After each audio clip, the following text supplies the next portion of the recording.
Happy Sunday. Welcome into another edition of Insomnia Maniacs Zero with your host, Tropical Empress and Spirit. My beautiful people, this is a special edition. I had no plans on coming on here and reading any cards. Instead, I thought that I would save this day to either come on here and hang out with y'all to have a conversation, um, and leave the conversation open. But I thought today I would direct this conversation to religion, as I know many of y'all who come see me know that there's many people who come here that are religious and they like to throw the Bible in our faces, or maybe they have a different perspective, or come from a different religion that's not Christianity, but still believes kind of along the same ways that Christians believe. That what I do here is, I don't know, magic, witchcraft, what else they say, conjuring up demons, whatever it is that they say. So, beautiful people, I know many of y'all have y'all's own opinions, y'all's own beliefs. And I know many of y'all come from different religions than just, Christianity. And y'all can open the door and share with me and share with others y'all's own beliefs and why y'all either believe the way I do, or what's different, or what you feel is not, like part of the Bible, like how Christians feel as far as this being like witchcraft, or conferring with demons or anything like that. So I wanted to have this conversation with y'all because I know I'm getting a little tired of people coming in here and judging everybody. So I wanted to wait a couple weeks and do some research, but I thought today that I would start it off with probably the biggest thing of why I, am open to the paranormal world, the spirit world, and psychic abilities, and also reading tarot cards. Even though I will say I'm a Christian, I'm also an open-minded Christian, that I don't believe that, my beliefs are, or my religion is exactly correct. Do I think that some things are correct? Yes. Do I think it's all correct? No. I have a belief that we all, are right in what we believe, and I believe that from every religion that exists, that's been known to man, that everyone has a sliver of the truth. And I believe if you were to put all those slivers together, that it would probably be closer to any kind of um, scripture relating to, if you want to call him God, if you want to call him a divine being, a higher power, whatever word you want to call the man upstairs, that created us and, the world and all its beauty and Mother Nature. So I thought this was an important conversation to have with everyone and to welcome other people in. Since it is Sunday, this is typically the day that many of those Bible thumpers like to come in here too. So I figured I'd leave that out there for them to also come in. But I know that I'm not the only Christian here either who is open and believes the way that I do either. I know there's others here too who believe similar to what I believe, and they can also share their own thoughts and beliefs, why they feel and believe the way that they feel and believe. Um, but before I go any further, let me say hi to you beautiful people. Hi Eternal. Hi Shelby. Hi Jody. Hi Fatima. Hi Sunnyland.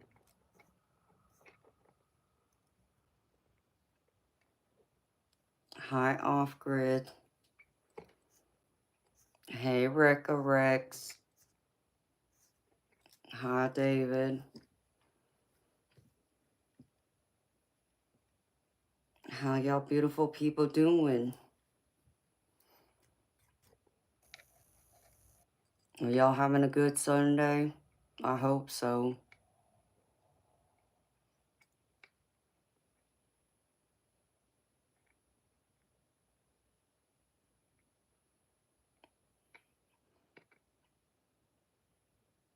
Oh, well, that's good to know, off-grid. Hi, beautiful Viviani. How you doing, honey?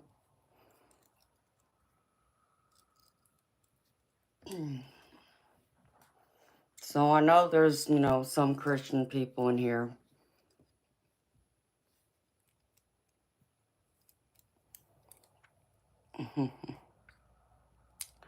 Well, David, today I'm not doing any tarot readings. But if I were to be, my personal readings are $30 US, sweetheart. This is a discussion about religion and people's religious beliefs and how they are for or against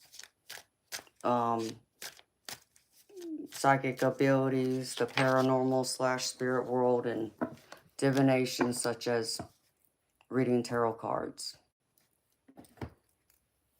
I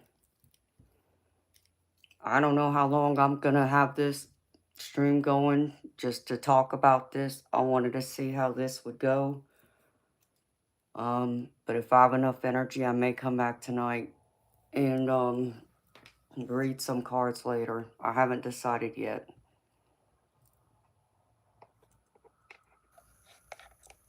Hi, Pasta.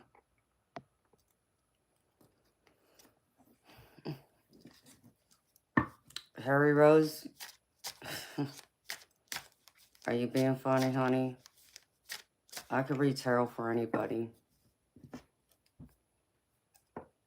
Yes, Optrix. I am a Christian. Hi, Jamal. Hi, Ashley.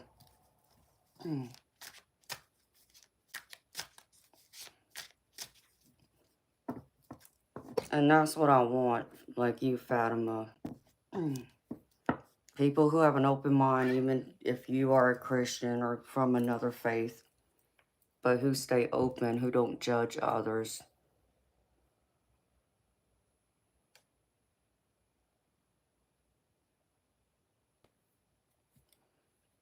Okay, Shelby, I understand, girlfriend.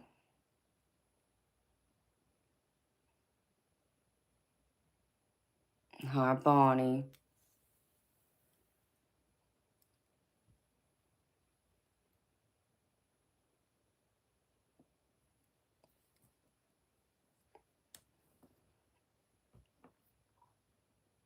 How can I explain tarot cards reading fits into Abrahamic beliefs?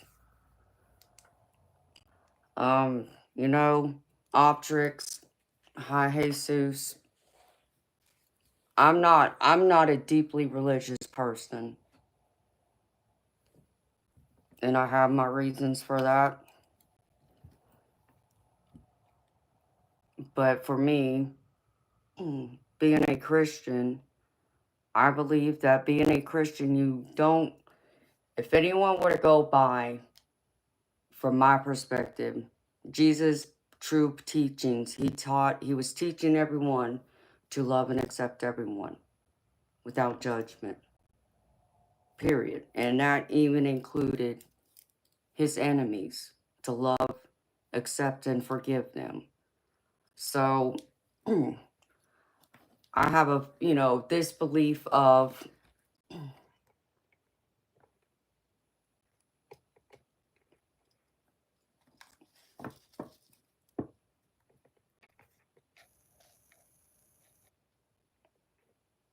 well, it's good to see you, Jesus. Hi, Earthly McLivin.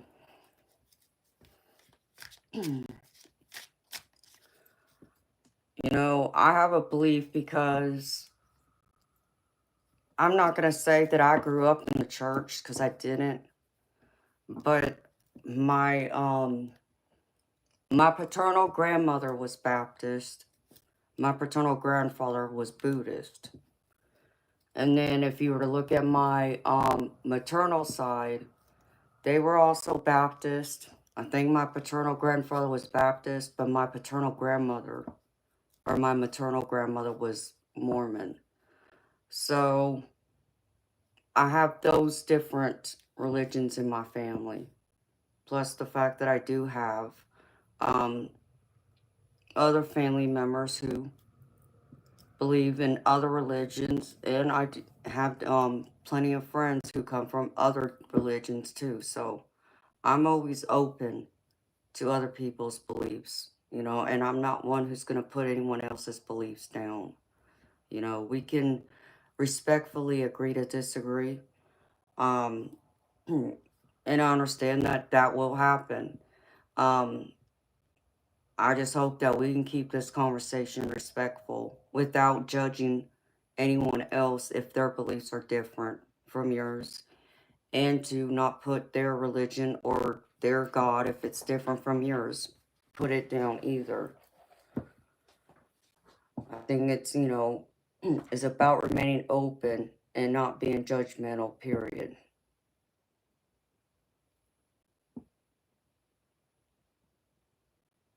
Who's that, Ashley? They aren't bad people, just very naive and sheltered and judgmental. You talking about Christians?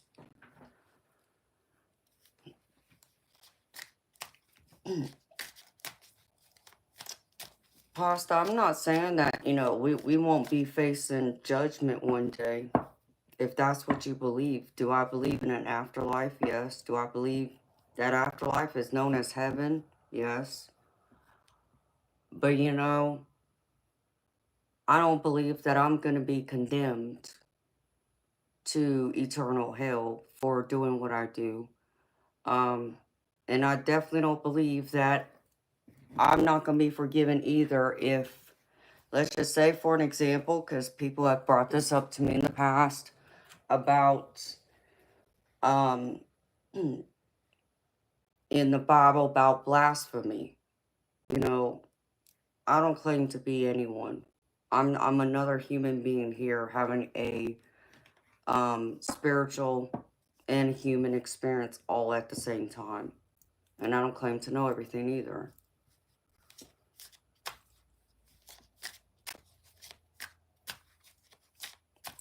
You know, H series Hoonigan,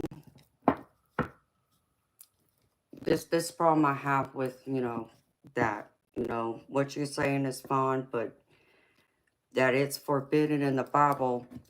It doesn't say specifically in the Bible anything about tarot cards. Tarot cards isn't mentioned in the Bible because tarot cards didn't come out till I think it was the 1800s, you know, so hundreds of years after the Bible came into creation. Hundreds of years after Jesus was here. Hi, Pedro. Thank you. You know, in H series, that part I do understand. But here, this is where I'm going to get into why I believe differently. Okay?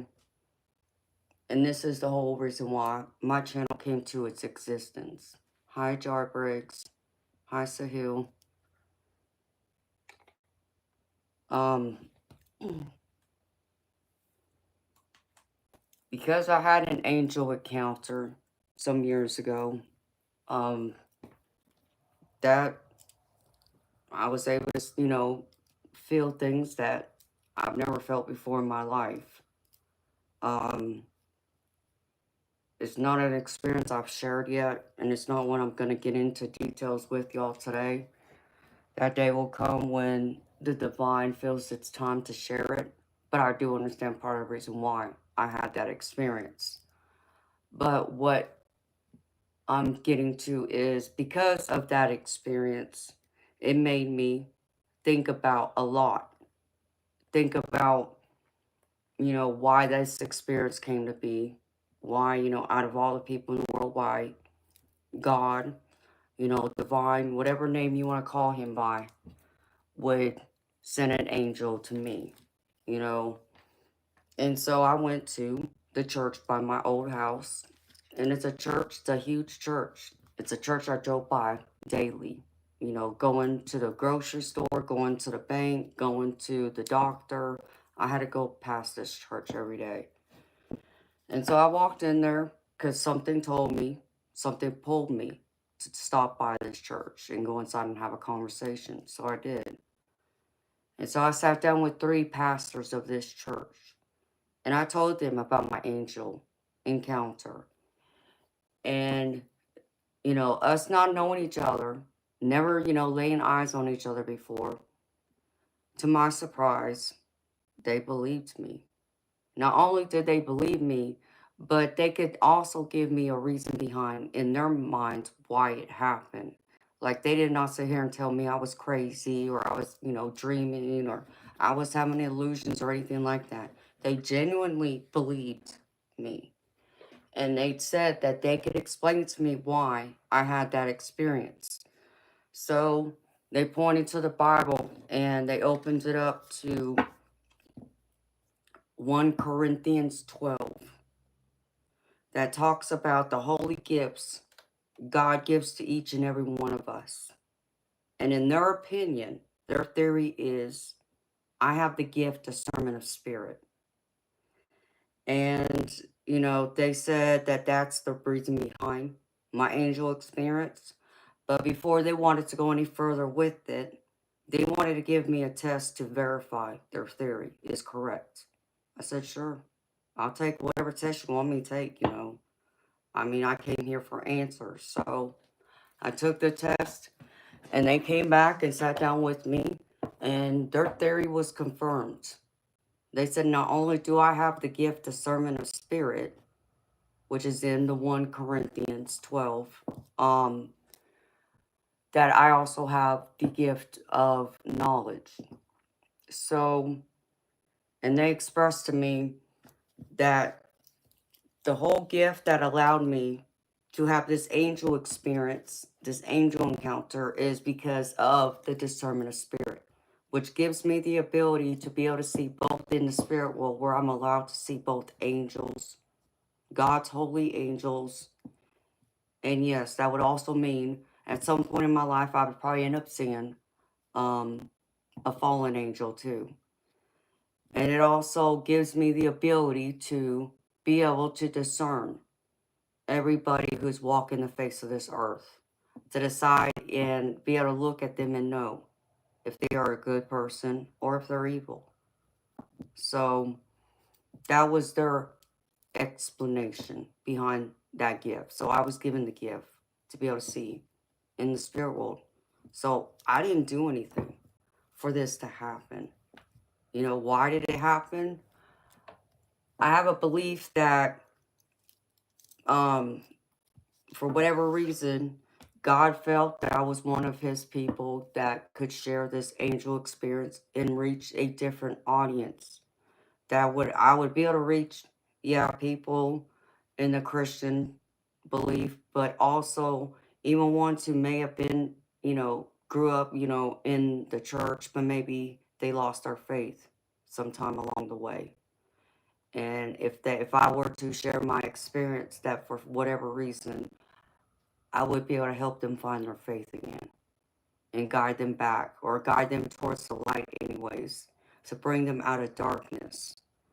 And that it would also help strengthen other people's beliefs in God, divine, higher being, whatever name you want to call him by. So, you know, that's my reasons behind it. So if you go through all those beliefs that, you know, all the gifts that God gives, you know, each and every one of us by the Bible, that's where that is, you know. And the other thing about it is the fact that I have a problem with, you know, how people in Christianity want to go through and talk about people like myself who seem to have a psychic gift, and how they automatically assume, well, I had to been practicing some type of witchcraft, the occult, whatever, in order to have these abilities. But you see, what always irks me is that those same people don't take the time to listen to people like me, to have an open mind, and just, for a moment, hear what we have to say. That, many of us have never practiced any type of witchcraft. That, in fact, our gifts were given to us at a very young age, at an age that we wouldn't really understand, you know, witchcraft, or even barely the Bible. But yet we wake up one day and we're able to see things that others can't see. We're able to hear things that others can't hear, that we know is a ghost, either appearing to us, talking to us, or we're able to know things that are going to happen in the future before they happen. Or we just know things that we can't explain how we know, but we know. Just to share a few of mine. Those are a few of my gifts right there. I have more, but that's just a few of them. So, at what age? I was 6, 7 years old when I started noticing these things. Did I talk to anybody about it back then? No. It scared me. I didn't want to, know that I could see, like my grandfather, who I knew I had passed away. I didn't want to believe that that was him. I thought I was seeing things.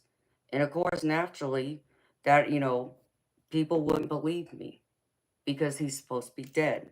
But yet my grandfather's standing in my doorway. So, but I understand the Bible would also say that that's familiar spirits. Well, I guess that's going to be based on everyone's interpretation if they were to read the Bible. And it's also going to be based on everyone's personal beliefs and experiences. So for someone like me, um, I understand that there's many people out there who believe that probably what I experienced is either known as a familiar spirit or a demon, and would automatically slam, the door in my face or tell me I'm crazy, that I need to go to a psychiatric hospital and be evaluated. Being a young child, that, I imagined this or I created this in my head when I knew I didn't.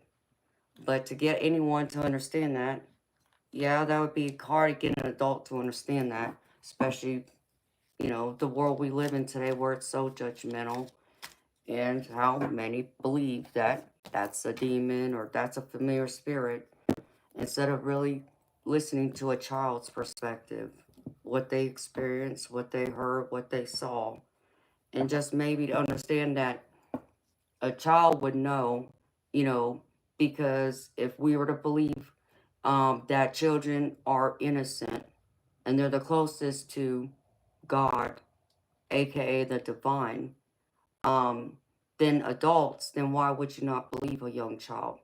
Especially if they weren't brought up around witchcraft or anything like that, devil worshipping, anything along those lines. But yet, they have these experiences, and yet they're frowned upon. People talk about how that's demons, but yet in certain parts of Christianity, like in the Catholic religion, there's the whole thing about um being, people can be possessed and they, perform an exorcism. And if you believe in that, then you would also believe and know that a demon will have a stench. They will have a smell that they cannot hide, you know. Um, and that's very true. So, again, people want to say, well, my grandfather was a demon. No. Or seeing my mother years after she's, been gone. That, that was a demon coming and trying to make me believe that that was her. No. Because there's another thing that would tell you right away to someone like me. Um, if it is someone who is good or someone who's evil. It's that spidey sense. But then if you were to go back to the spiritual gifts that's in the Bible and believe what I was told by that church, by those 3 pastors, that I would know the difference between good and evil, then you would have to then believe in me in the regards that I know the spirits I experienced, who were my loved ones, were not demons or known as familiar spirits. So then that goes through and contradicts some of the things the Bible says. So it depends on your beliefs. Hi, Alexis. Hi, Catherine. Okay, so you're from the Catholic religion. So can you not understand that there's some out there who believe that way? That, you know, that God picked some of us out there to walk a different path than to walk strictly in a religious path. That, you know, there is, you know, the world's not just black and white. There's gray area. And depending on your beliefs, you know, that some would believe in demons and being possessed and exorcism, but then there's some who wouldn't. To where you can't even go to your church and have a conversation with the pastor because they're going to shut the door on your face and tell you you're crazy, or they don't want any part in it because they then believe that your spirit's been taken over by a demon. We're going to have to agree to disagree on that from my standpoint.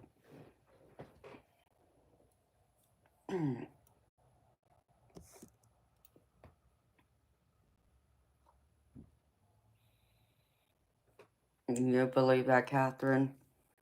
High tapestry of the unseen. So it just depends on your beliefs. You know, like I said, I don't pretend to know everything. You know, I don't. But I can only tell you what it is that I do know. And I can only tell you what it is that I do know and believe based on my own experiences. And I think that's the other subtle difference here between people like me who are, you know, who believe in Christianity or another religious faith, and then who can also be open to the spirit world or open to divination. And I think that a lot of it comes down to people's personal experiences. So, you know, there's always going to be those people out there who are deeply religious that won't ever be open to listening to me and others like me, hearing us out. You know, they're that, you know, gung-ho about what the Bible says. And I'm not going to, you know, try and shove my beliefs down their throats, but at the same time, don't try and shove your beliefs down my throats. What I understand is that I can only go through and express my beliefs and what I've been shown based on my personal experiences. And so someone who is deeply religious, who believes strictly what the Bible says and does not believe in gray area or things could be misconstrued or translated, whatever, you know, to where there's that opening for people like me. Um, there's nothing I'm going to ever be able to say or do to convince them differently um, until they have an experience like mine to truly understand and appreciate what it is that I have experienced and why I believe the way I do. And why I'm also in the sense of what I'm doing is nothing wrong in my view. I don't believe it's wrong. I don't believe it goes against God. And it's not, you know, devil worshiping. It's not witchcraft in my eyes. Um, I'm not, you know, trying to conjure up demons or anything like that, you know. And I think a lot of that plays into what it is that my tarot cards do and my oracle cards, you know, because I even have tarot decks over here that have angels on them. Tarot and oracle cards. Um, that's supposed to be like representation of like Archangel Michael, Archangel Raphael, and so forth. So that's why I believe the way I do. And what I, do here is to not spread misery, cause harm, chaos, anything like that. It's to help people, for them to find their path and to help them on their journey, especially when they feel a little lost or they just need some guidance, advice, and they're unsure, or to help them find healing. You know, anyone to me that, is practicing the dark arts, you can say, um, conjuring up demons or anything like that, they're not trying to spread love, faith, healing, anything like that. And that's also the reason why, like, with the experiences that I've had with seeing my passed over loved ones, and even spirits of people I didn't know who have come to me for help. I'm talking about ghosts. That they are not evil, and for me, it's not like I'm asking them to come to me. They just come. It's like there's this um window that gets open that God allows them to come in and out of our world. Allow them to come visit us. Especially on those days that may be difficult for us. We're going through a hard time. We're missing them. We just wish they were here to talk to. And to know that I would know, again, if those spirits were trying to pretend to be my loved ones, but I would know they're not. So that's where mine comes from. And it comes from that verse in the Bible and what I got told by a church that I ended up becoming a member of. Did I go to church regularly? No. But I try to stay in touch with them, and I stayed in touch with the pastor. Um, Unfortunately, the last few years, I lost touch with one of the pastors who I became close with, but that's why I believe the way I do.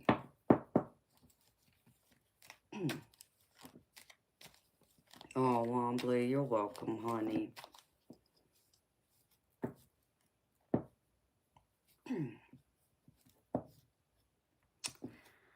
Hello, Roselle. How you doing, sweetheart? Yeah, well, this is a special edition, honey. Just talking about religion and divination, the spirit world. Hi, Karen. How you doing?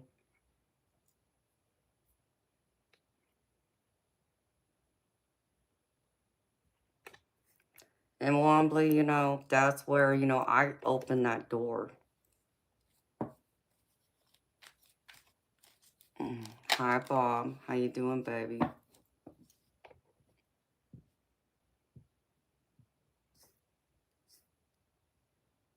Hi, Daphne. Have you, Catherine? You've witnessed a demon possession? You know, it's interesting because I actually had a conversation with one of my pastors.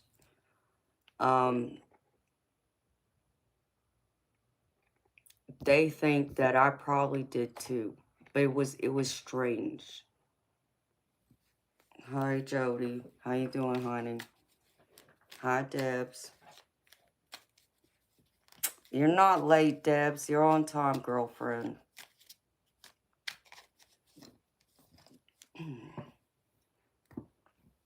So I'll share this with y'all, and then Catherine, you can tell me and share with us about your experience. There was a guy I dated.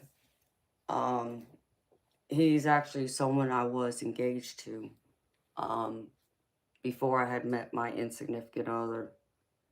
And we had stayed in touch over the years. We stayed friends despite, us not working out. And I saw him some years back, and this is after I had been married, as my insignificant other knew that I still talked to him, and he didn't have a problem with me seeing him again. just going and hanging out as friends. So I did. And I saw him one day, and I looked at his eyes, and his eyes looked weird to me. Um, you can almost say they looked reptilian. Um, and I remember I said something to him. It's like, what's wrong with your eyes? You know, because, you know, he had blue eyes, but they looked like snake eyes. That's the best way I can describe it. It looked like snake eyes. And he's like, what do you mean? There's nothing wrong with my eyes. It's like, yes, there is. And so I also knew he was a pot smoker. So I even asked him, I said, by chance, did you smoke pot? And that's why your eyes look the way they do. He swore up and down he didn't. And so I just looked at him strange. It's like, yeah, there's something don't feel right about this. So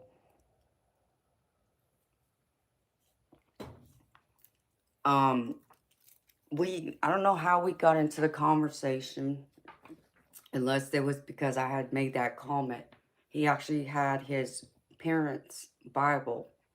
I guess it was a wedding gift his parents were given when they got married, and they gave him that Bible. And he opened the Bible and showed me a page in the Bible from it. And I noticed his eyes changed. They went back to normal. It's like, what? Like, I'm confused. Like, what's going on here? And this is before I had even had my angel experience. So, you know, I'd always wondered about that, because then he got up from the table and went to the fridge, I think, to get a drink. And he turned around and asked me if I wanted a drink, and his eyes looked like snake eyes again when he looked at me. But then the moment he sat down and, you know, he was touching that Bible, his eyes went back to normal. It was the wildest experience that I don't even know how to explain it. But that's what it was. And so I had even, you know, years later when I went to this church, I was talking to one of the pastors, and I was telling them about this. And they believe that he probably had some type of demon in him, but it had not taken over him just yet, that it was only peeking out here and there, and that it was you know, like, I guess hiding again once that Bible was being touched by him, was their theory. So is it true? I don't know. I just know something wasn't right there. So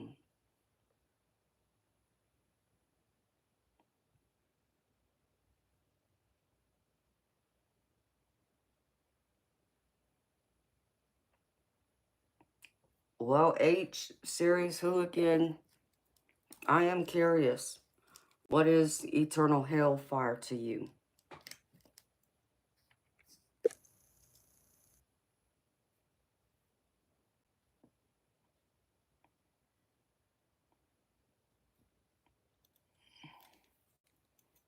Well, Deb, that's interesting.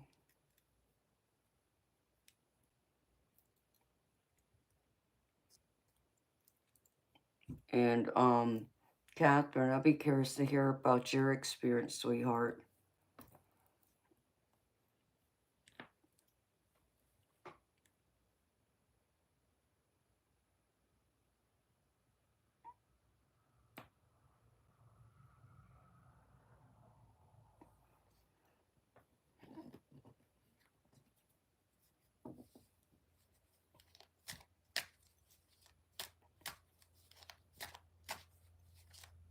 I just saw a spirit orb.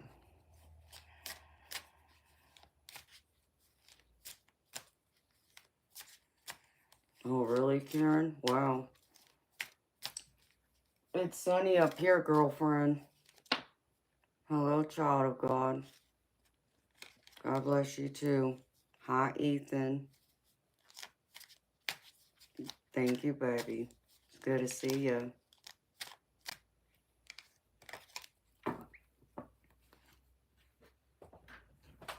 And hi to all my beautiful lurkers.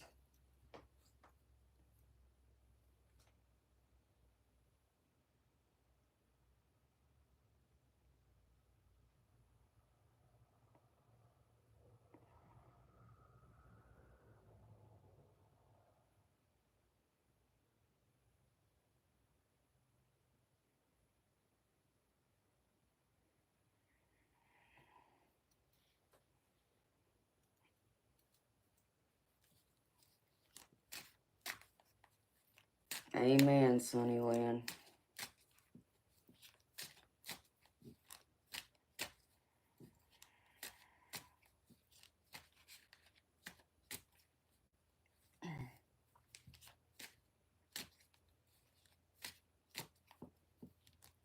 Hello, Long John, J. Jeremy.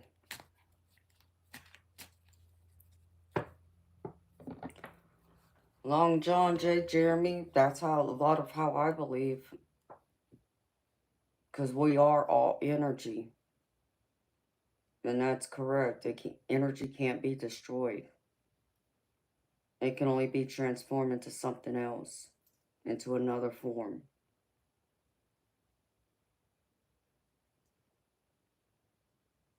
Bob, that's true too. Many believe that hell is us here on earth.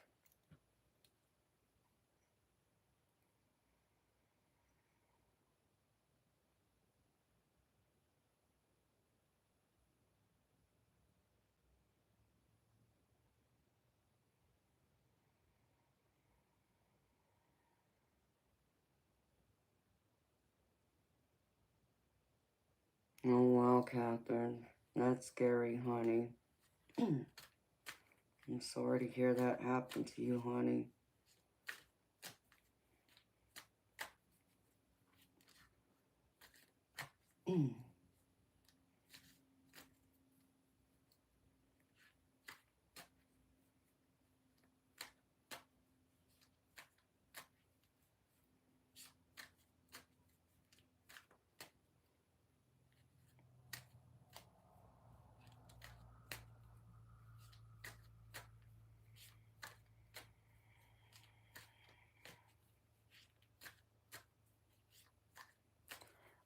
Karen, no, because this is what I was just gonna do with us having this discussion about religion.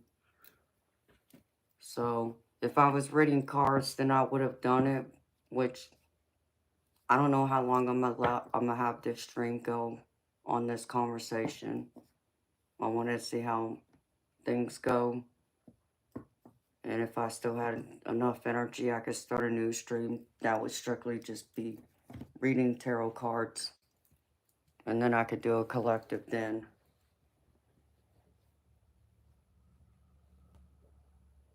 I just wanted to start this early to give more people an opportunity to come here and share their thoughts, especially the Bible thumpers that like to come in here and harass us on Sunday. Can't say I didn't give them an opportunity.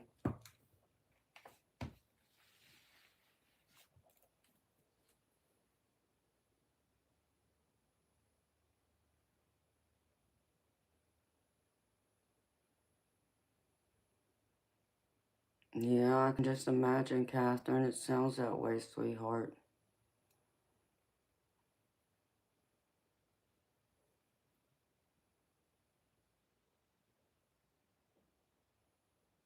No, it's okay, Karen. Understand, honey.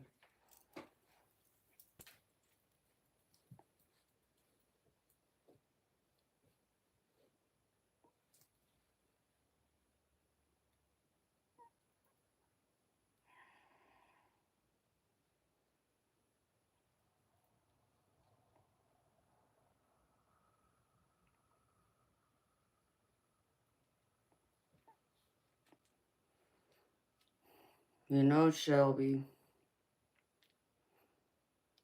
I don't know how you would feel about coming on camera, sweetheart, but I can always try and figure out how to set that up one day, sweetheart, down the road. If you want to do that, I would bring you on, sweetheart.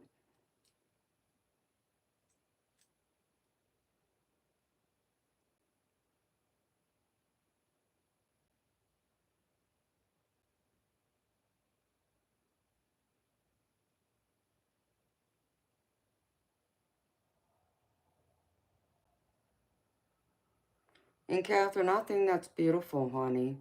It's sad that people would make fun of you about it.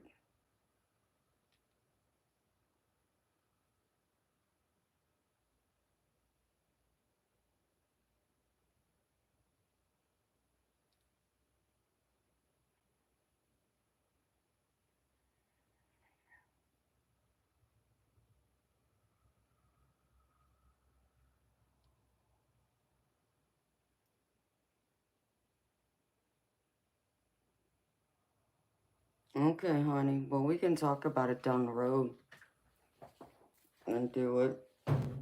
Because I do think that others need to come on here and have that conversation.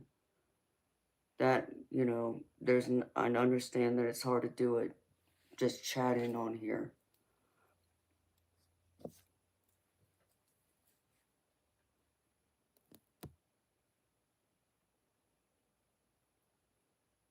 Okay, well, you see, each series,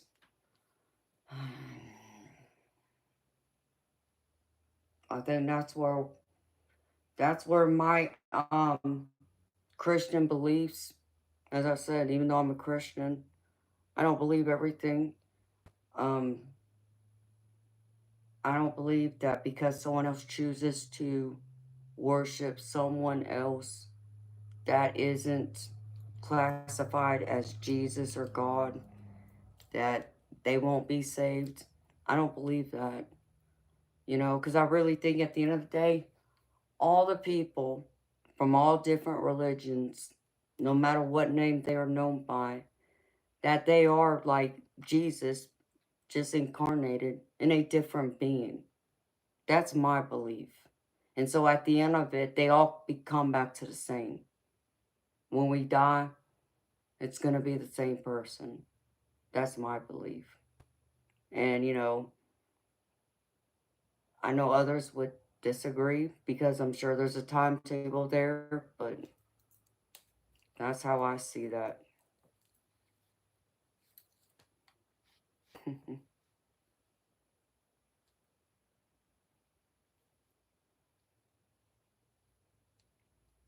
And Catherine, as long as that brings you peace, beautiful, the heck with what anybody else says or thinks about it, honey. You do what brings you peace and solitude and happiness, or you feel closer to, you know, God, divine, whatever name you call him by.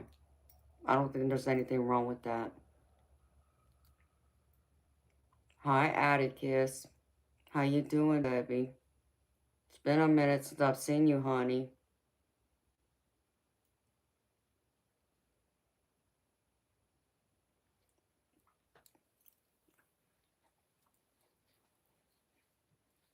You believe that too?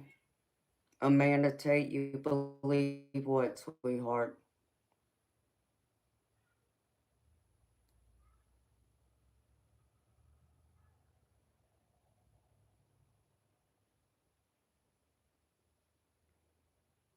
Right, Moonfox. I agree with that because, I mean, truly, again, I think, Jesus' true teachings was to love and accept everyone without judgment. Hello, Audrey. How you doing, honey?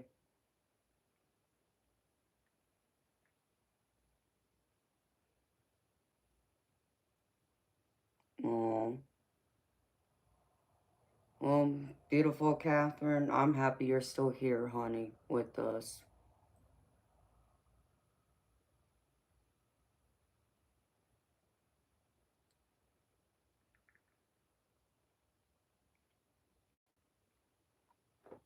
Yep, that's true too, Bob.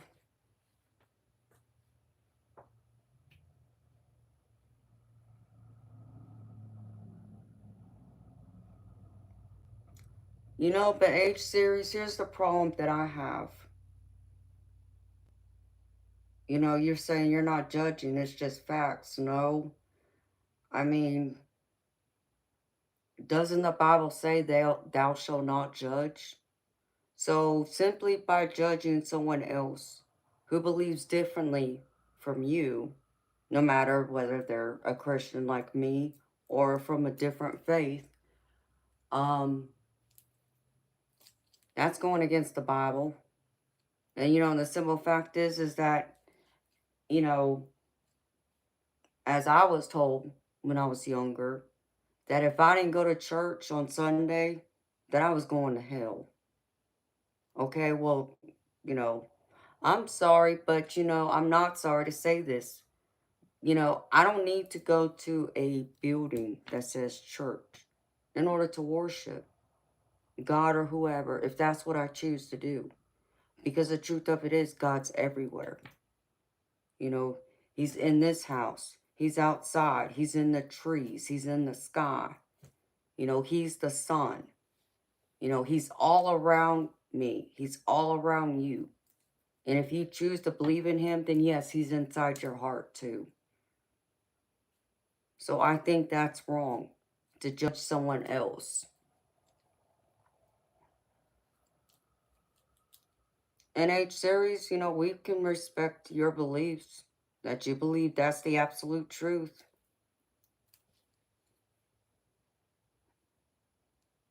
Others, have the right to believe differently, though. And I always think it's wrong with Christianity. And, this is probably the other part. The problem I have with my own faith is how people so easily try and shove their beliefs down other people's throats. Instead of having this open dialogue, this open discussion like what I'm doing here.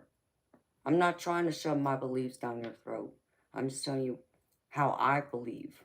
But yet me doing what I do, people come here all the time and judge me and judge my subscribers and my viewers who are here, many of them who are here now, and want to shove their beliefs down our throats and tell us we're wrong and blah, blah, blah.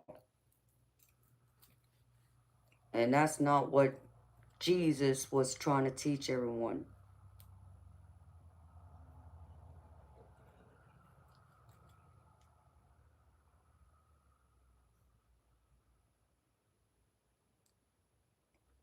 Correct.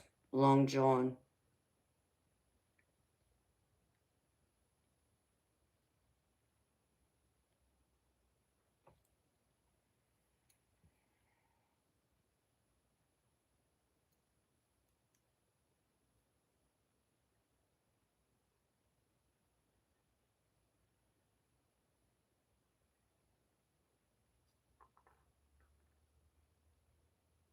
Hi, Polly.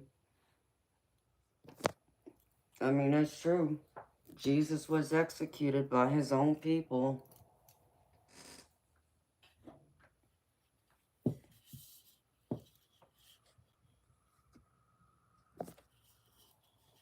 Yep. And that's right, Fatima. Even Jesus taught everyone to love their enemies.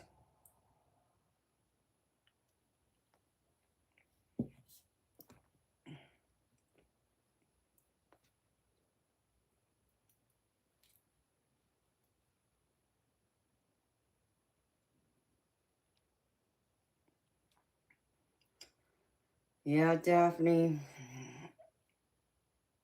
I just have this belief that the Bible's been translated, from the language that existed back then when Jesus was here into all these other different languages, and it's been translated over and over and over again. And it's kind of like playing telephone. You know how you play that game telephone back in grade school? It starts with, the first person, they get told by the teacher something, and that first student repeats it to the next person, then that person repeats it to the next person, next. And by the time it gets to the last person, it's all switched around. It's not even half close to what the teacher told the first student. And I think a lot of the Bible kind of falls into that. It's based on one's perception, how they understood what was written in that language. And they translated it. But, some of that translation could be misinterpreted.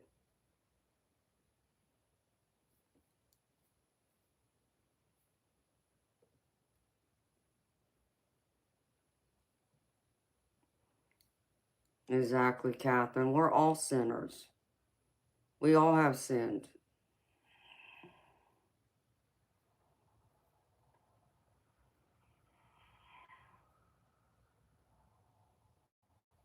Yeah. Well, I mean, it's just like the Dead Sea Scrolls that was found, what, in the last 20, 30 years? That the Vatican won't have released. And it won't go into the Bible, but it's supposed to be part of the Bible. I can't remember what it's about, but, you know, why does the Vatican get to decide that?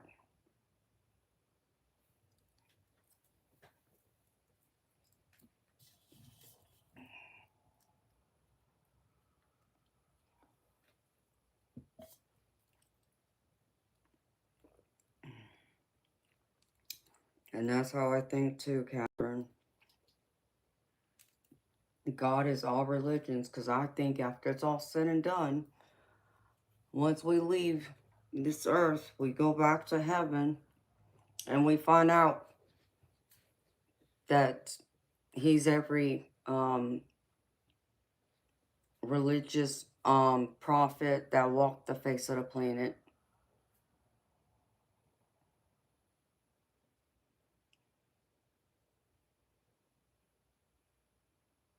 Agreed, Daphne. And that's how I feel too, honey. Okay, Shelby.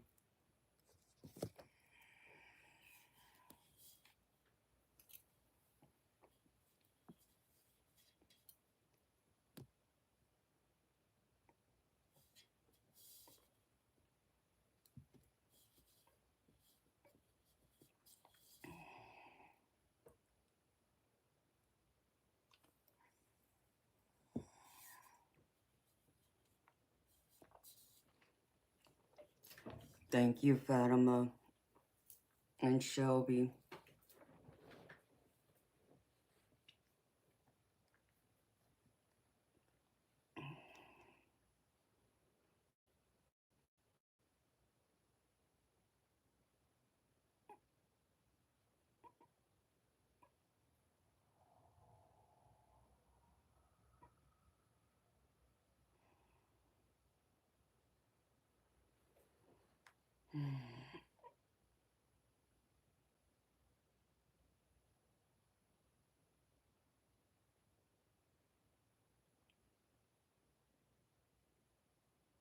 I know, Catherine. I was like, who's Rocco? Hi, Gnostic Light Being. How you doing? Hi, Polly.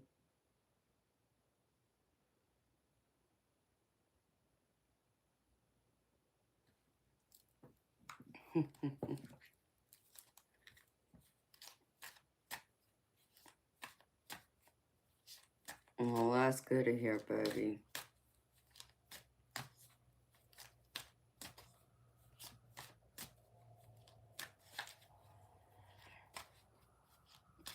Okay, Catherine.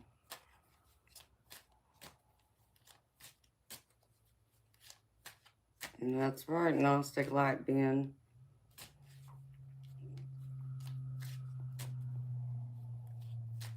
No, Catherine.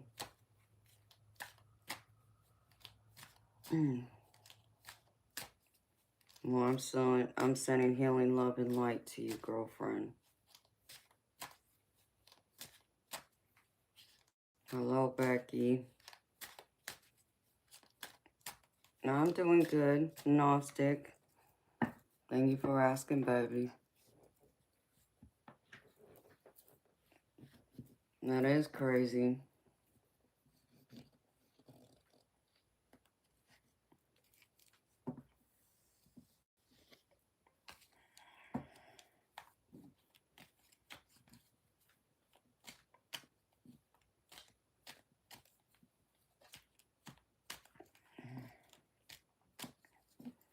I mean, H series, why would that matter?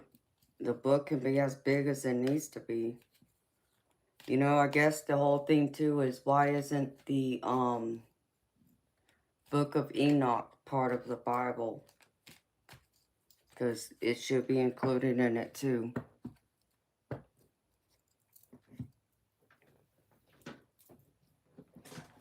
Hi, Cheryl. How you doing, honey?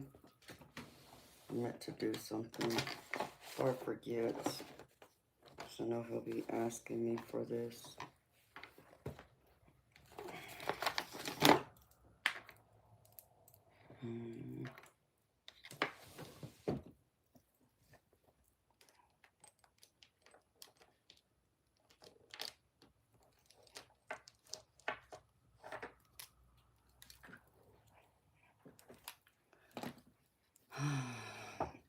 I mean, 8 series Hoonigan, but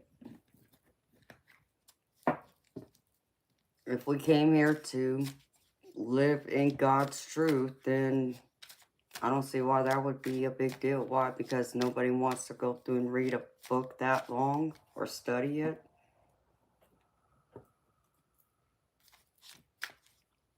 That's not a good reason.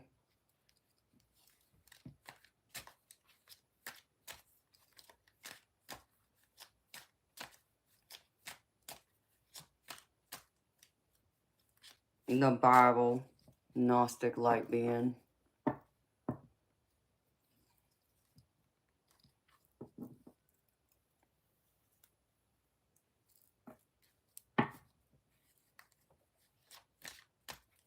Each series, I'm not going to sit here and disagree that it's not long as it is, but again, you want everyone to believe in a book, but you don't want to give the people the entire book. Then that means there's portions of that Bible missing. But you want them to believe in what's been written. Well, give them the entire book then.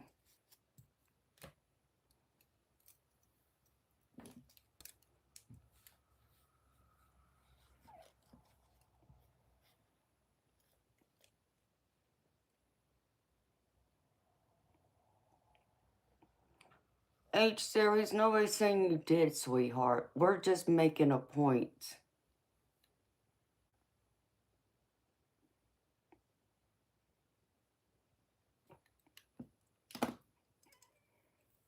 Okay, Shelby, you can do that, beautiful. I'll read it. We're here, girlfriend. I mean, depending on how this goes, this might be something I do every Sunday. Or maybe we do it one Sunday a month or something.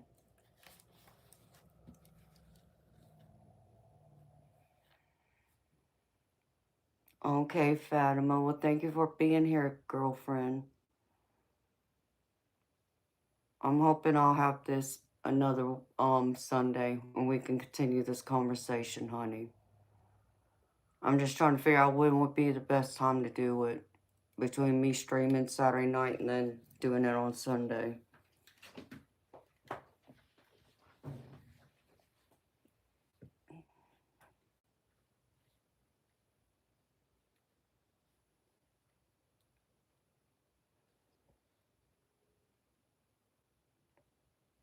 Right, Gnostic, and that's what I mean. I think if you're gonna, put together the Bible, it should have everything, not just portions.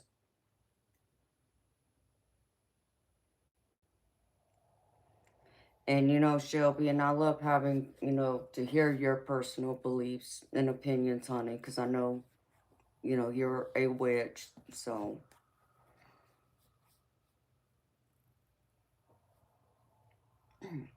And, I know, there's different witches out there, too.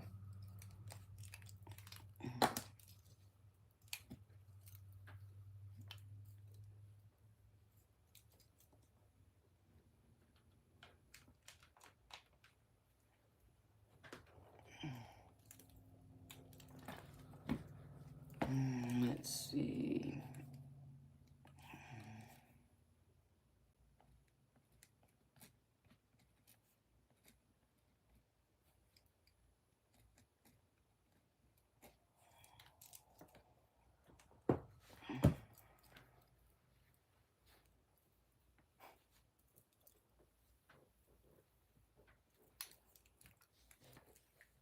Yep. Gnostic, and I think that's part of it, too, is to control society.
Yeah, you know, Gnostic.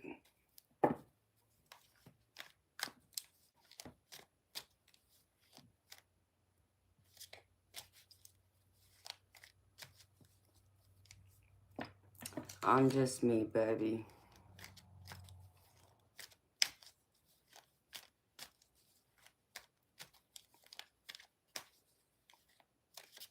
And I don't think there's anything wrong with what you're doing, Gnostic.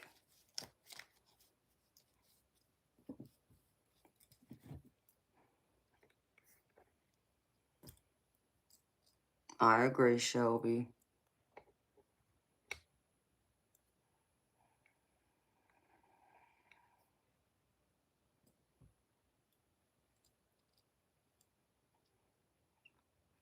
Chosen, no, we're having a discussion, and I don't do free readings. So even if I was doing readings, I would not be doing free readings.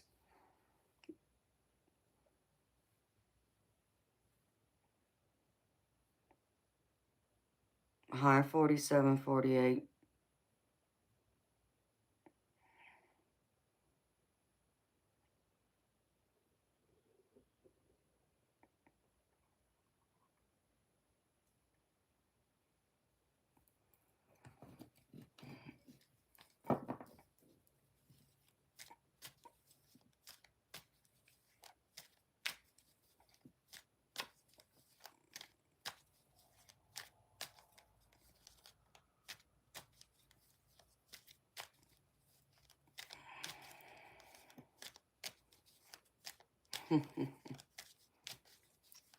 True, Shelby. I agree with that. And Sunnyland. Yep. I know, Debs. I was wondering that myself. Hi, Kitty.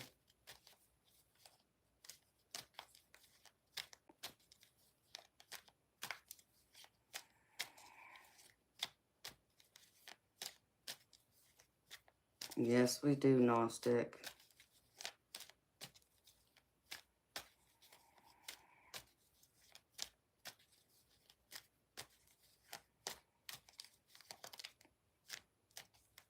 Oh no, Catherine. I didn't know that.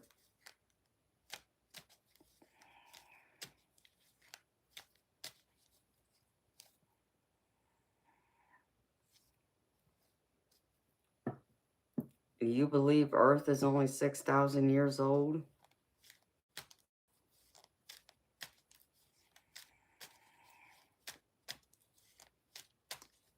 Yeah, well, the Earth is a lot older than that.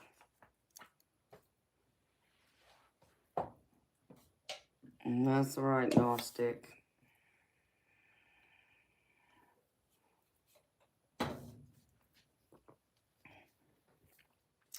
Hold on, y'all. I gotta take something to someone. I'll be right back.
Hi, Larry.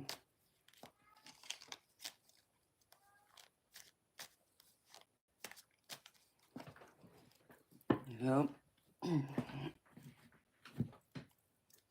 And again, I agree with Moon Fox Knight. You know, I'm not against what you believe, baby. Let me be clear about that. I just think that there's more to it than what that Bible says. I believe a lot's been hidden from us. A lot's been mistranslated, misinterpreted. A lot's been kept out. And I also believe to a certain point that even some of it later, if you want to go, after Jesus walked the earth, that um, different rulers, kings and such, used it to their advantage to have control over their kingdom, over their people. Like when you take the King James Version of the Bible into account. That's how I view that, because it's the King James Version because he's the one that went through and paid for that priest, pastor, whoever it was to write it. So, part of that comes from that.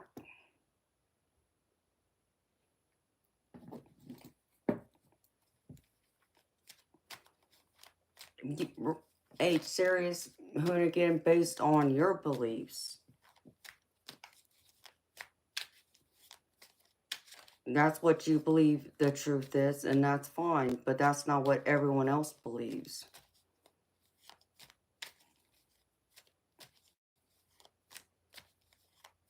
Right, Atticus.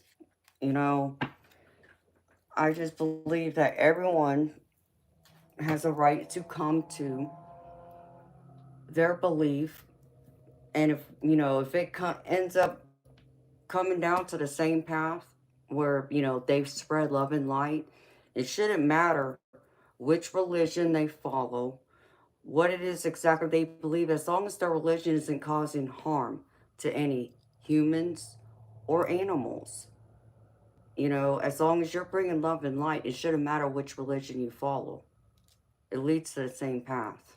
It leads down the path of love and light, and knowing that, yes, we all will be leaving this clown suit, is what I call it, this physical body, and reuniting in the heavens or whatever, you want to believe, and we all will be united in the kingdom as one. But see, I think that we're all just energy, and we're all part of the higher being that you call God. I call it divine, higher being, higher power.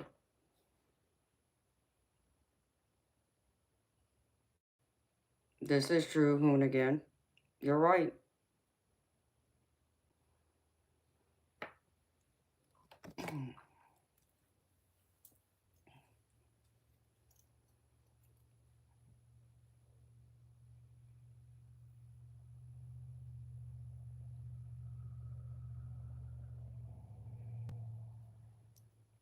And, I don't think we're all meant to walk the same path.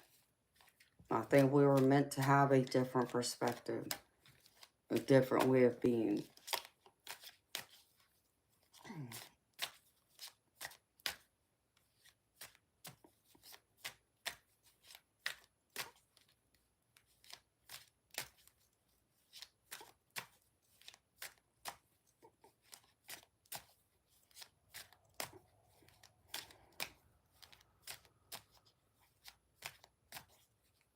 Cool. Gnostic light being.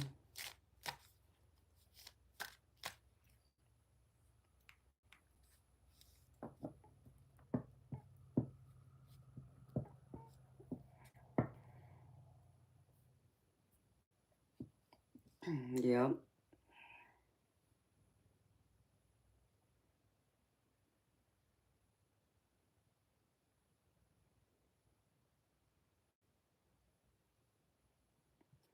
It's just like, Hoonigan, with part of my family being Buddhist, you know, they believe in reincarnation, where depending on which um, version of the Bible you go by, whether it's the Old Testament or the New Testament. I know the Old Testament doesn't believe in reincarnation, but Buddhist people do. And, you know, so in that religious faith of my family, they believe in spirits, and they believe that, which is coming up, because I'm part Japanese. So in my Japanese culture, in a Buddhist faith, that we're allowed to get a visit from our passed over loved ones at a certain time of year. And that time of year is coming up. It's approaching next month. And it actually starts this month, depending on what part of the world you're in. Different temples, Buddhist temples, will have it on different weekends. And that's where you see all those light lanterns, or those candle holders you see that they put in water in like a pond. It's believed that we're here to help them light their way back to us. And after the few days is over, we light their way for them to find their way back to the other side, you know, called heaven. So it's interesting even how Buddhism came to be and how they believe in that.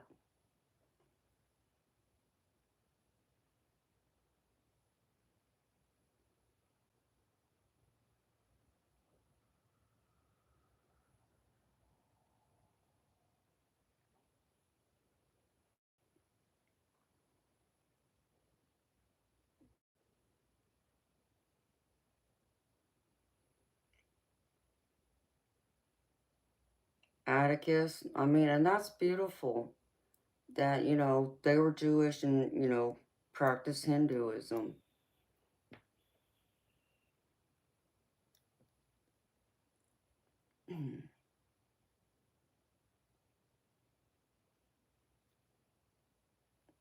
I agree, Gnostic.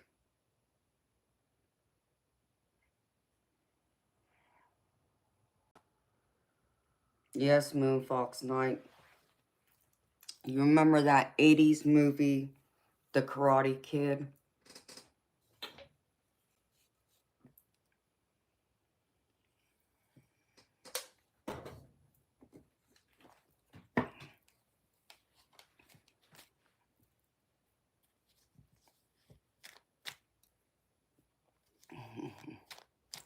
Billy Ray. I just turned 44.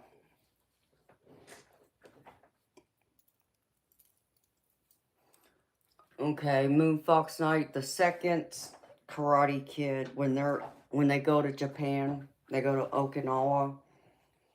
At the end of the movie, they're having like a big festival, a celebration. That's known as a bone. So that's what a bone is. A bone, think of a bone as like, depending on your beliefs, like kind of like Halloween. You know how you celebrate the dead, or like how um I know in Mexico they have that one celebration where they also believe like their loved ones come back and visit them, and they kind of, you know, celebrate them. So pretty much a bone is like a celebration of the dead.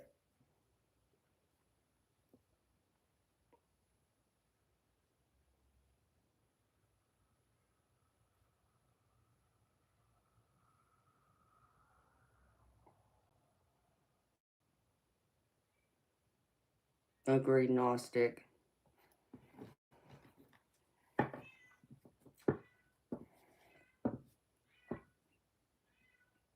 Right, correct.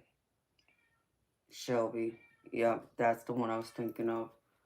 So a bone's pretty much similar, where they They have dance, and they also have food, music, all those different things. It's beautiful to experience.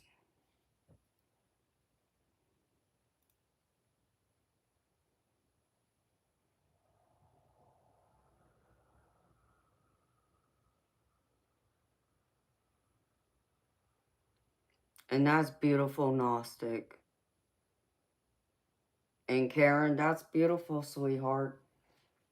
You know, I have a Bible, I have a couple of them, but they're boxed up somewhere. But, you know, I don't read it. I just pray and allow God to come to me. And my spirit guides also are like the messenger between God and me. So, to bring me, you know, what it is I need to hear.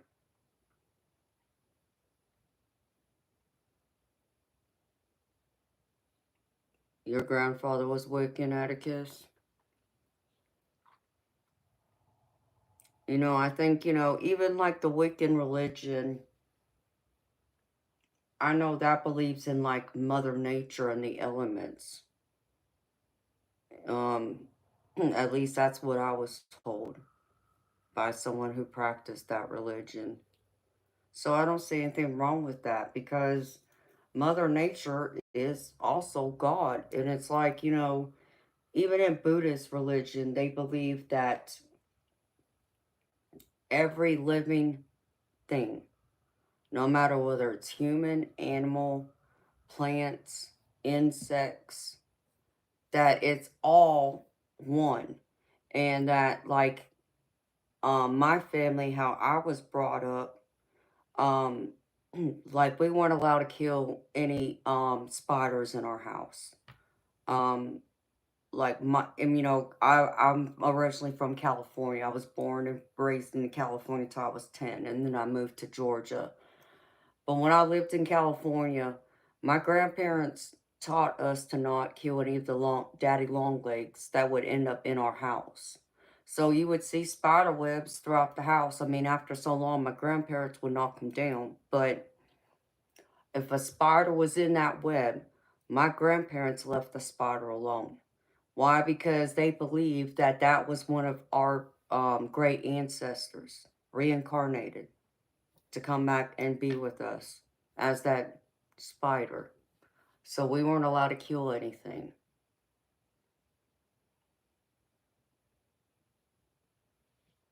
Hi, beautiful Mora. How you doing, sweetheart?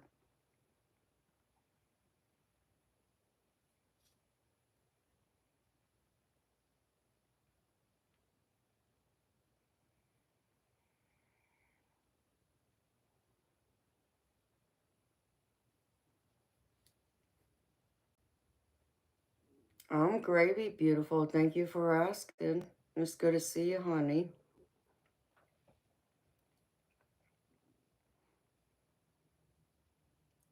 Correct, Karen. They believe in all living things. That even the trees can have and carry an ancestor, a great ancestor's spirit, a plant, or an animal, an insect. It doesn't matter. But in Buddhism, they believe that every living being could possibly be a great ancestor of ours if they cross our paths. So, hi, D-Town. So I was raised to appreciate all living things.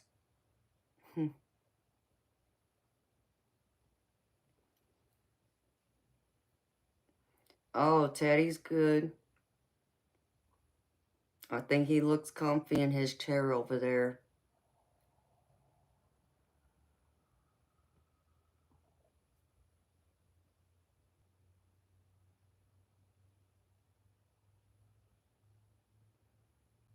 Aw,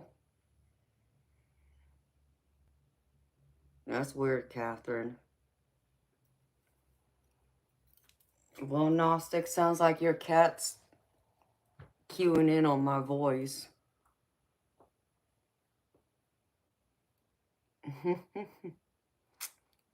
Yes, it's possible, Shelby. That's what my grandparents believed. Um, but you know what's interesting? I shouldn't even say this, but I can't lie either. Even though they believed all living things were great ancestors of ours, now my grandparents wouldn't allow a fly to get away in our house. I remember my grandma specifically pulling out her fly swatter. So I guess she made the exception for the flies. But everything else, yeah, they didn't kill anything.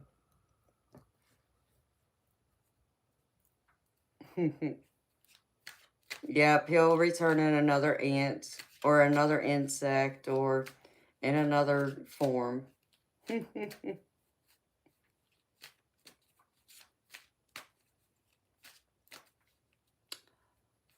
Catherine, sweetheart, I wonder if you try restarting your device. Like if you exit out of the app and then shut your device down, um, for a minute and turn it back on, and then try and come back into the stream. See if that'll work, honey.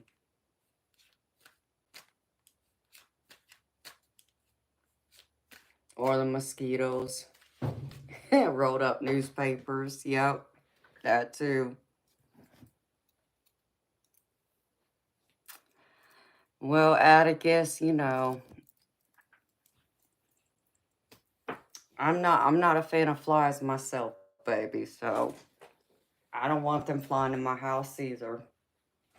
They end up being a pest more than anything. But like you know, if I get spiders in my house, like especially at my old house, I would get wolf spiders all the time in my house, and I would see them crawling on my floor. I just let them be, you know.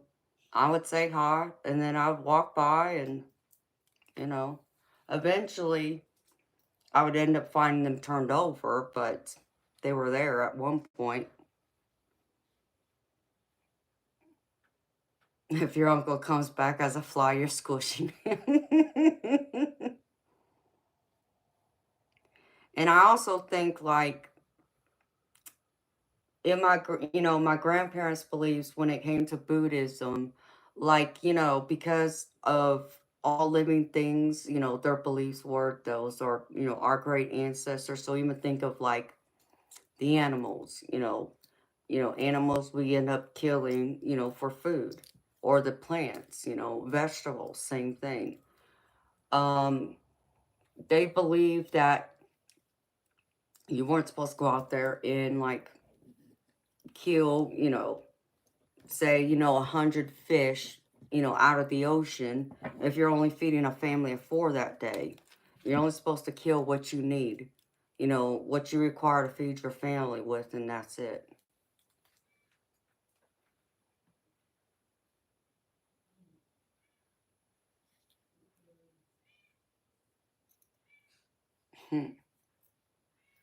And the swift broom, oh no, Gnostic.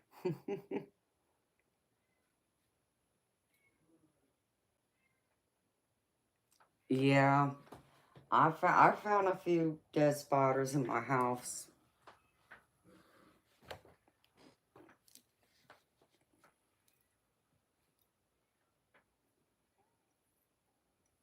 That's funny, Shelby.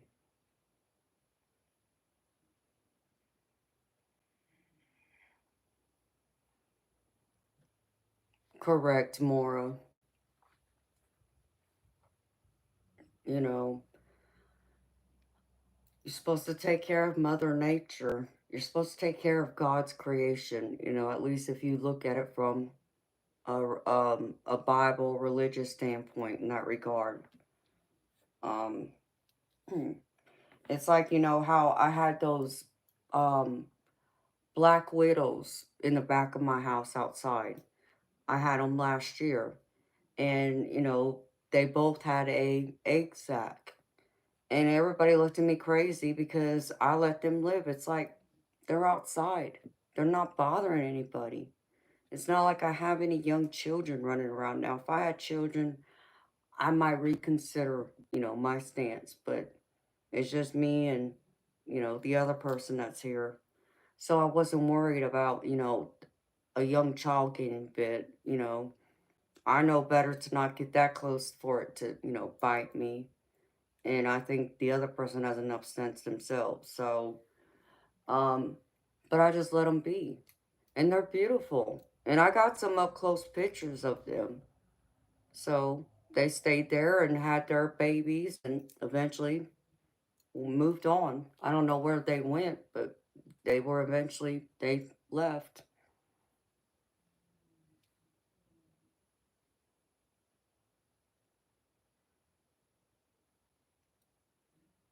Oh, no, sick.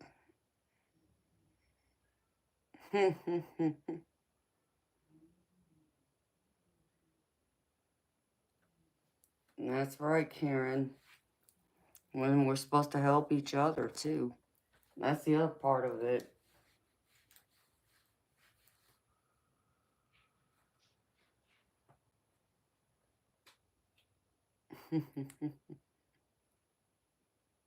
I love that, Sunnyland.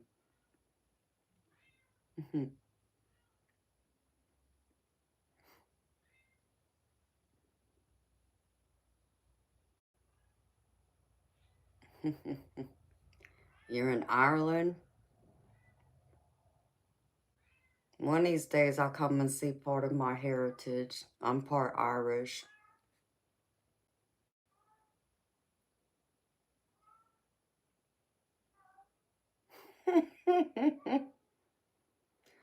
Gnostic, it wouldn't bother me, baby. I like spiders. I guess I'm weird that way. I know what you were doing there, Gnostic, and I appreciate it, baby.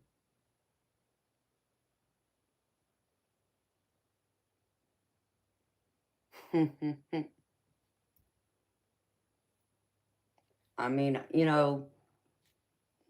knowing that I had a girlfriend back in high school who had a pet tarantula, and that tarantula filled up my hand. He filled up the palm of my hand, and I held him, and he just sat there in my hand. My spider is just not on you. I understand, Mora.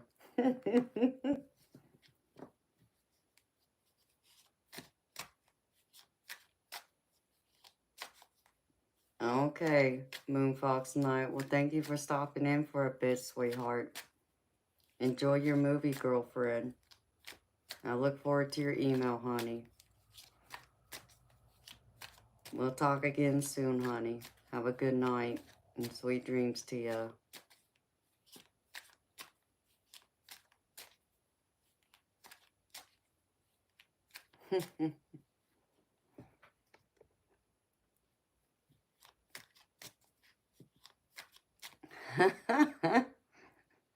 That's so funny, Catherine.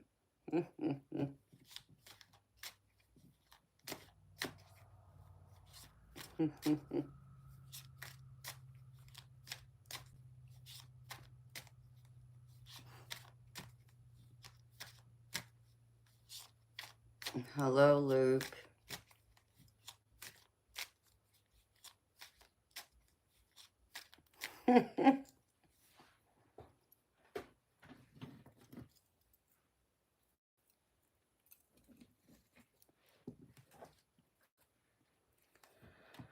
Gnostic, you're not taking up too much space, baby.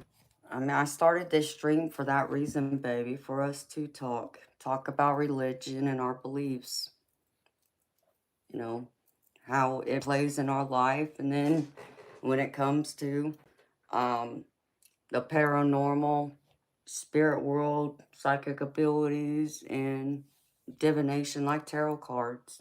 So that's why I started this stream, baby.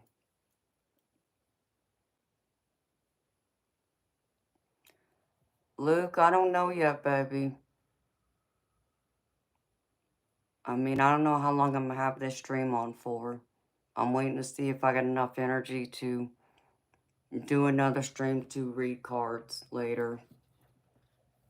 Hi, Sponge Brain. How you doing, honey?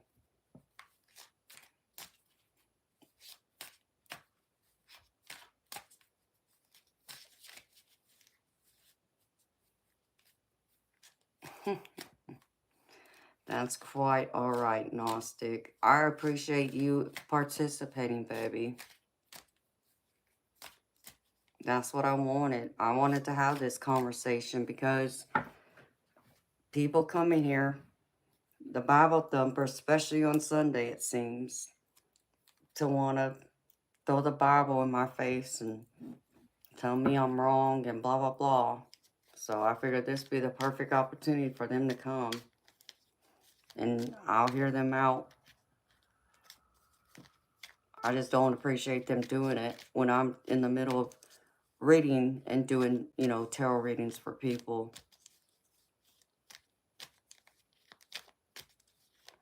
Yes, I did get some sleep, honey. Thank you for asking. I'm Gravy. Thank you for asking, Sponge Brain.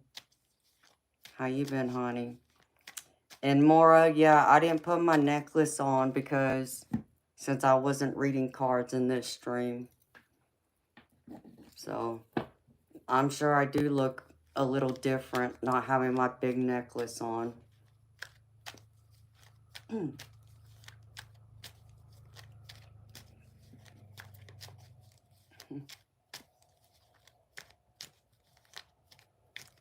Yes, H series, Hoonigan. I'm mixed. I'm Japanese, Hawaiian, English, Irish, and Scandinavian. I look naked to y'all. My neck looks naked. I mean, I did put on another necklace. So, I always have this necklace on. Even with my big crystal necklace.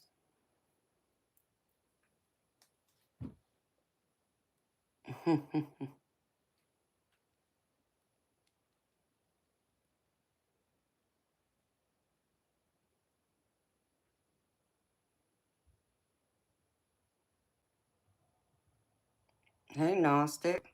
Do what makes you happy, sweetheart. If that's what you want to do.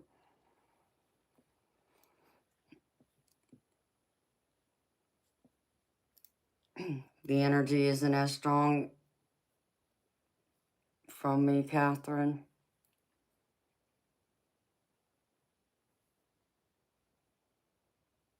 Oh, thank you, Maura.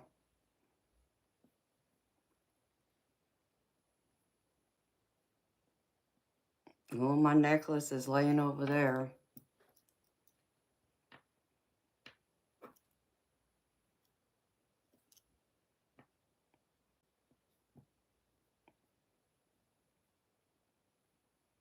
Need a cuppa to cuddle? Yeah, I know, Bob. It's getting cold where you're at. Well, let's see, Catherine.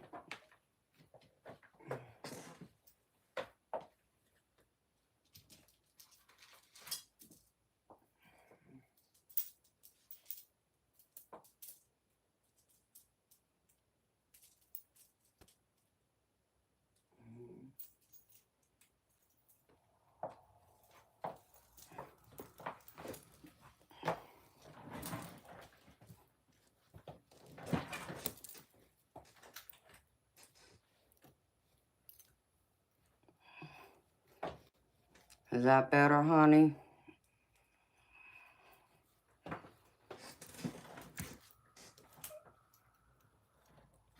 Hello, Andy Scott. Hi, Chris X. Thank you.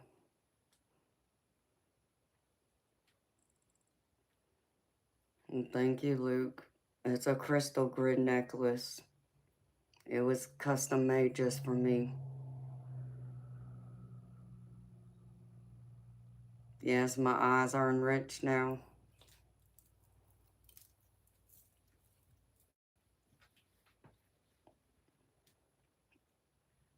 Hello, Alexis Martinez.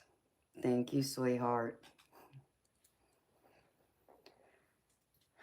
Hello, Hoon again. This is a crystal grid necklace. It was made for me by a friend, and it's to help with me connecting with the spirit world, my spirit guides, and it's also for protection too. I'm bright now. Oh, well, thank you. Yeah, I'm sure it does look weird when I didn't have it on.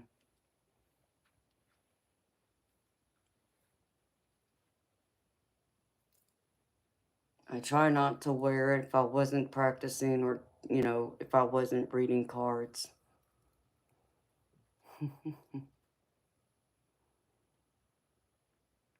So it has all kinds of different crystals in it. I couldn't even tell you all the crystals that's in it. There's many different ones in it, though.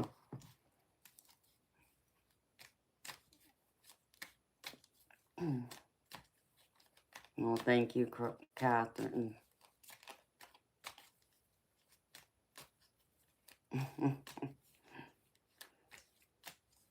True. Yeah, Catherine, I know, honey.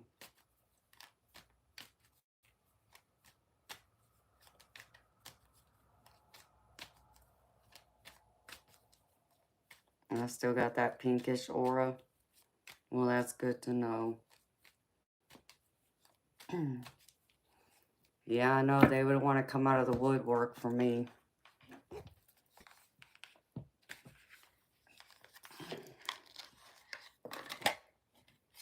I did get a new deck. I just haven't shuffled it yet. The guys might like this deck more than the ladies. I don't know.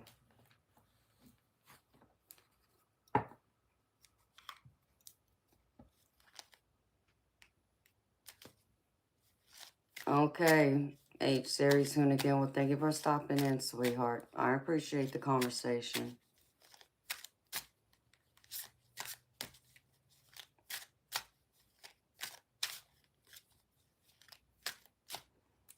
Yeah, I mean, there's different ones in here, Mora. I know there's black tourmalines, like, right here.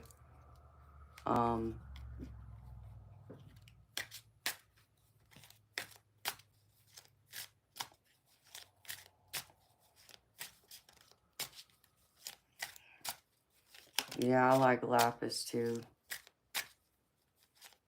Thank you, H-Series Hoonigan. Come back anytime, baby. I'm going to try and continue this conversation. I haven't decided if I'm going to do this every Sunday or if I'm going to do it like once a month. I haven't decided yet.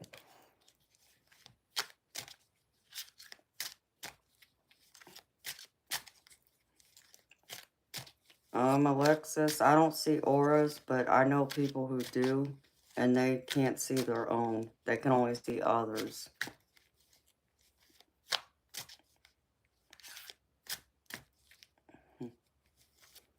I was becoming pale. Oh, well, we can't have that, can we, Catherine?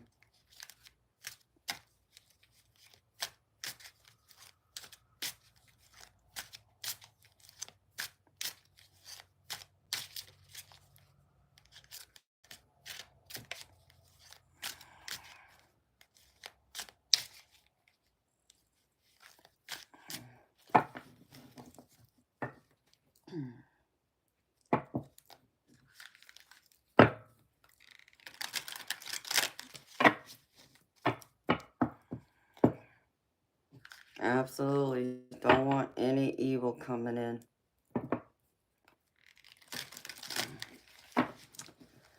No, Karen, not yet, sweetheart. I'd have to get my beef jerky from the other room and munch on it.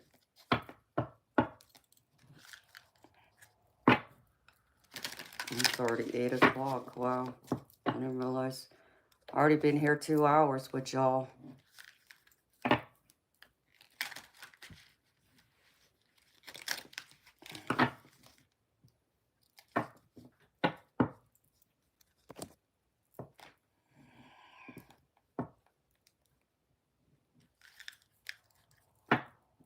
Oh, really, Alexis?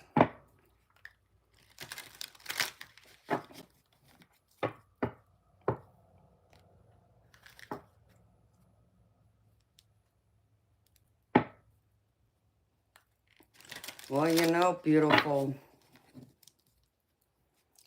Could be just spirit letting you know you have that ability.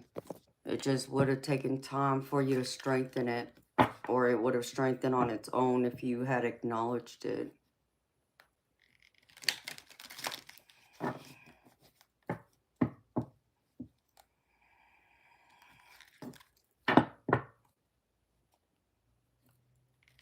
Really, Catherine? I didn't know that. You used to stare at shadows, Polly. See, it's always interesting to me because people will say, like, shadows is something similar to what I've seen on occasion, but I'm not sure since I don't see shadows, or at least not regularly. I don't. Is Judith here? Oh, wow. I'll have to check it out, Catherine. I don't watch the news. I mean, I did know that the Pope passed away, but I know a new one was, picked.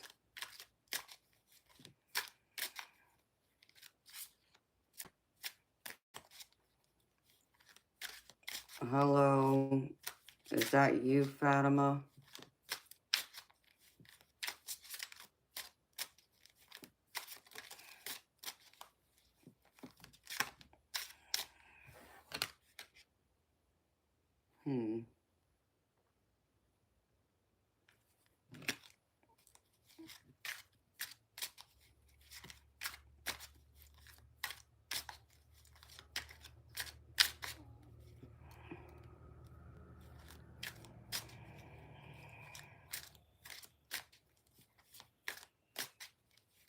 Oh, really, Alexis? I didn't know he died on Easter Sunday. But yeah, I could just imagine people would make conspiracy theories out of it.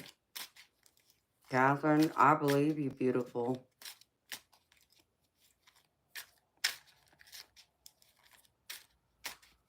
Oh, okay, Bob. You're summoning Judith. I got you, baby.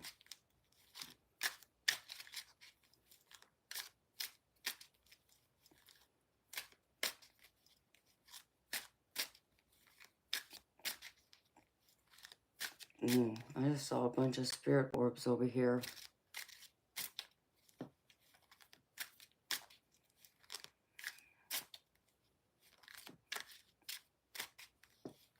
Oh, that's interesting, Holly.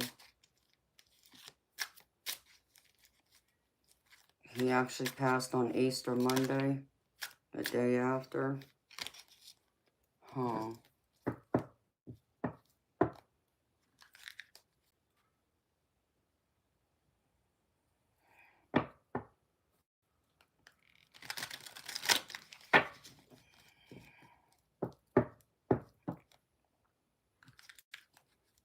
You know, well, it's nice to know that they picked an American to be our Pope.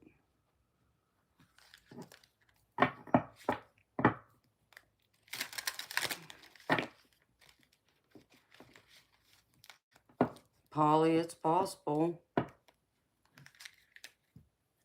Why do you not believe you weren't seeing it now?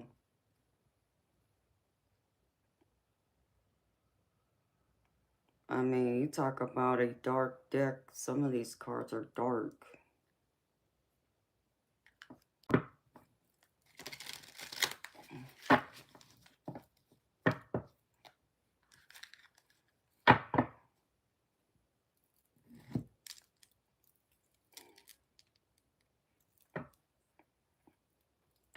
I don't know, Karen. You might have to restart your device, honey.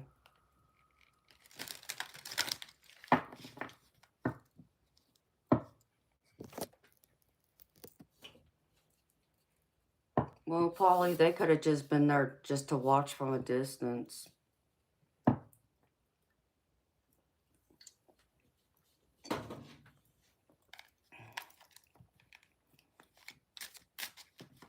See, the few times that I've seen, and it's only been recently,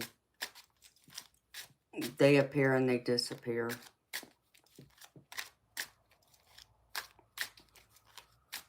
Okay. Let me go get my beef jerky before Karen and Bob kick my behind. Let me go grab it real quick.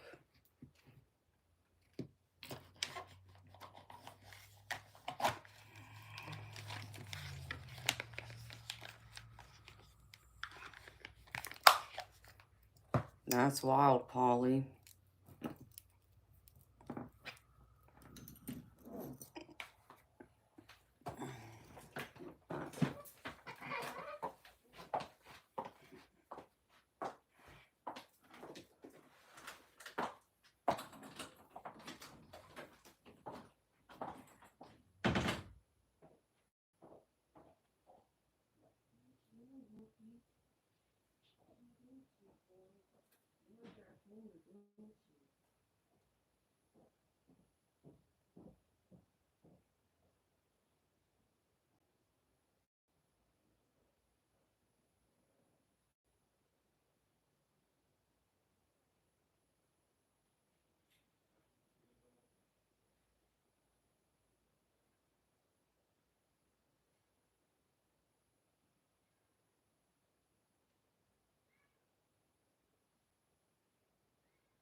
Poor kitty.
Well, I mean, we're just talking right now, Eternal. But I know you got a lot to share yourself about why you believe differently from Christianity.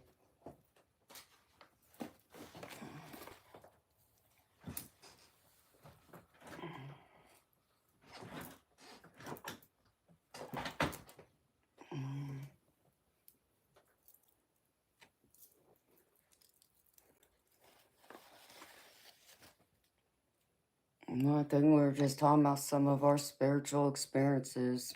A couple of people had mentioned about auras because they talked about my aura being pale. So apparently when I didn't have my necklace on, according to Catherine, my aura turned pale. I don't know if you've ever noticed that, Eternal, when you've seen me take my necklace off, if my aura changes colors or not.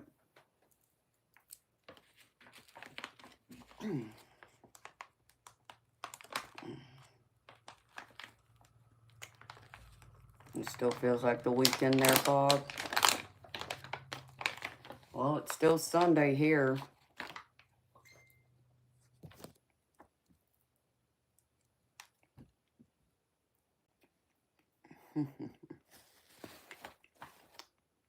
Hello, Hiawatha.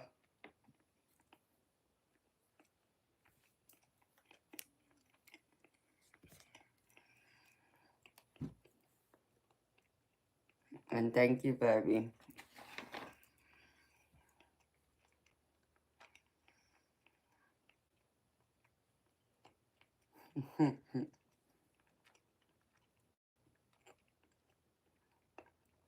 Oh, Karen, that wouldn't be a bad thing.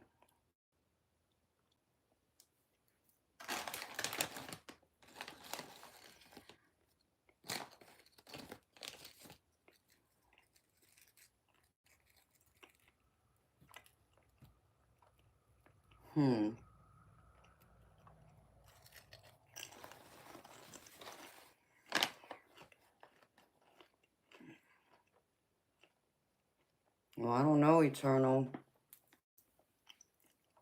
Catherine said it went pale because I didn't have my crystal necklace on.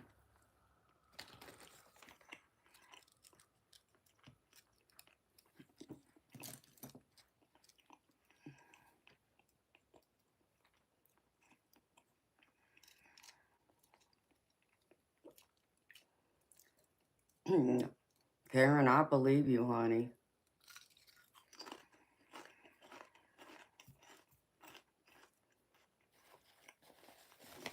So how you doing, Hiawatha?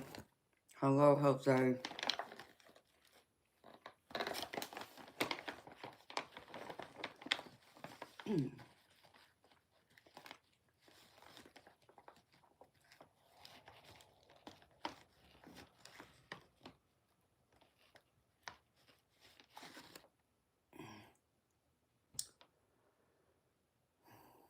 You need my help. Jose, what kind of help do you need?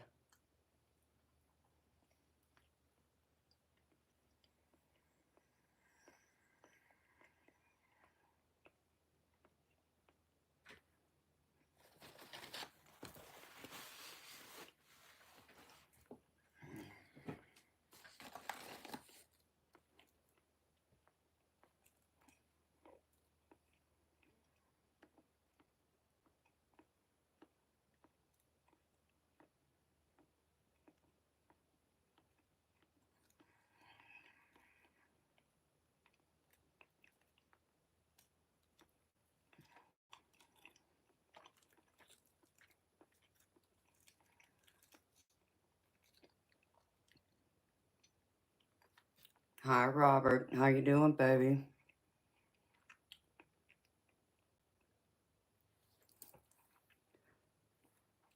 Jose, what are you hearing?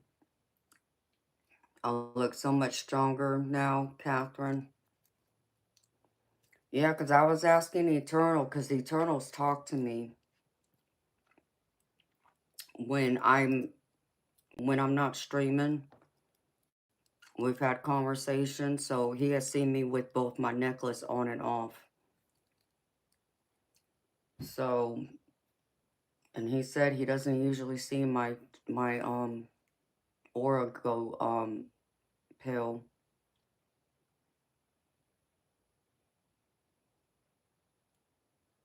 Hello, David.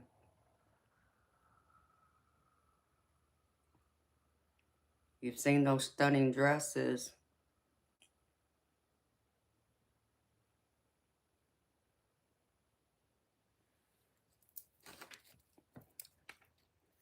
Yeah, I don't work for free. Catherine, do I record the streams? The streams are automatically recorded, sweetheart. That's how you're able to watch them back.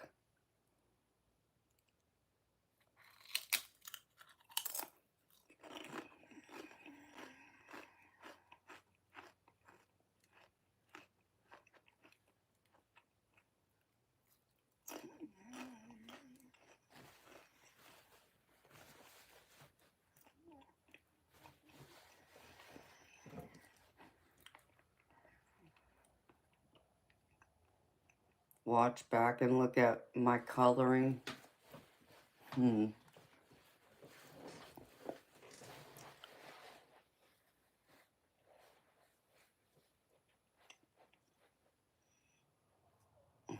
What, did my eyes get brighter when I put my necklace on? Is that what you're saying, Catherine?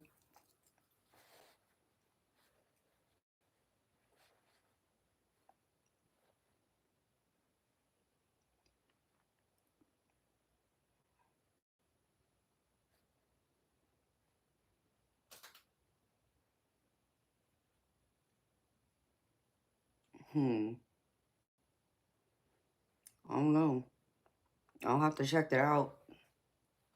I'm sure Eternal can look at it too. Because he notices when my eyes are bright and when they're not. Jose, well, it sounds like you're a medium, baby. If you're able to hear from the spirit world like that, that tells me you're a medium. You have the gift clear audience, which is the ability to hear.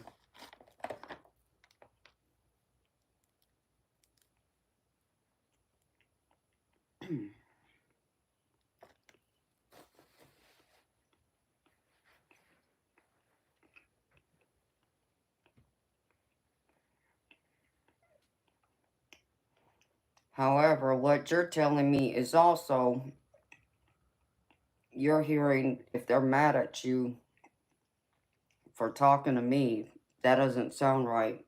And that sounds like something that's not of, that has good intentions.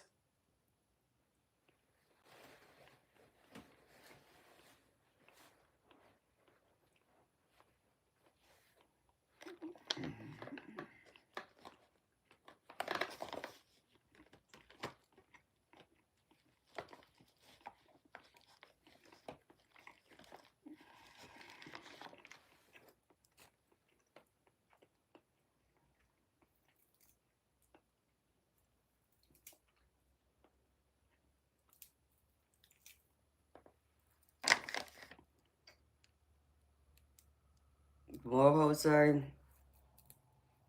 yeah, I don't feel that's probably good. You may want to go talk to a, a priest or a pastor.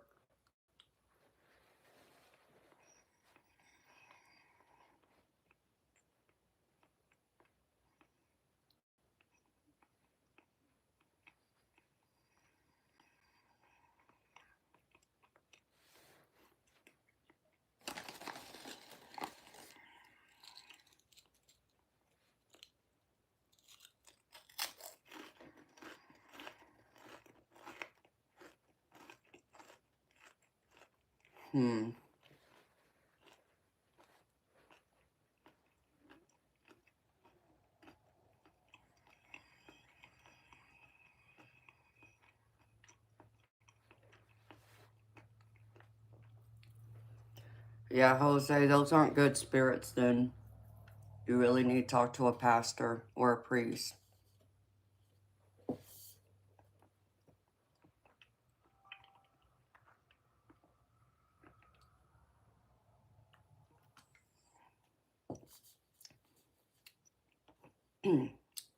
Okay, Eternal. Well, get home first, baby, and we can talk.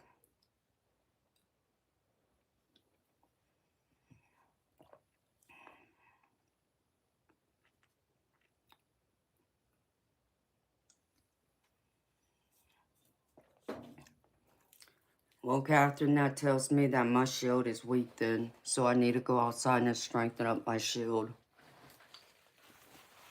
That's another thing that does tell me. So,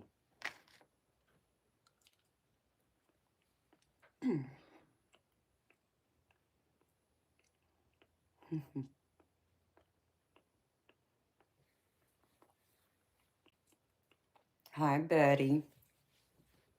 How you doing, sweetheart? It's good to see you, honey.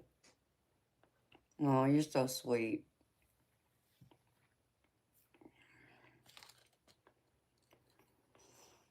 Okay. Well, that means I'm going to have to step back outside then for a few minutes to reground myself.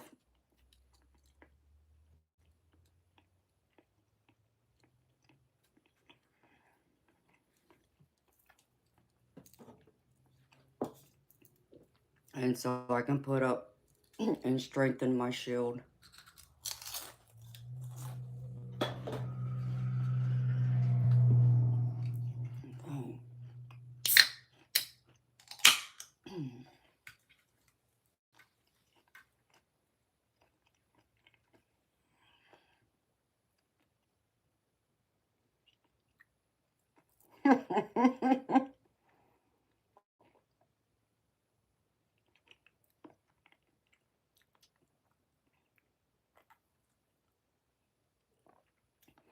Oh, definitely, Catherine. I would definitely do that before I would do any readings.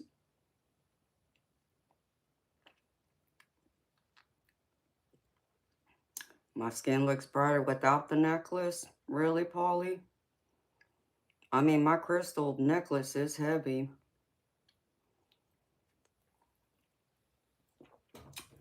Oh, Bob, he ain't cooking nothing. I already looked in that kitchen. There ain't nothing out, baby. If I was to go in there and ask him what he's cooking for me tonight, he'd probably look at me all kinds of crazy.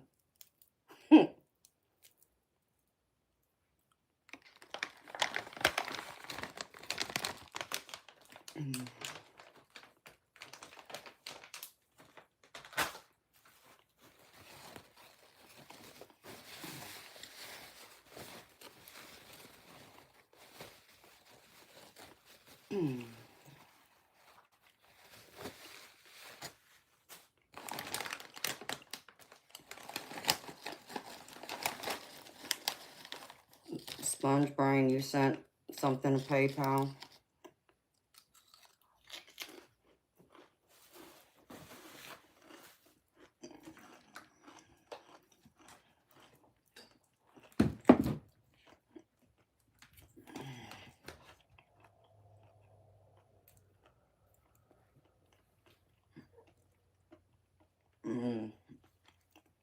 Okay, baby. Let me see something. I'm going to get all this done.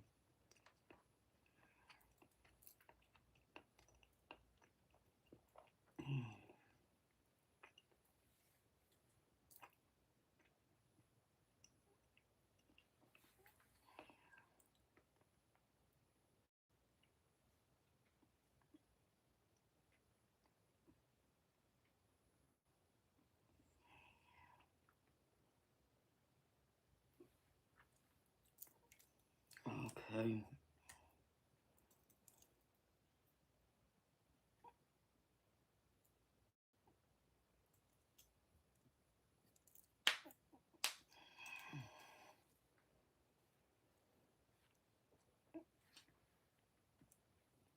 Well, hey there, Sandy. I was just thinking about you, baby. I had not seen you. How you doing, baby? It's good to see you. And thank you. Okay, baby, I see it.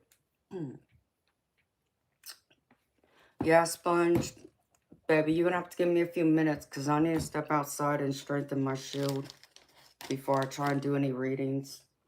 I wasn't gonna do it on this stream, but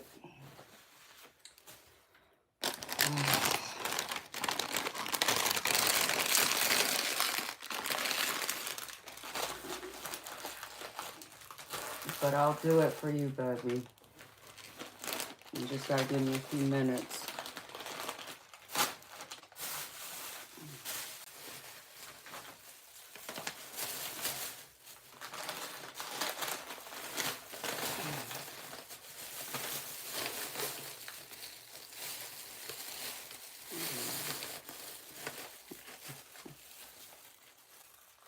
Kids stop for supper.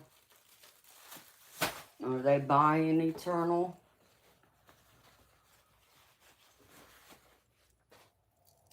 Y'all must be getting McDonald's.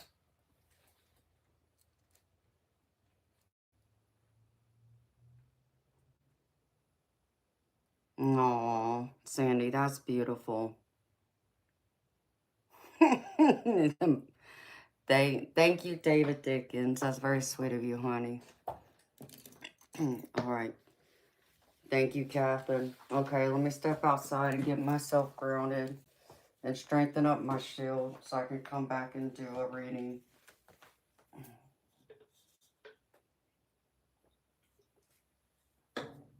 So I'll be back in a few minutes, beautiful people.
Okay,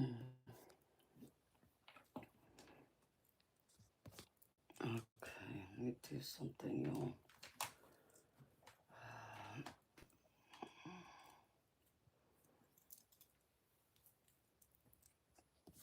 Okay, Joe.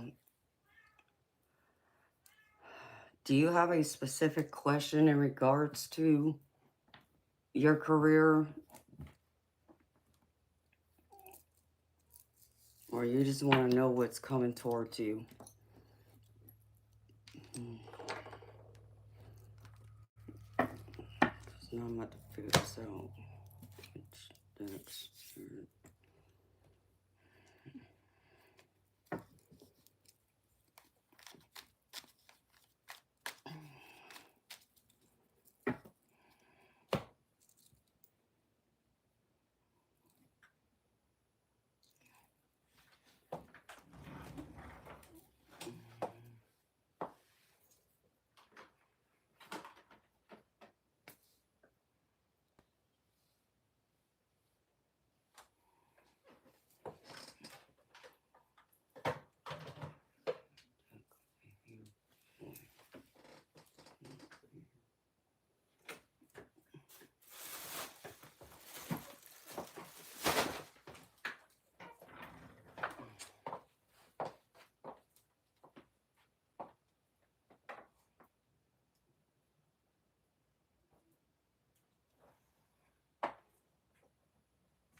Sponge Brain, do you have a specific question concerning that? Concerning your career, baby? Or do you just want to know exactly like what spirit has coming towards you?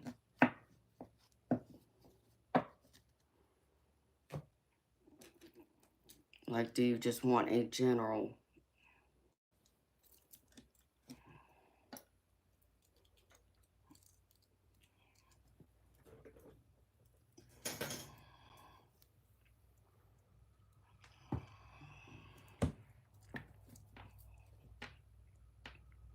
Yes, to what, baby? You just want a general? Okay. Let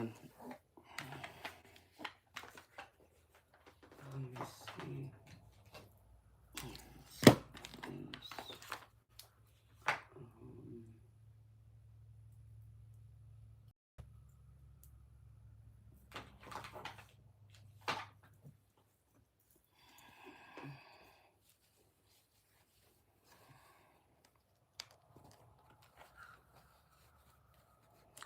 Hi, Lily Hillis. How you doing, beautiful?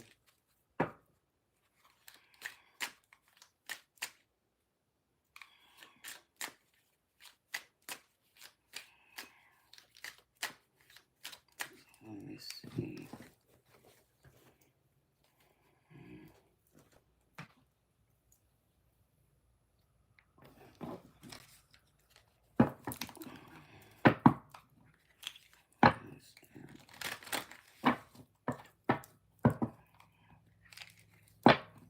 Hello, the hunter.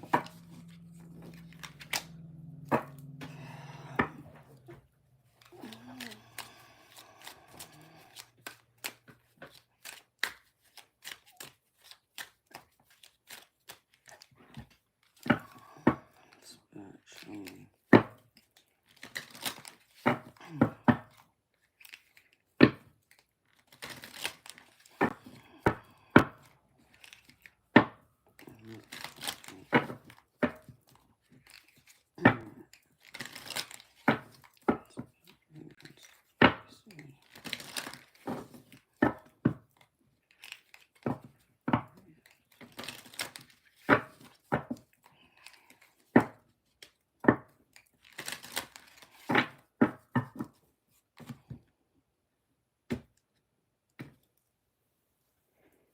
Okay, Lily Hillis.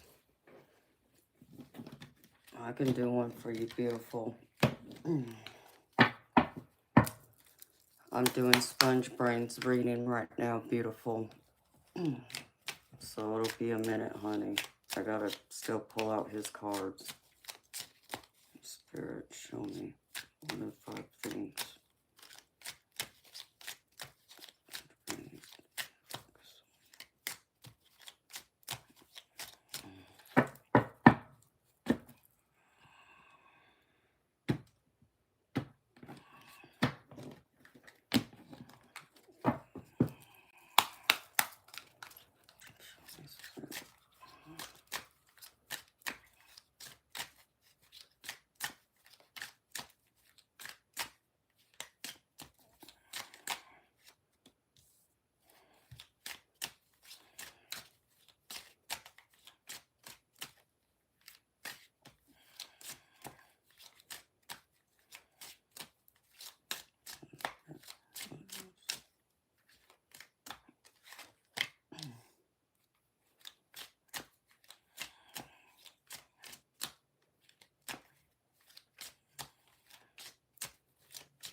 Hi, Matthew.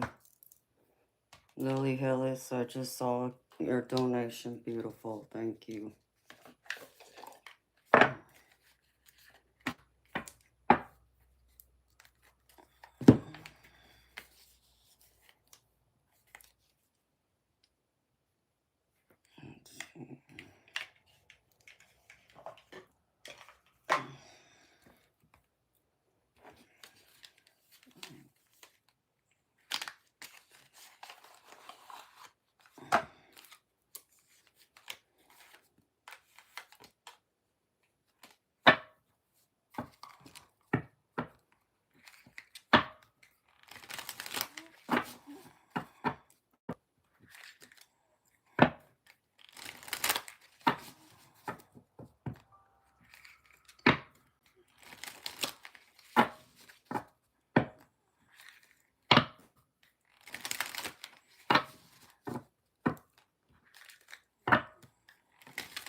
Clarify for me, please.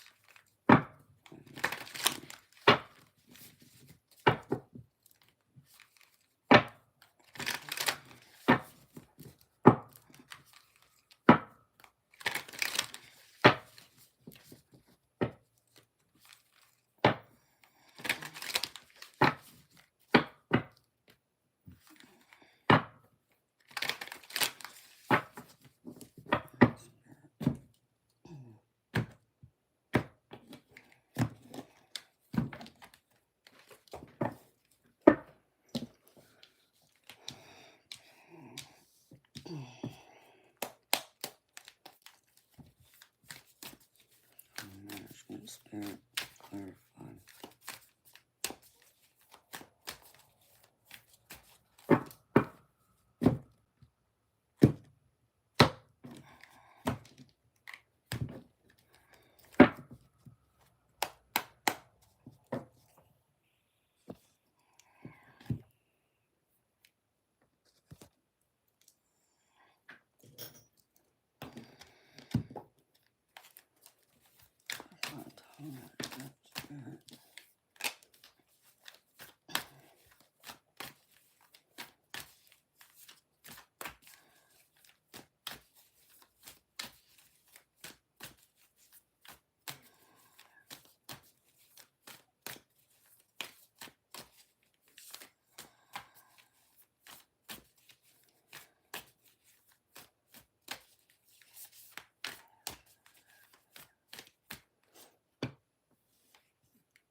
Alright. Clarify spirit.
Sponge brain, you've been thinking, you've been stressing a lot, baby.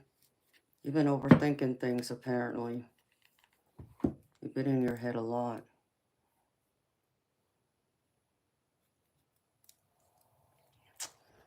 Oh, I forgot, Bob and Judith, I'm sorry.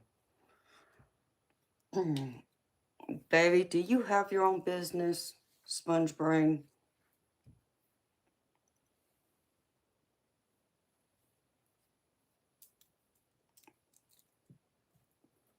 Oh, wait, I can tell, like, this is, like, stressing you out.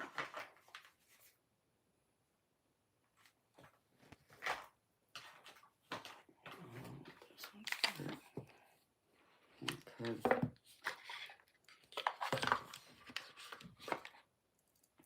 I only asked that because I got a card that's in the center that's telling me that. And when that card comes out, that's normally an indication, but it was confirmed by another card, so.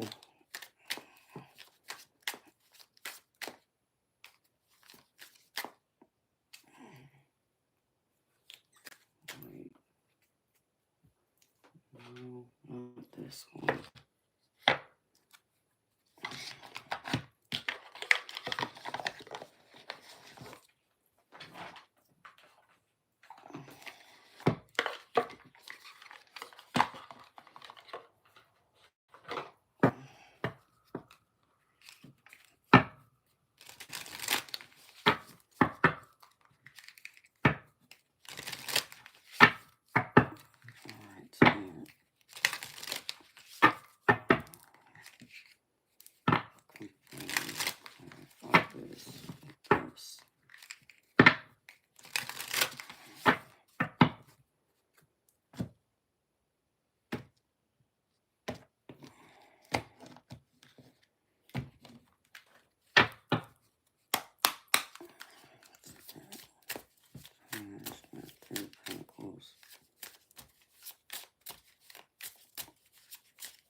All right.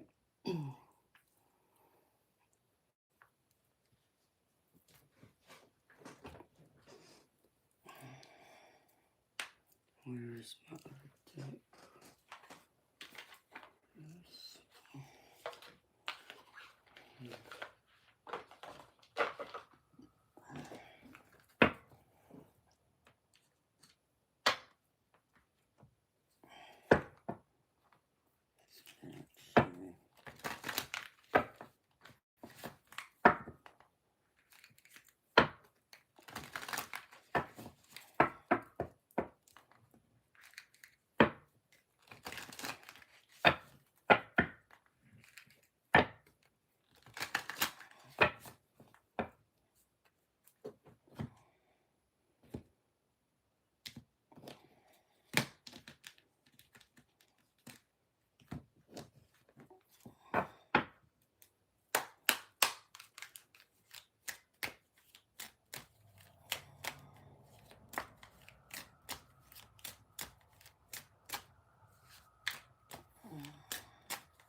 Okay.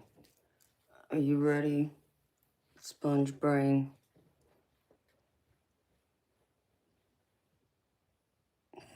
Tuna salad and crackers. All right, baby. I pulled out like oracle cards, which is like from a couple of financial and career decks. And then I just pulled out a card from my tarot deck for each, and then I went through and pulled out another oracle deck to kind of come in and help clarify and confirm everything behind it. So I just asked Spirit to give me 5 things to show me what is coming towards you or things you need to work on, okay?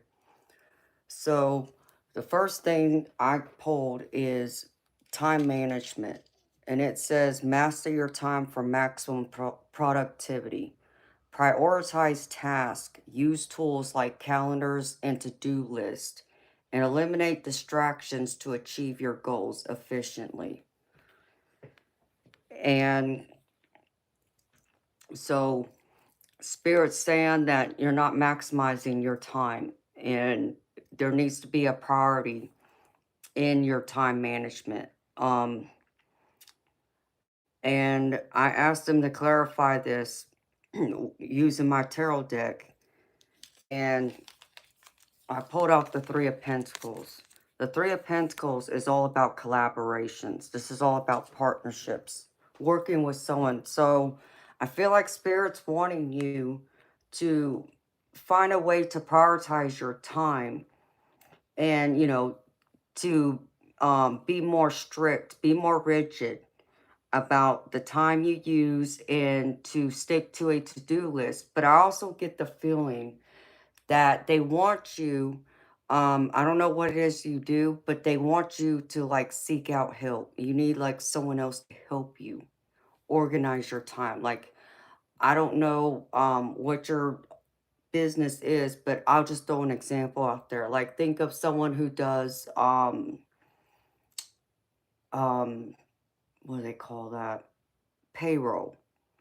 So I don't know if you do your own payroll. Like, I don't know if you have people that work in your business or if you're the solo person, but I get the feeling like Spirit's encouraging you and asking you to help prioritize your time by like hiring someone else to take on some of these tasks that seem to be taking away a lot of your time from being focused on the center of your business. So you can, you know, manifest and bring in more abundance to help your business do well. Because I feel like that's your goal here, is to manifest more money, manifest more abundance here. So, because Spirit's showing me that that's what you're trying to manifest, because I get the magical card behind it. And this says, your dream life is manifesting magically. You have enough resources to bring your desires into reality. Your income is going to rapidly increase. But first, in order for that to happen, you have to do this. Manage your time. And I feel like it's going to involve hiring someone else to help you or working with someone. So this is like, either you need to hire someone else to help you to take on some of these tasks so you can focus on the center of your business, or I get the feeling this is also maybe you having to go out there and find those people. Like I said, I don't know what, you know, your business is, but let's just say you sell vacuums. So like, go out there and like build up a partnership with maybe a mom and pop shop to, you know, carry your vacuums, you know, on in their store, so that it gets in front of other customers. You know, there's something along that line that they're showing me you need to focus on, so you can prioritize more of your time and do what's at the center of your business to get more income, to get more abundance for your business to grow. Otherwise, I feel like it's just going to be stagnant right now. Because the next thing they want you to do is work on your branding. And this says personal branding. Build your personal brand. Define your unique value proposition. Showcase your skills online and network strategically to enhance your professional image. So you need to work on the face of your business. What is it exactly? And the marketing part. So, maybe you need to come up with a catchphrase that you see a lot of companies, big, you know, corporations use. But also focus on what, you know, the face of your business is going to be. So the branding part of this is important. And again, this means having to work with someone else that's focused on this goal with you, because I get the collaborative card with this. And this card says, working with someone who has the same goal as you will increase your power and reach. Someone wants to do business with you. So there's someone out there who would want to work with you. Because here you are in this single energy that's telling me that you do have some resources, but you're like, this is a solo energy who's very abundant. So I don't feel like your business isn't doing, I don't feel like it's doing bad, but maybe not great either. I feel like it'd be doing better, but I feel like some of the resources you've gotten, that you've obtained this far, you need to like reinvest it into your business to help rebrand it, as this card says, and to hire on someone to help you work on the branding of your company, besides to work on your time management. Those two things seem to be important here. And the third thing I got is job satisfaction. So this says that you need to seek satisfaction in your job.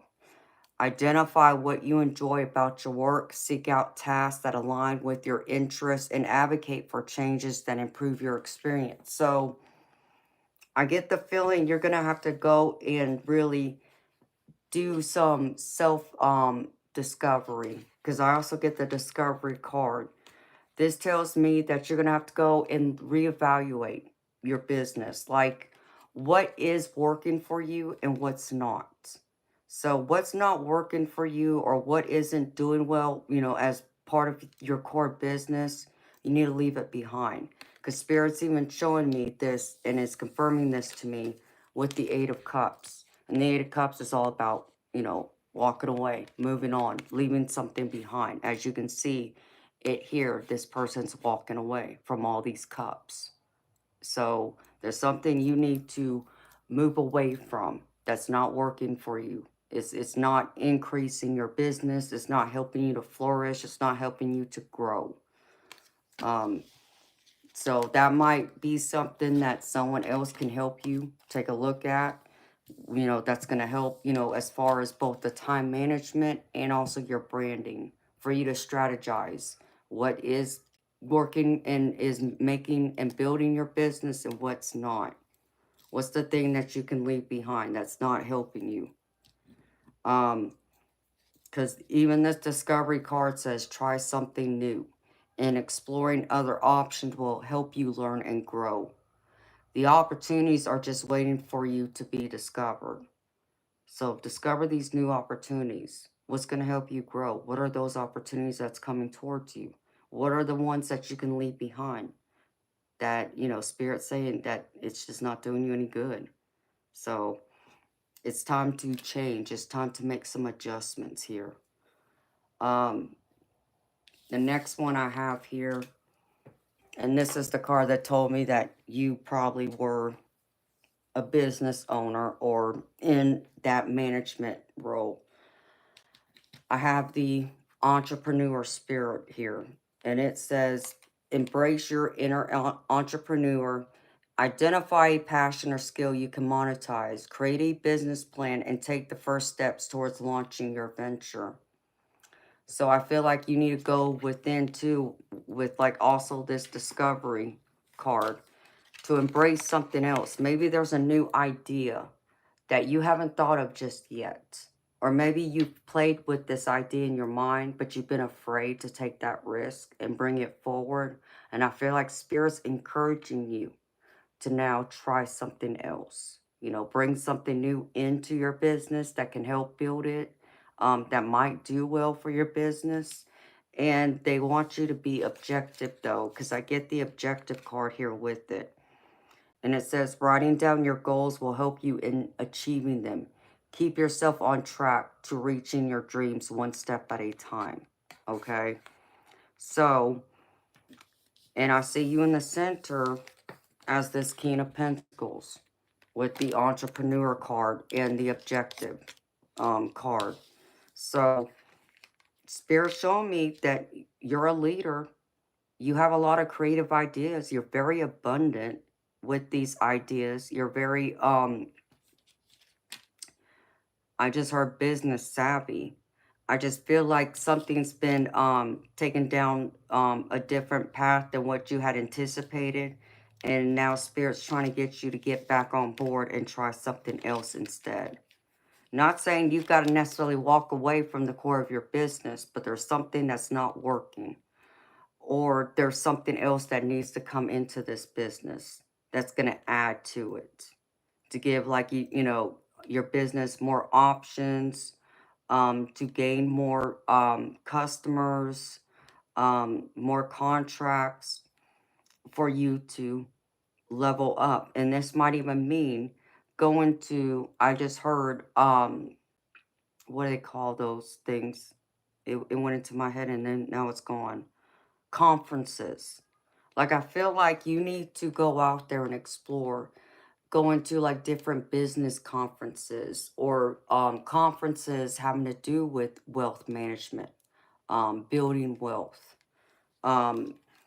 That kind of will take you down that road of where, you know, with your business and having that entrepreneur spirit, that's going to help be that driving force behind it. That's going to help bring some other new ideas. And maybe even that's where you might meet people that you can collaborate with. But partnerships, collaboration is a big thing here. And the last one they're showing me is wealth visualization. And this says visualize your financial success, create a vision board, practice affirmations, and meditate on your goals to attract abundance into your life. So, and it's funny that this card came out because I remember I mentioned this to someone else recently that I did a reading for. And I encouraged them to even create a vision board. So you need like a vision board up in your office, even at home, that where you can see it every day. You go past it and you can look at it, and it has all your visions, your dreams for your future, for both your business but in your personal life. So let's just say, you see your business, instead of it being in a small office, you see it expanding into a big, huge office building. Well, take a picture or find a picture off the internet and put that on your vision board. That's what you envision for your future. Do you envision, your personal, being able to make more money from this, like having a bigger home? Okay, do the same thing.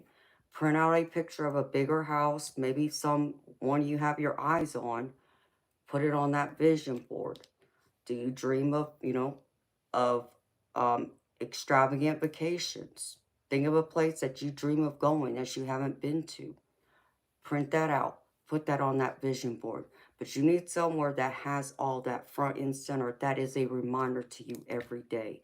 And what I would also encourage you to do is put positive affirmations that says to you, I am abundant. I am successful. Something along those lines that makes you constantly say that. Remind yourself of that.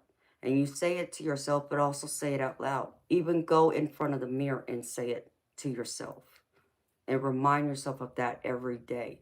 But I'll give you one positive affirmation. Brain fog that I go through, or that I say that I don't, especially when things have been hard for me, or when it feels like life is just kicking my behind and I need just like a boost of energy to uplift my spirits. I repeat this affirmation every day, but I still do it even when life seems to be going well for me. And that positive affirmation I repeat to myself every day is, everything's going to work out perfectly in my favor. Everything's going to work out perfectly in my favor. And I repeat it 3 or 4 times. And I say it until I believe it in my spirit. I believe it in my soul. Okay? What does that do for me? That, I'm not saying that means like, a bag of money is going to fall out of the sky that day. That's not what I mean. But what I will say to you is, for me, it helps me to remind myself that, all storms don't last forever. The sun's going to come out again, and it will peak again, okay? It also helps to uplift my spirits. So instead of me walking out of my house like, whether I could be moping, throwing a pity party for myself or whatever, just not be, my uplifting, happy self, positive self, it helps change my mindset. It puts me in that positive mindset. And instead of, leaving my house, with my head, turned to the ground, I hold my head up high. I stand tall. And now I'm more ready to look people in the eye than I am to walk by someone and then look away from them. I'm not going to look away. Now that I've said those positive affirmations, I've reminded myself of that. I believe it within my own being, that I'm going to live it, and that energy is going to shine out of me. It's going to shine through me, and it's going to shine around me. And that positive energy, having that strong belief in the universe, but also in myself, also radiates that energy around me, and it attracts those right people to me who are meant to be in my life, who's going to be the ones who are going to want to see me succeed, who are going to want to be my cheerleaders, who want to see me do well, who will be there even if I fail. They'll be the ones I can still lean on, I can call on and say, listen, I'm having a bad day, or things are going to hell and back in a handbasket, whatever it is. And I can lean on them. And that's what you need, is that strong support system, those people you can lean on. That's going to be there through thick and thin. That will be your cheerleaders and will be, there to see you cross that finish line to achieve those goals. But they're also going to be there even if you don't do well for a while, if things don't go exactly as planned, which we all know. We could have the most laid out, perfectly put plan, but life happens. It happens to all of us. So don't allow that to discourage you either, because Spirit wants you to also be, you know, grateful for what you do have. They want you to be ambitious, because with the wealth visualization, I get the Queen of Wands, okay? And don't pay attention to the gender, okay? This is just you showing me more of your feminine energy, as we both have divine masculine, divine feminine, okay? But the Queen of Wands is someone who's very ambitious. They're very goal-oriented. They got their eye on the prize, They're not too much into looking for love, having other distractions. They're more focused on their goals, their career, wanting to build. They're very ambitious, goal driven. Um, their career focus, not nothing else. And so this is what Spirit's saying you need to be. You need to have that ambition as you visualize your wealth and what's going to be coming to you in the future, as I feel like it's coming towards you, because Spirit's showing me, even here, the other card I got is blessings. And it says unexpected fortune is about to come. This is a great time to enjoy the blessings pouring in. Your finances are doing well at the moment. So be grateful for what you do have, okay? But also, Spirit saying blessings are coming towards you too. Just believe that that's what's going to happen. Believe in this wealth visualization. And believe you're ambitious like this Queen of Wands. You're going to take all that action towards making things better, because you got your eyes set higher on, what you have visualized for yourself and for your future. So I encourage you to put together that vision board, practice those affirmations, and really truly believe that you are more than capable. You are able, and you will succeed and have all the abundance you could ever want or dream for in your life. Don't think that, you're going to fail, because if you keep telling yourself you're going to fail, then you will. And stop allowing your negative thoughts to run your life, because that's the other part of the problem, is you keep getting stuck in this Eight of Swords energy right here.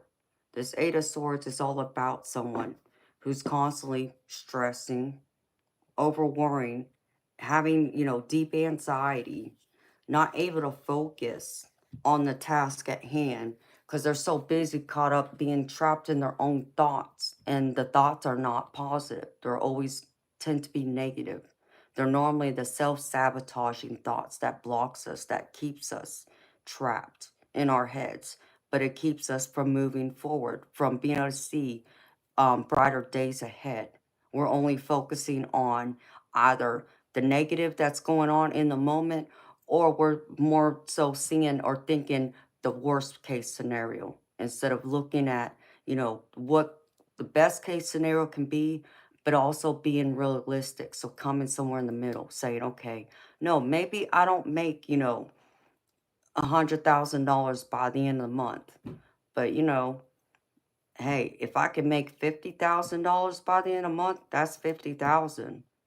It may not be 100, no, but it's better than nothing too. And as long as what you're bringing in is more than what your expenses are, then you're doing well. You're in the green. And I think that's the focus you need to put your time on and need to focus on, instead of, well, you're not meeting that goal because you expect to have met so much, by the end of the month or by the end of the year. You know, Still have that long-term plan and goal in mind. I'm not telling you not to, but also look at the short-term goal. But be realistic about your short-term goals too, so you don't end up here. Because being here is going to cause you to fail, or you won't find success. So Spirit wants you to stay focused. Focus on the positive. Because the other thing I did is I pulled from another oracle deck that I have for your finances. This is called my money manifestation oracle deck. And so let me go through this with you. Oh, where'd it go?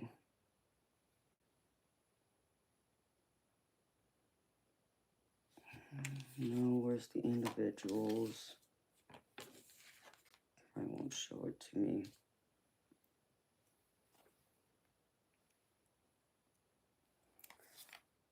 Okay. I have 2 clocks here. And I also have... this is books. So the clocks are telling me this is like your karma, the things that could be what's, getting in your way. But I'll read these to you individually. The first clock says schedule. So again, this kind of reminds me of, time management. And it says most forms of prosperity require time and effort to manifest. Do you have room in your schedule for the abundance you are wanting to attract? So again, to me, this is all about confirming this, to stay focused, focus and prioritize your time so you can focus on building this business to make it prosperous for you. And the other one is the pressure. I feel like you're putting too much pressure on yourself. And it says, be aware of how family influences and social pressures are influencing your career choices. So here's pressure. So take the pressure off yourself too. Don't feel like, what other people are doing, or if they're doing better than you, don't compare yourself to them. But also don't allow, your family and friends to distract you from what you're trying to build. And also, don't allow yourself to get caught up in what they say, if they are having doubts, or if they're telling you you need to hang it up or whatever. You need to focus on what you're doing and ignore everyone else. Stop allowing others to put that pressure on you. But you need to, take the pressure off yourself, too. Stop feeling like you're a failure if you don't meet a certain goal. Maybe it doesn't, you don't meet it in the time frame you want, but it doesn't mean you still won't get there. It just might take you a little bit longer. And the next one here is reckless. And this is really what's working against you. It says uncontrolled spending habits and impulsive purchases are making your financial journey harder than it has to be. So, again, there's this focus on budgeting, making sure you're focused on where your money's going, where you're spending your money. If you don't have the resources to spend it on something, or it's something you don't need, don't do it. Unless it's going to improve your business and how your business flourishes, how well it does. Is it going to help boost your business? Is it going to help increase your time so you have more time for other things to focus on, creating new ideas, new projects, whatever that is to help boost your business more. But, I would probably, right now, I wouldn't be focused on, my personal lifestyle. I would be more focused on building the business and trying to make sure it grows. And once it's growing and it's stables, then okay, you can look at enjoying some of the fruits of your labor. I'm not saying just to stay at home all day long either when you're not, working, on your business, but I'm saying you might need to tighten that belt, is what Spirit's showing me. And then the next one is training. It says you still have some new skills to acquire before you can really advance to the next stage of your career. So Spirit's saying there's some other skills you need to acquire to help build your business to make it a success, the success you're hoping it will become. So this might mean you need to take another class, get another certification, or do something that adds, value to you, to your resume, that helps you to finesse the skills you already have. And the other one here is inner work. And it says, don't be afraid to prioritize your personal growth and spiritual development. Health and wellness are necessary to enjoy an abundant life. So I feel like you got to make sure too that your health, you're looking after yourself, taking care of yourself. Because you can't grow a business if you end up being sick and out or in the hospital. So make sure you're investing in yourself too. That you're getting enough rest, you're eating, healthy, you're getting enough exercise too. Find that balance between both. And then what's going to also help you here is I have the creator card, which is the jar. And this is supposed to help with your skills. This is your potential that you either haven't put as a focal point, or there's this untapped potential that you haven't tapped into yet. And this is creator. Your creativity is your superpower on your path to prosperity. So there's something else you need to create, which goes with some of the other oracle cards I pulled, with the entrepreneurship card and the magical card and discovery. So there's some other creativity you need to pull out that needs to be awakened within you now. And then I pulled a few angel cards for you, and the first one is called Rebirth. It says, you have entered a period of spiritual awakening and rebirth, where you have the opportunity to align with your higher self and the overarching principles that guide you. The angels say to be prepared to be the best you can be. And the positive affirmation on this is, I'm in constant bloom. I am refreshed, rejuvenated, and reborn. So I feel like this is a transformation period for you. It's a period of change where you're supposed to transform, where you're supposed to work on yourself. Make sure you're healthy, but also look at your what skills that need to be finessed, or acquire a new skill that will help. And also the untapped creativity that needs to come to the surface, and also take the pressure off of yourself. This is a big one. This will affect your health too. So you need to really focus on this transformation, this change. And I know people don't like change, but I feel like this is part of the journey for you in order to lead you down the road of where you're wanting to go. Because the next card I have here is gratitude. And it says, the angels want you to remember, if you just pause and think for a moment, you might just recognize that you have so much to be thankful for. no matter how small these positive things might seem. So have gratitude. And the positive affirmation here is, I am grateful for many things in my life that bring me joy and comfort. I am grateful for many things in my life that bring me joy and comfort.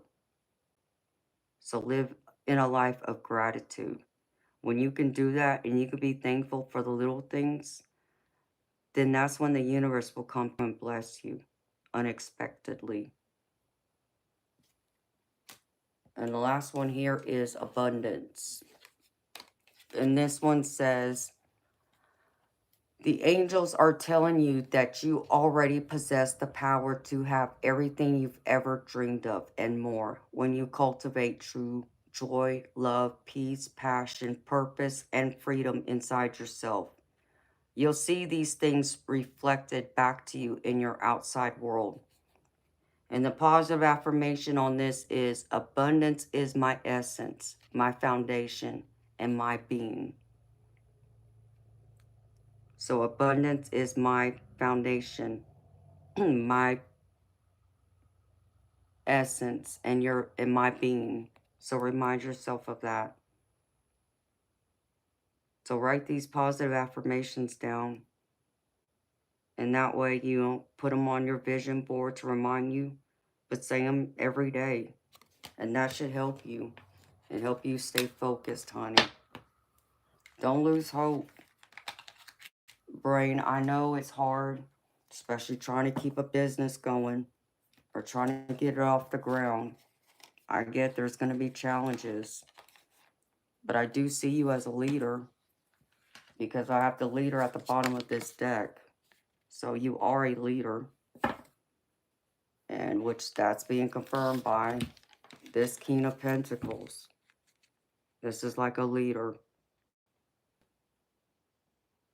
So be willing to take that steering wheel and lead.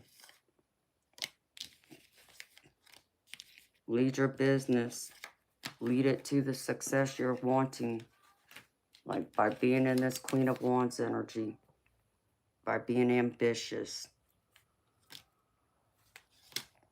Well, that's what I have for you, honey. So I hope this reading's helped. I hope it's helped to answer your questions you've had. I hope it's helped to put your fears, doubts, and worries to rest. I really hope it's helped to find that pathway forward for you. What you can expect's coming towards you. And the areas you can focus on how to get things going and make things better for you and your business going forward. So I want to say thank you so much for trusting me to read for you, sweetheart. All right.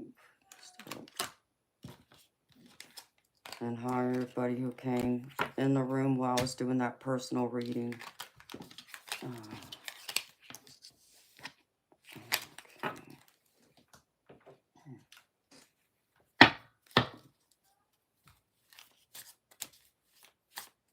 You're so welcome, Sponge Brain. I'm happy it helped you, baby. I'm glad it was needed. I hope it resonates, baby. I hope it makes sense and it has spoken to your spirit.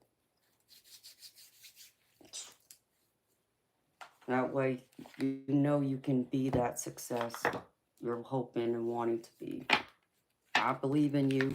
You just got to believe in you now, baby.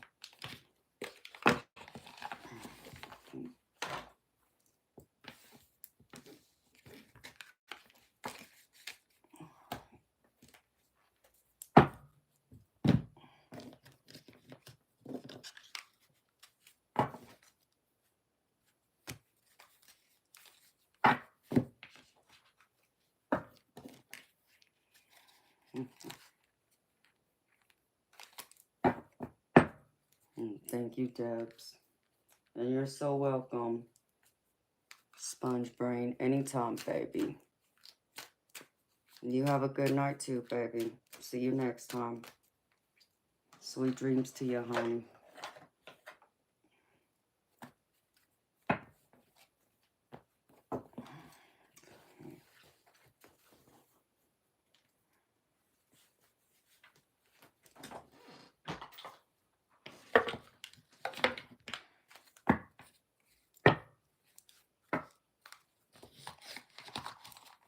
Victoria.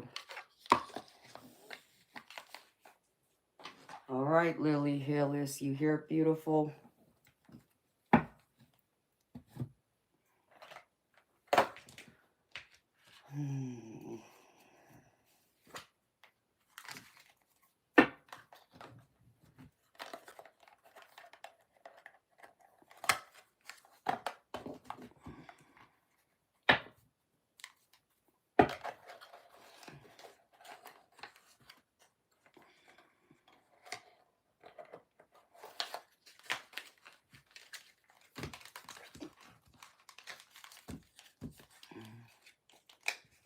Hi, Greenbridge Life.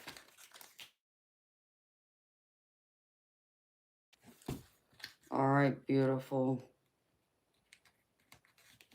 What's your question, honey, or you just want a general?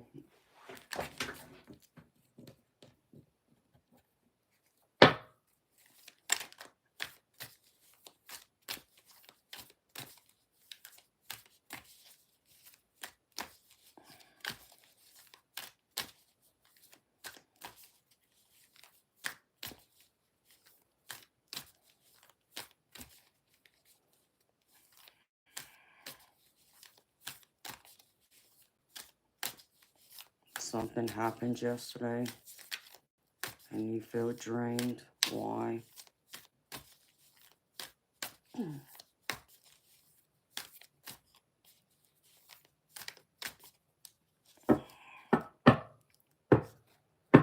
Greenbridge Life, I don't know what makes you think that I'm not having a good day.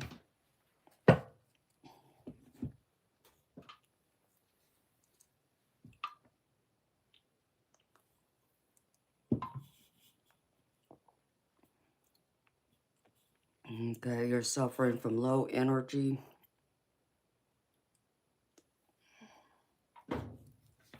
All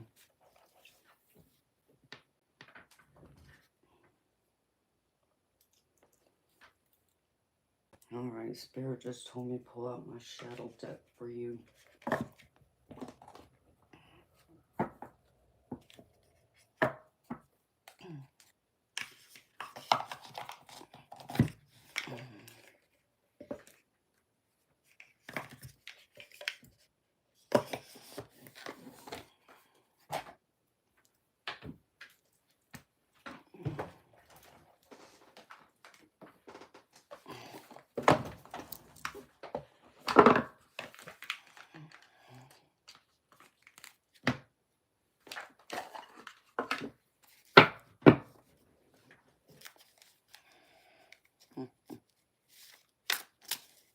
Oh, you are too beautiful.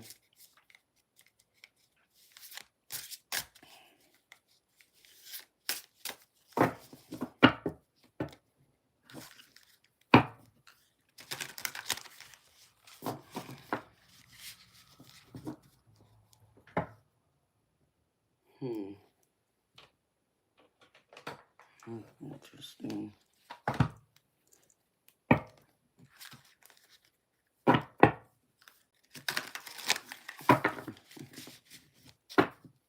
That's all right. You can't forget the biscuits, baby.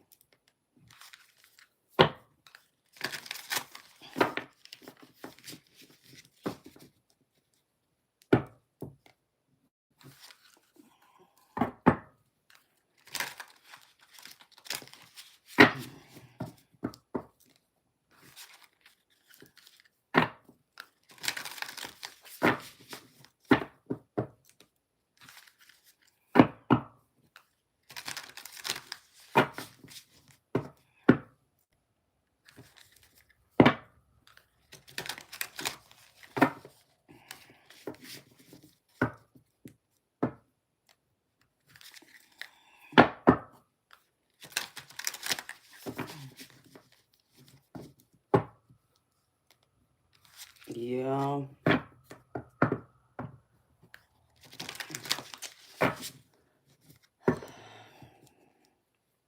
I feel like you're right, too, Lily Hillis, because that's what Spirit's trying to tell me. Because they had me pull out this other deck, too, that They never tell me to use. But for some reason this time they are.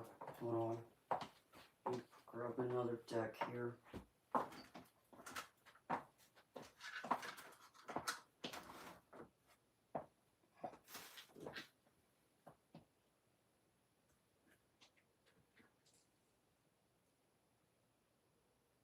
Where'd it go?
Oh, crap.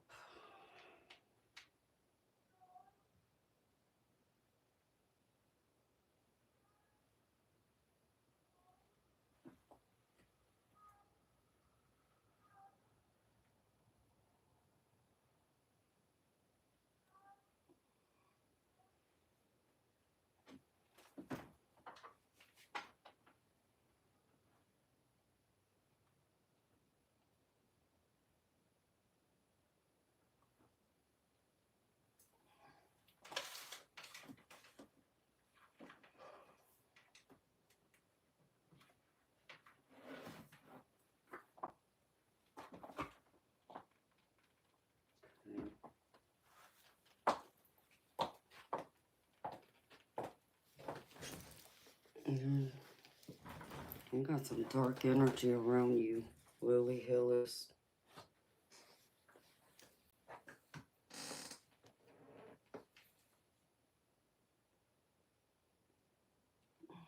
I want to pull out this deck.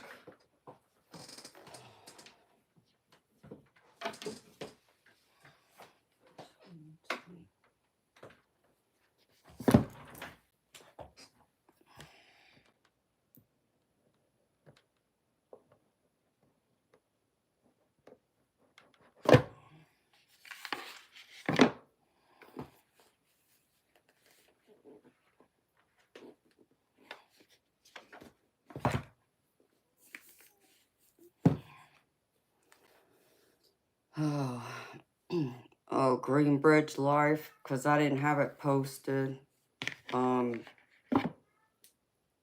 Well, actually I do. It should be in the chat box. If you see my name highlighting yellow, that's where it's at. There should be a link there to my PayPal.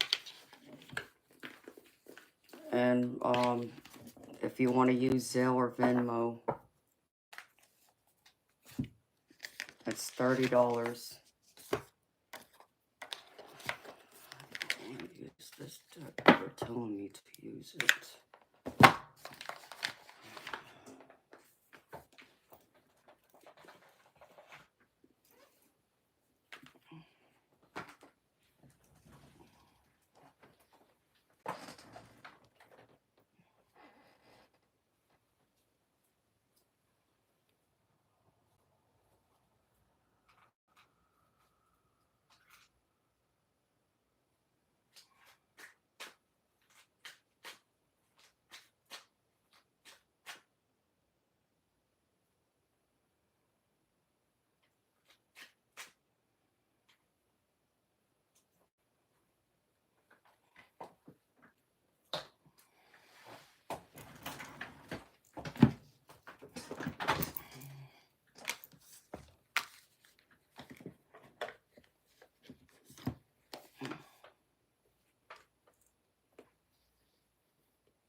Hello, Wilfred.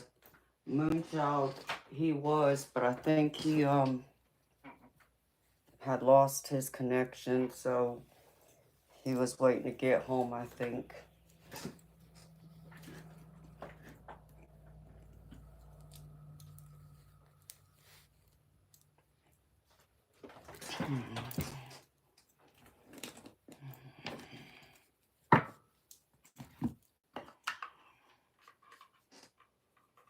Too many decks piled up here.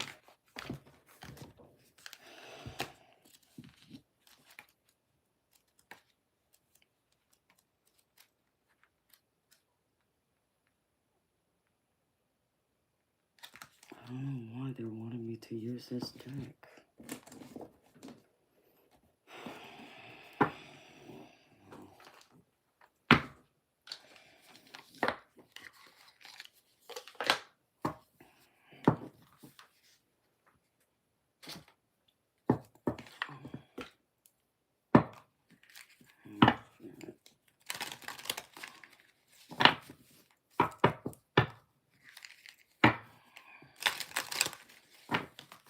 You're welcome, honey.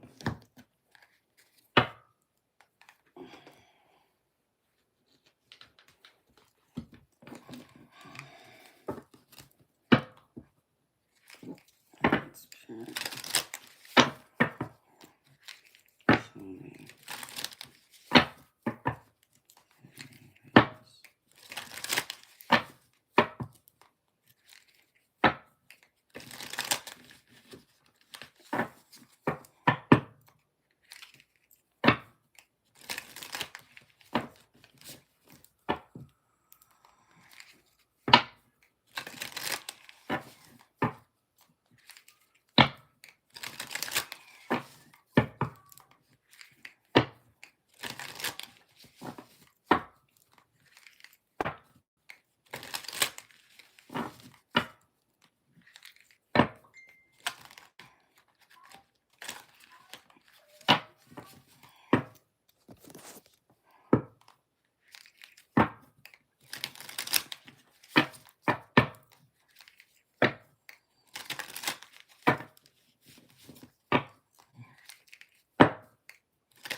Well, I'm going to pull out a couple of decks. I don't want it to scare you, honey.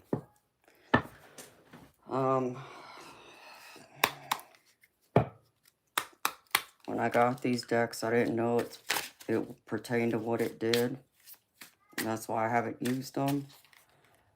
But for whatever reason, there must be a message in this for you. Because Spirit told me to pull them out. So, don't let it freak you out, honey.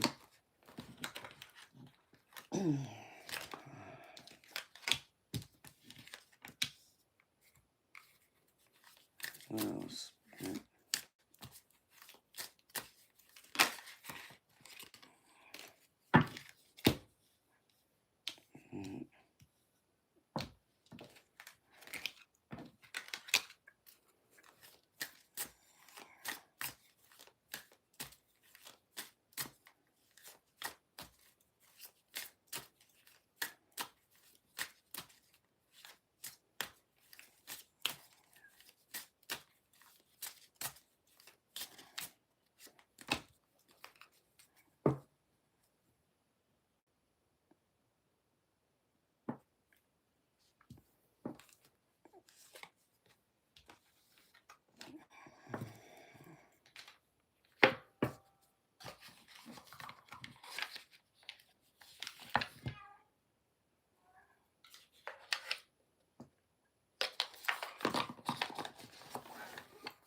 just confirmed. No.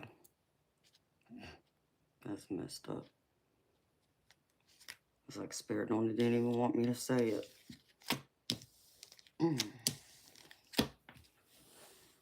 I asked if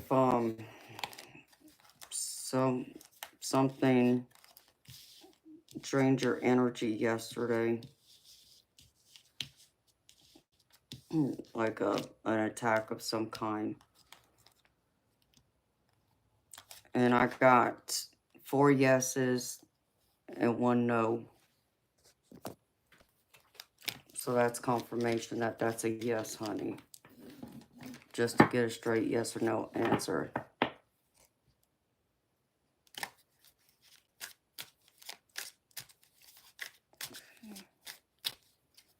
So there's that.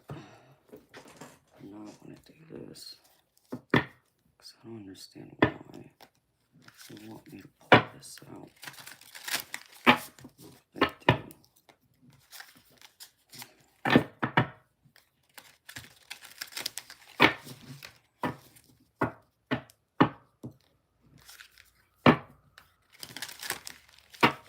High 420.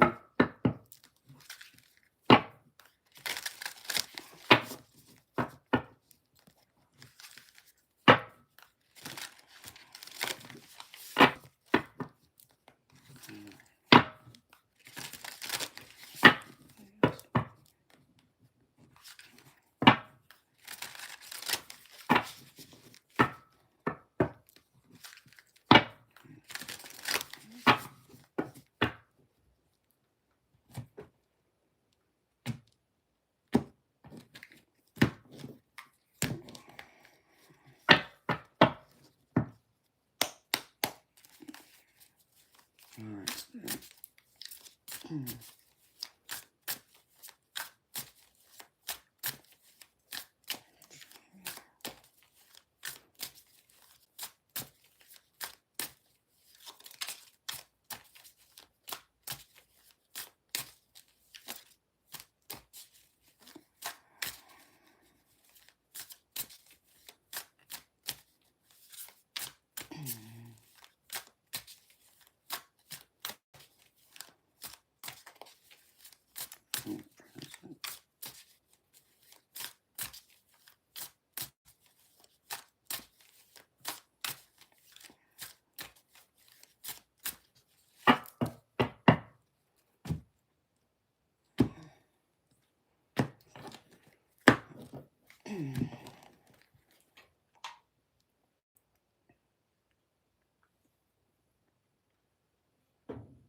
Well, don't get any clearer than that. Alright, Spirit. Show me. Let's have this in.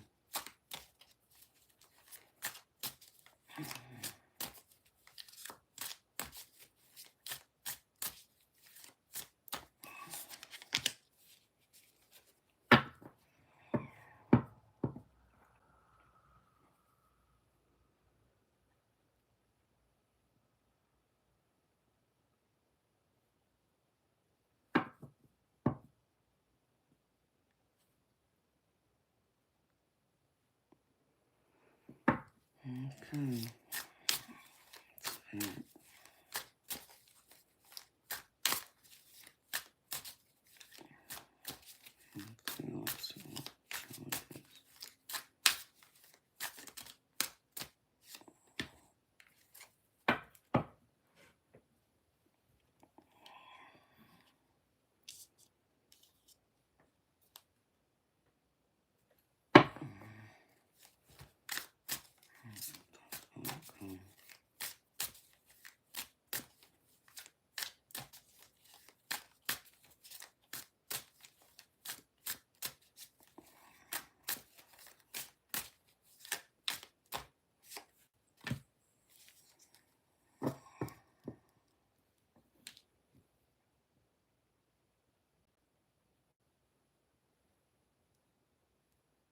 Mm.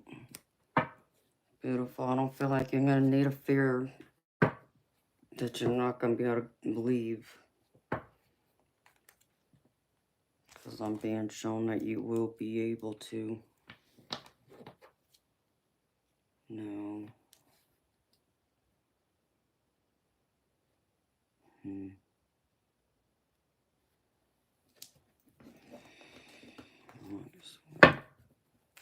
Alright, Spirit.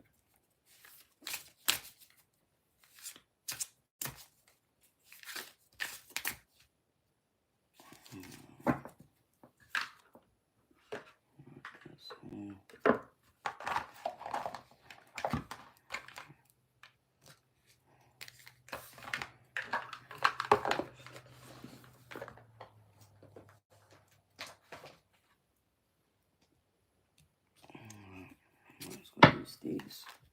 So it goes with it.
Alright, Spirit.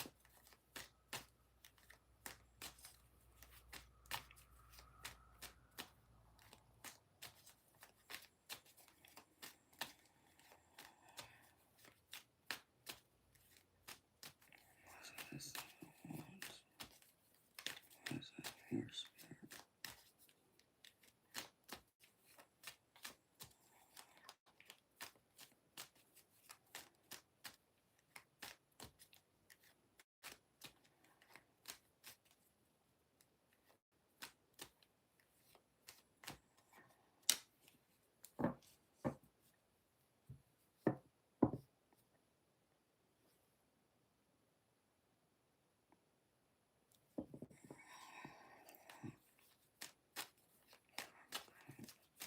Spirit, clarify.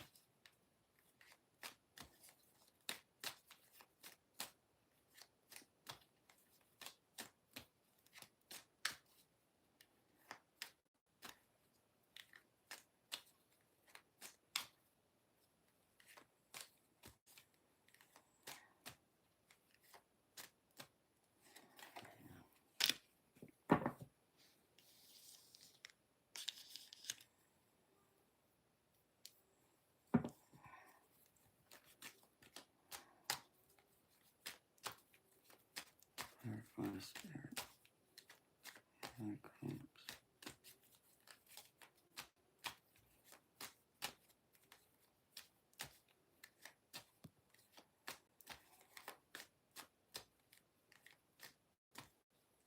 Oh, I'm getting a headache.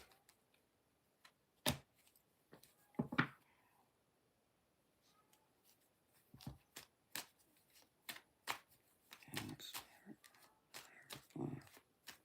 Emperor.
Hi, Keith Jenkins.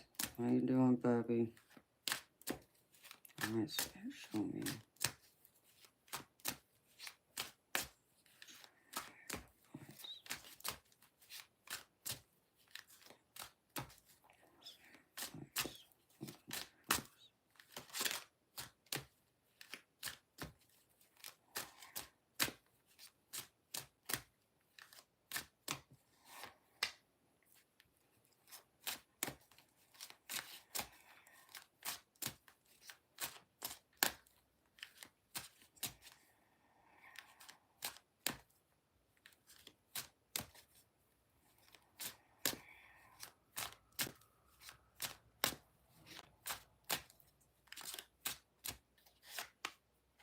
Who are you talking about? 420.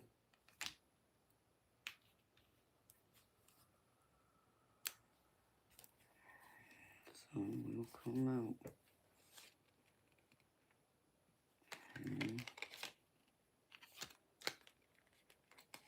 Well, beautiful. I feel like you don't have much to worry about. More of it's just, I think, you going against yourself. But do I think someone drained your energy? Yeah. Spirit's confirming it did. And even just trying to do your reading, it's giving me a headache. So, but I'm also being shown you're protected. So,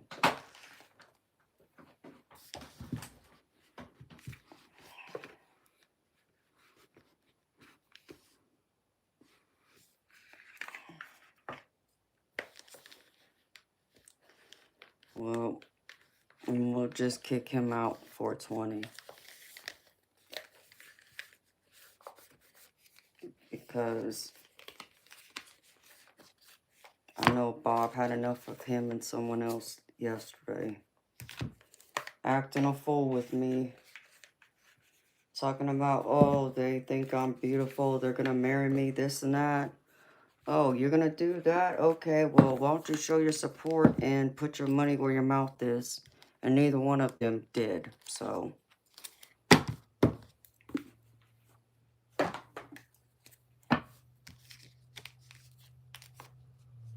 I'm just trying not to give it much focus right now.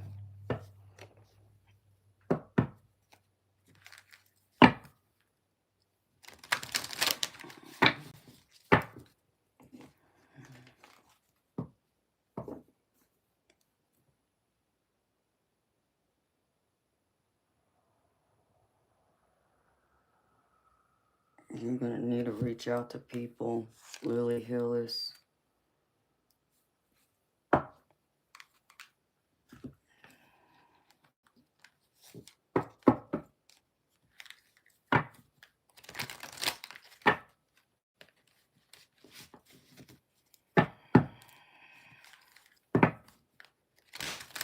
Hey, gratitude. What do you mean what happened to you yesterday?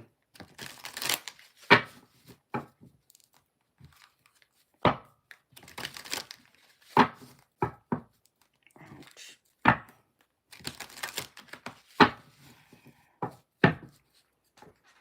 How you doing, gratitude?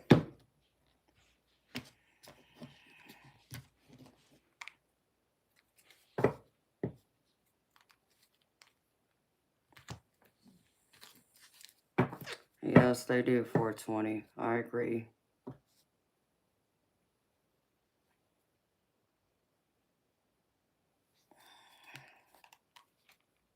Okay. Well, I'm glad because that's what Spirit's showing me. You need to reach out to people. I'm doing good. Gratitude. Thank you for asking, sweetheart. It's good to see you.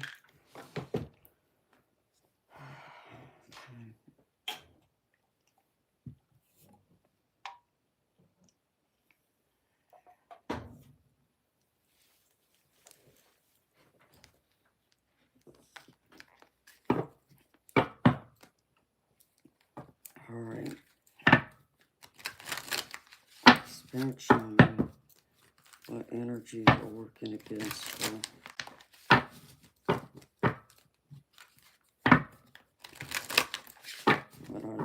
working against her, Spirit?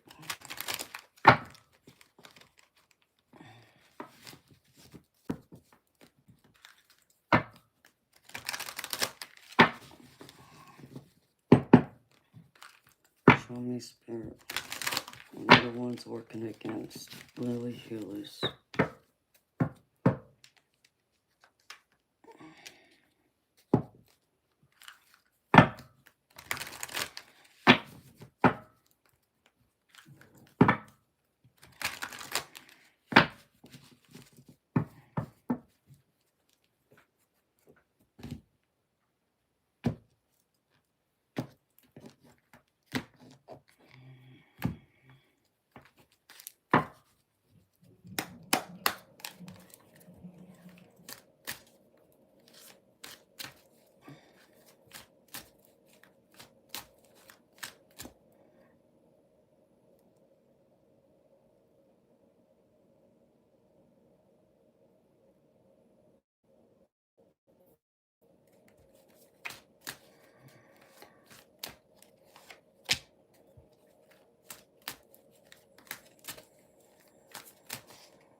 Really?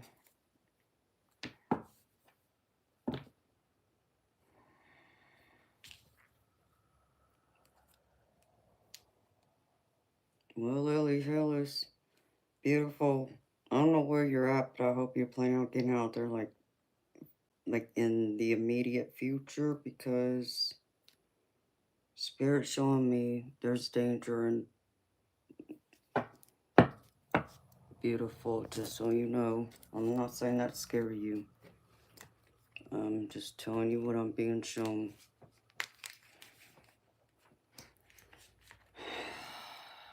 Which one is this? 56.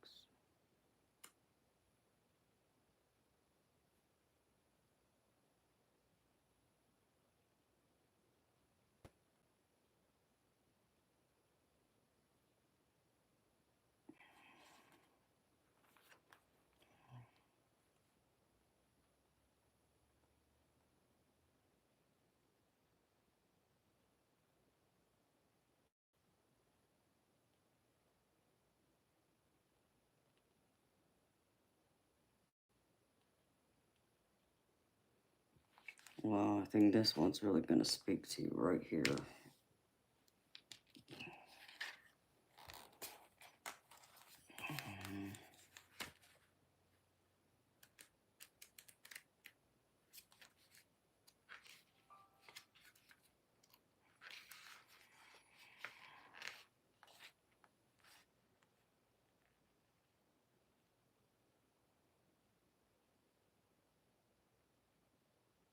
Mm-mm.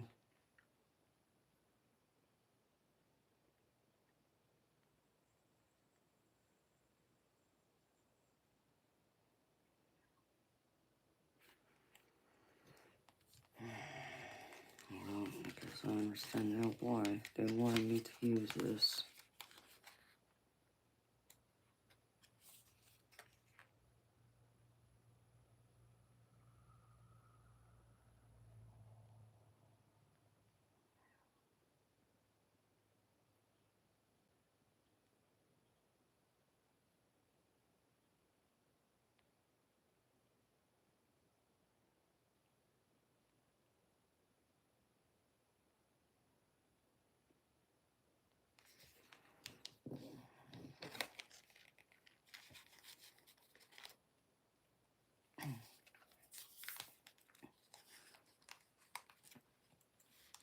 Oh, I know you are, honey. I encourage you to do that quickly, because This don't look good.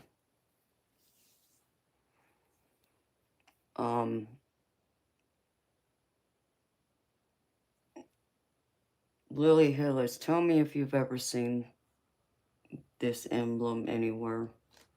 Just curiosity, beautiful. Does this speak to you? Does this look familiar to you?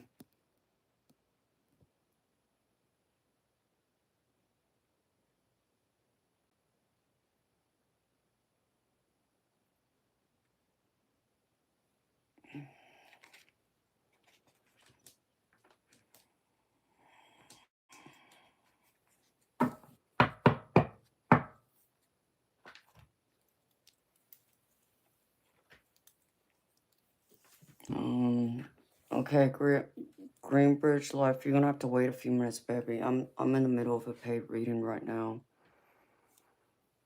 Of course, sacred geometry.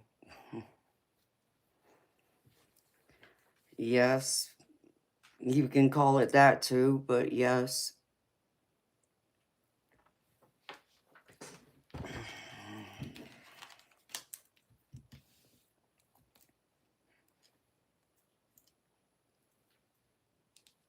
I feel like someone's been dabbling in things they shouldn't be. And I feel like that's why Spirit wanted me to pull this deck out, but that wasn't the only deck they had me pull out. They had me pull out another deck that I would not use.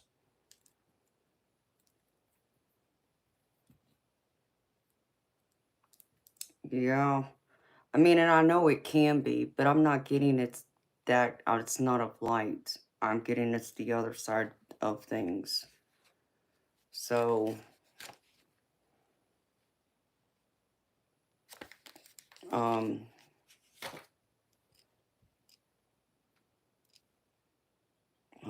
where's that one other deck?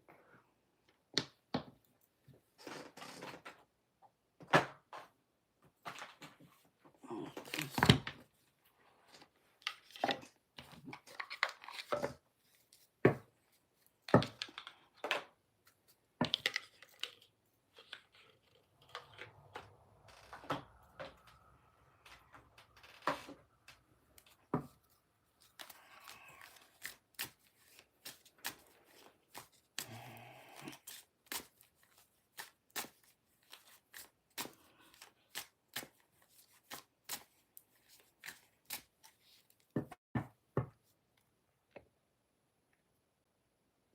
You leaving, Judith?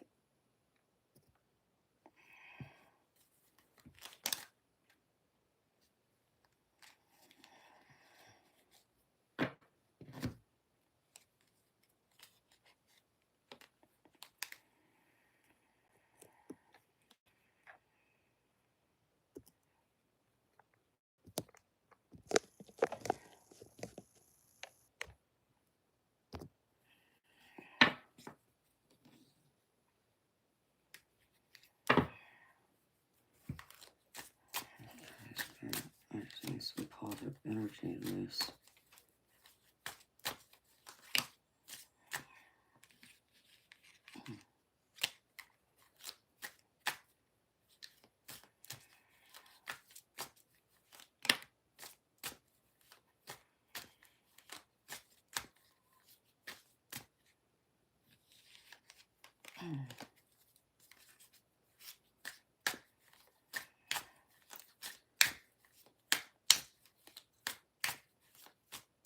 You know, Lily Hillis,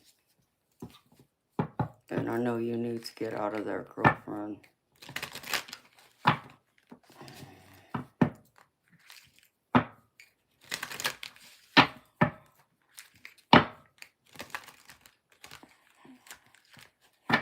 Listen, beautiful people, if you're here, unless your name's Lily Hillis, okay, I'm not trying to ignore y'all, but please be respectful. I'm doing a paid reading for someone right now.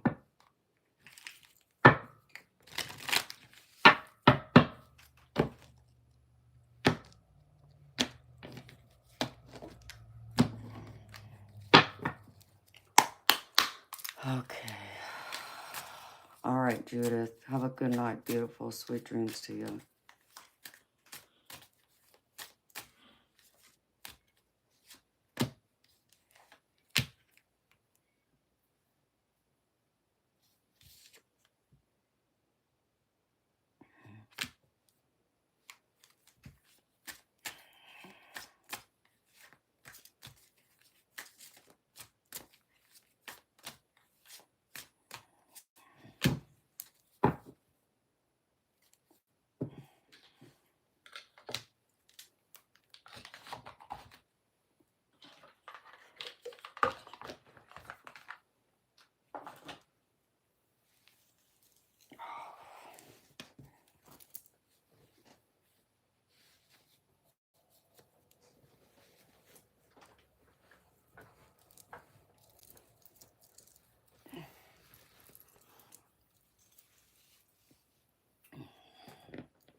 right, beautiful.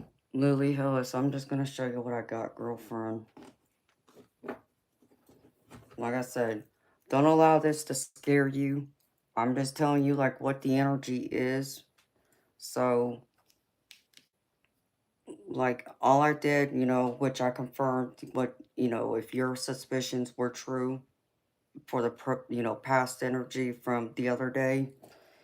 So, and that's why I pulled those cards and it said yes. So I didn't pull a card for the past energy. I'm just trying to focus now on what's going on now and what's coming, you know, what challenges you have and what, you know, is coming on the end. But I did pull some cards, beautiful, because I wanted to see what energies are working against you right now. Since, you know, it's been confirmed that something happened, and I believe it did too. And even when I pull your cards, I get a headache. So it's like something is even trying to pull the energy out of me now. Um, but they told me, you know, to pull from this other deck that I wouldn't normally pull from. But I understand now why, because of the messages in it. So, um, but I'm going to go through, I did pull from another deck they told me to pull from too. This deck is,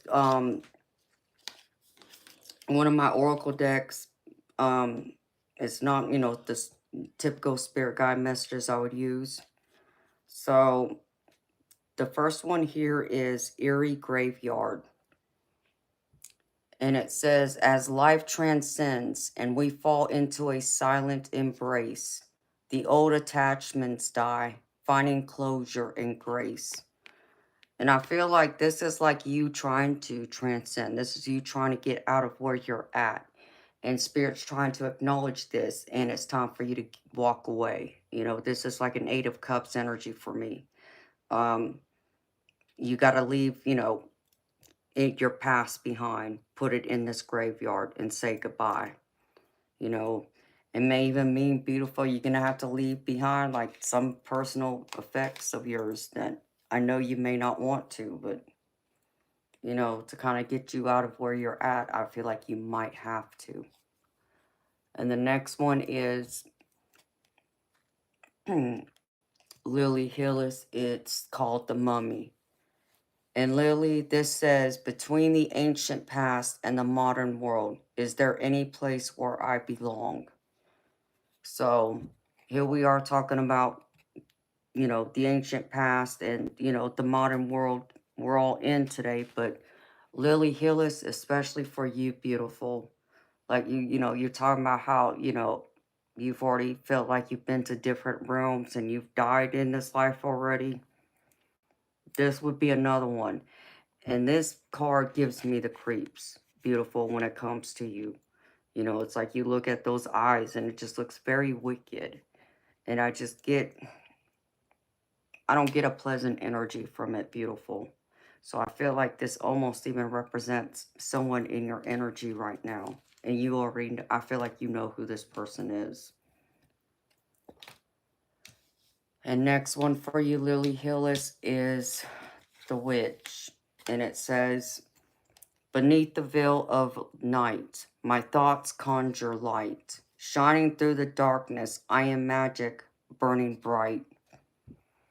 So beautiful, Lily Hillis. I feel like even though I feel like there's some darkness going on around you, there's still light coming through, that's peeking through, that's giving you these warnings, that's kind of even giving you these psychic hits, that's letting you know that, you know, there's still protection around you, which I do get, you are protected. But I also feel like you got to wear a mask around some people too for your own protection, because the next card I get is mask.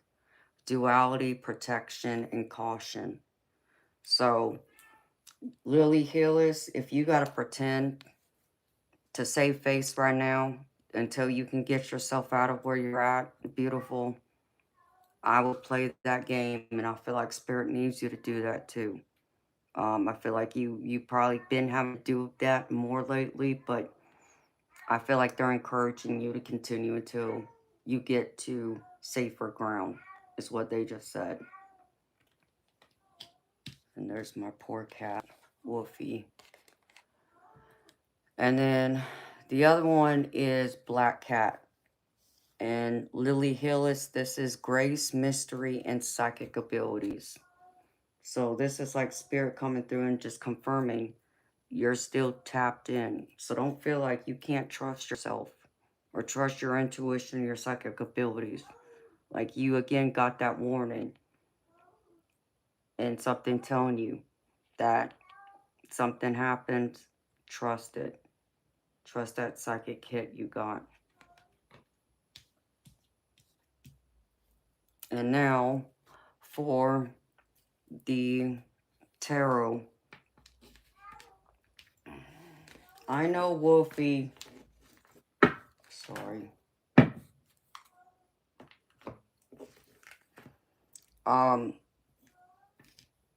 For your present energy, and like the back of that card I showed you, it's coming from this deck, all right? I have the Seven of Wands, and this is like trying to, the Seven of Wands is like you trying to defend yourself, stand your ground, stand up for you, your beliefs, what you're trying to do, because obviously I feel like there's a lot of, you feel you have a lot of regret for, you know, I think recent months, if not even the last few years I'm picking up. But Spirit's also showing me that they are protecting you. They're trying to deliver you from this darkness that I feel like you're in right now. With this angel right here. This is trying to protect you from your enemies. And I feel like this is also Spirit coming in and taking a stand with you. For you to help make your foundation stronger for yourself by defending yourself, but you know, making you realize that you do have things that, yeah, you can be in regret, but don't allow this to stop you, because I feel like right now what you need to do is, instead of going through with this Five of Cups, instead of, you know, being in regret, I feel like Spirit wants you to be forgiving. This is about forgiving yourself, but forgiving others who have hurt you. So, but in order to get you out of where you're at and not hold that resentment and not feed into that negative dark energy, you're going to have some forgiveness. But again, you're also going to have to wear this mask to help protect you too through it, okay? Because in the center of this, I also get the Five of Cups again. But this one's like telling me that they're trying to break you out of this bondage, you feel, with this Five of Cups. You know, Five of Cups here, and now Five of Cups here. So, in order to break you from this bondage, Spirit's like wanting you to think about your future with the Nine of Cups here. This is what you're wanting to go towards. But in order to get there, again, the Five of Cups right here is showing me they're trying to keep you safe, protect you from the dark forces that surround you. But they also need you to not feed into this energy which comes with forgiveness. So instead of focusing on what's been done, you need to focus on what you're working towards now. And yes, it means that, you know, you also need to get out of your head, because this is playing against you. You know, thinking about happier times before, maybe, you know, where you were at used to be happy, but it's not anymore. So now this Eight of Swords is coming forward and showing me that you're getting all wrapped up in your thoughts, thinking of happier times before, yes, but this is also something you want in your future now that you're trying to work towards. And so I feel like they're trying to give you that extra nudge and encouragement for you to see your future, see ahead of you. But what's going to hold you back is yourself.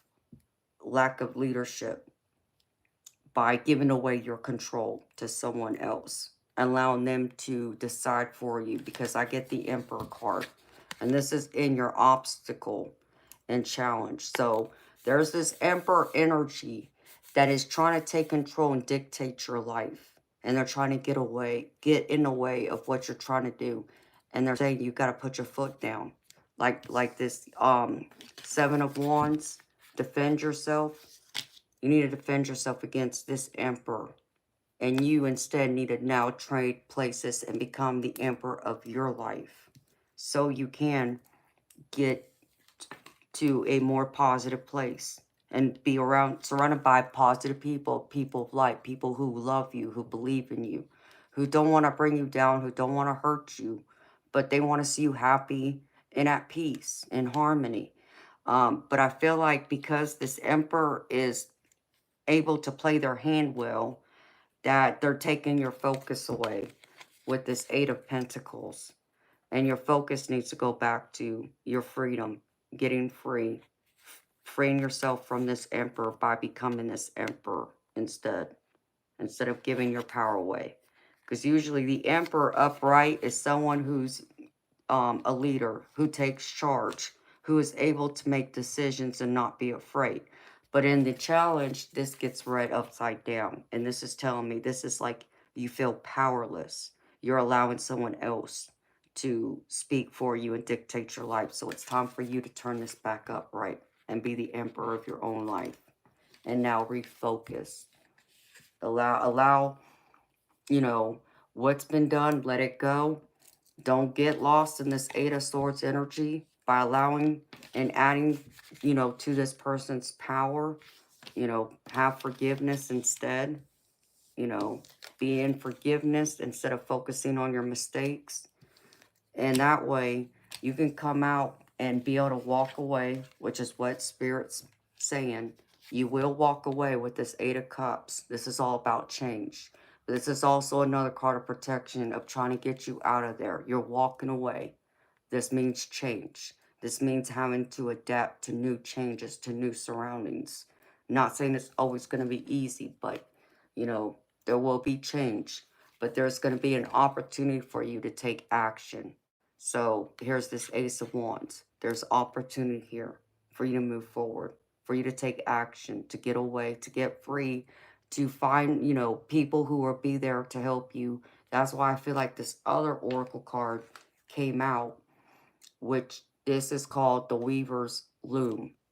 And it says, strengthen social ties. Reach out to friends or family members today. Fostering deeper connections through meaningful interactions. So this is going to be key to this all coming to fruition. You walking away and having that opportunity. Because the advice for you that kind of goes with this, where this card's confirming it, is you staying focused on making a game plan. Here's your 8 of Pentacles, which is staying focused. And then they're showing me the 7 of Pentacles, which is, you know, like your seeds planted in the ground. So this would be like your plans moving forward, your game plan, how you're going to get free, where you're going to go, who you're going to stay with, you know, how you're going to be able to, you know, support yourself and such. And it also means partnerships, working with others, collaboration, which is where it's clarifying this card. And if you can do that, you're going to find happiness, success, fulfillment, warmth, joy, achievement. Because here's the Sun card coming out. And it's showing me you will be happy again. So don't lose hope, Lily Hillis. I just feel like it's going to be a challenge right now because of this evil energy. Because the other thing they're showing me, Lily Hillis, is like I pulled from this deck, and I got this deck to read for someone because they're, you know, more in the darker side, but now I'm getting cold again. Hold on. So I only use this deck to kind of read for them.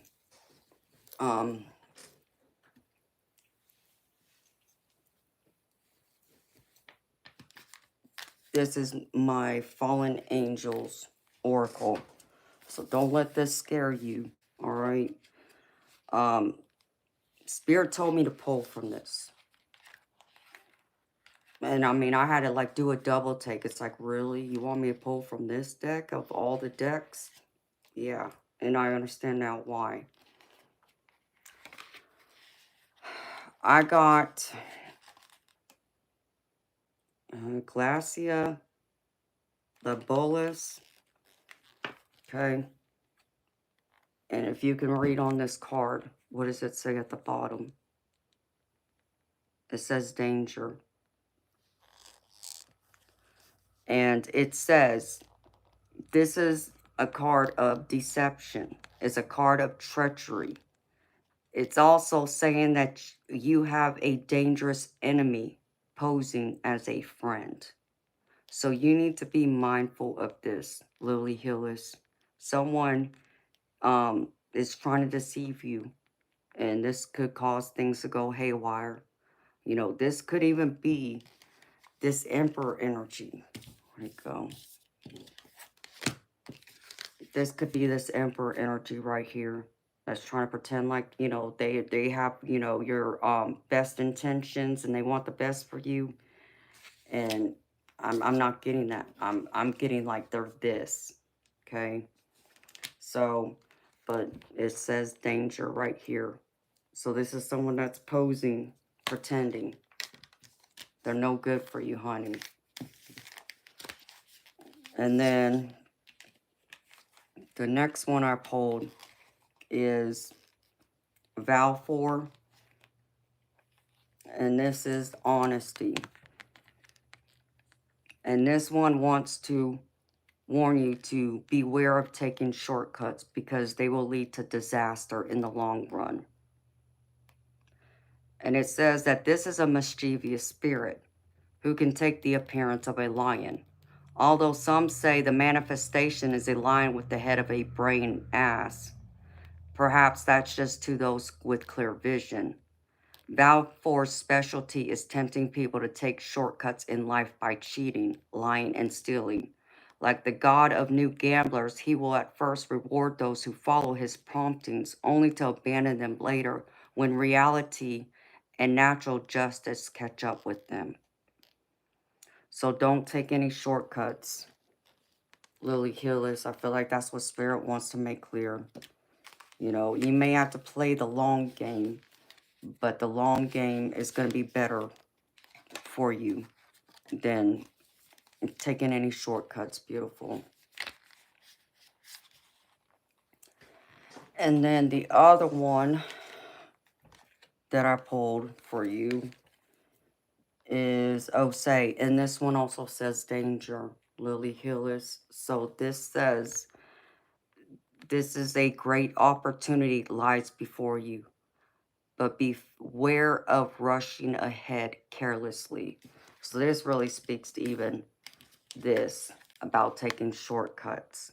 Don't take any shortcuts. Beware of the dangers ahead. Be aware to not be careless. No matter, though, that there's someone else that's pretending with you and who's pretending to have your good, you know, have the best, you know, for you, want the best. It's just an act. It's them trying to keep power of you and trying to keep control of you. So, and even this, it says, Osei's totem beast is the stealthy, graceful, and deadly leopard. He is a dangerous spirit because on the one hand, he bestows enormous intelligence and talent on those he favors. Yet these gifts carry with them the peril of delusion for those not strong enough in character to handle them, leading to inflated, egotistical delusions of grandeur. Madmen believing themselves to be kings or popes or even Jesus are typical of those who have been overwhelmed by the bright flame of his inspiration. So be wary, you know, don't go rushing, don't be careless, don't be reckless here. It may mean the long game, beautiful, but I feel like it will help you in the long term. So just make sure you, you know, I would tell you to, you know, I don't know. I feel like you already know who you can trust, beautiful. I feel like you know who those people are that's going to be in your corner. Because I feel like you have a good tie into your psychic abilities, into your intuition that's telling you this, like this black cat that's saying, you know, talking about your intuition and psychic abilities. So don't ignore them. That's very important. And then, where is, oh, let me pull this and this. I'm going to pull you a few angel cards from this deck instead.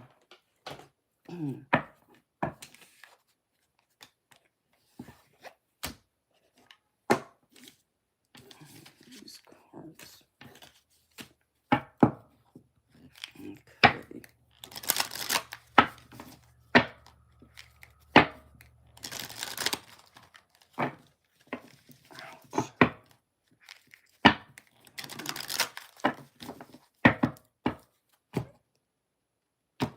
Showing Spirit.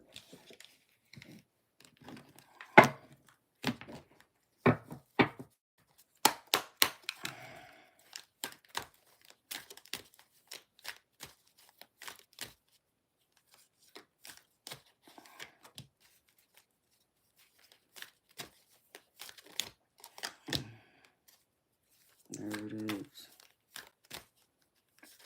I can't make this up. Alright. Lily Hillis. I got divine timing at the bottom of this. Okay. So trust in divine timing. Trust in his sacred plan.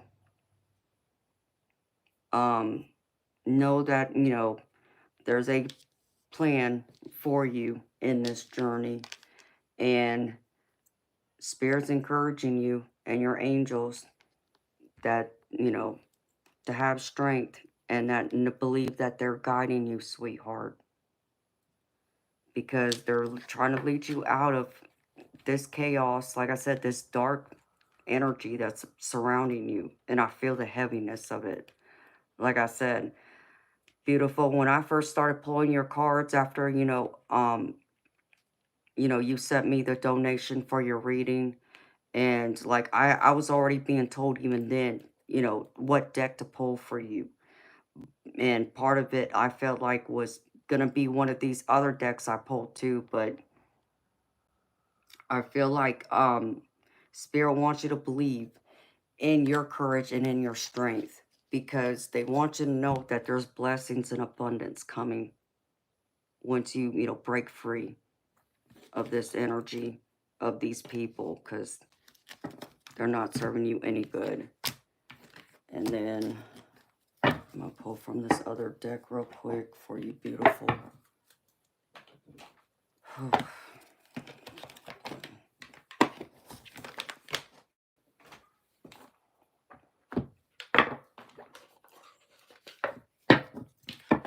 And then I'll use the bathroom when I'm done with the reading. Alright, Spirit, can I get a few messages for Lily Hillis, please?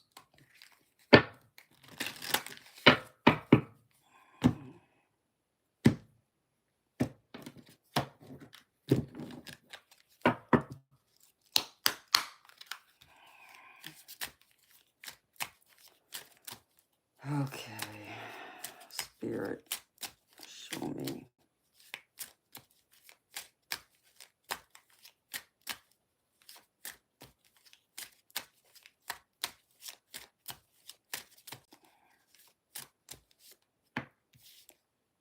Okay.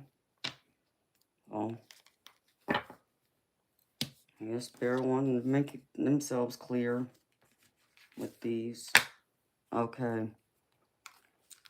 Beautiful. Don't forget to breathe. That's at the bottom of this deck. So make sure you're taking deep breaths Make sure you're doing your meditations, Lily Hillis. Don't forget that. That's going to be important to help keep you grounded. The first one that came out beautiful is wisdom. And it says, the angels are letting you know that working on nurturing a deeper connection with your own divine power can help you to deal with changes and challenges with ease and can ensure you become your own tower of wisdom and calming presence in your life. And Lily Hillis, it says, my mind is strong, open, and clear. So beautiful. Remember, use your wisdom and that positive affirmation to remind yourself that your mind is calm and clear. And the next one is obstacles. It says, the angels remind you that you are a highly capable person and there is nothing that you can't overcome and achieve when you set your mind to it. The obstacles you have faced are lessons which have taught you about your own strength and resilience. And the positive affirmation is, obstacles are now falling away easily. Obstacles are now falling away easily. So remember that one too, beautiful. And then the last one is healing. And it says, the angels are telling you that despite being mentally and physically drained, you have the strength to overcome this. Keep moving forward and the universe will shower you with love and healing energy soon. And the positive affirmation here is, my body is deserving of love, comfort, and rest. My body is deserving of comfort, love, and rest. So here's the healing. And know that even though, like you already know, you've been physically drained, but I feel like you've been mentally, emotionally, and spiritually drained, that your guardian angels and the archangels are coming back to revitalize you and provide you with the healing you need and the strength you need to persevere. Ouch.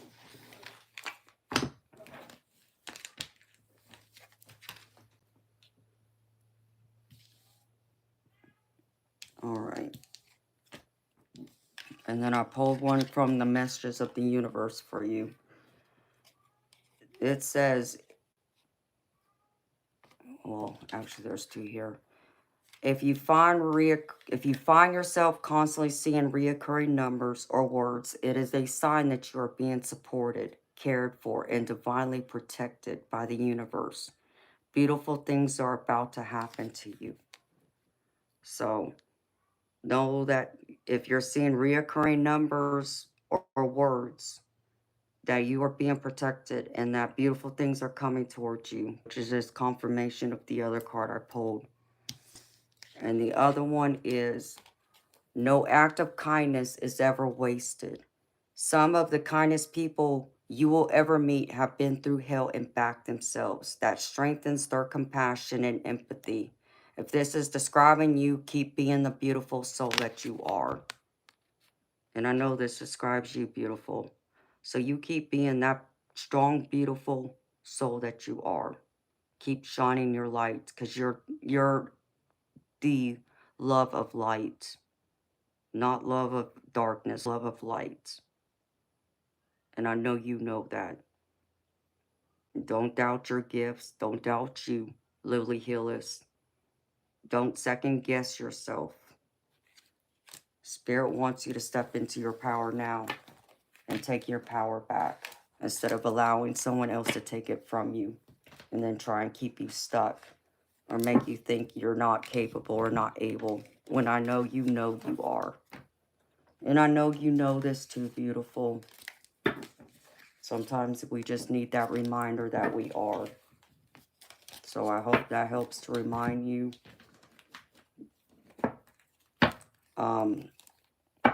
But what I really feel is someone's been using darkness against you, which is why they had me pull from those decks. That That was being confirmed even by the dang cards I pulled out.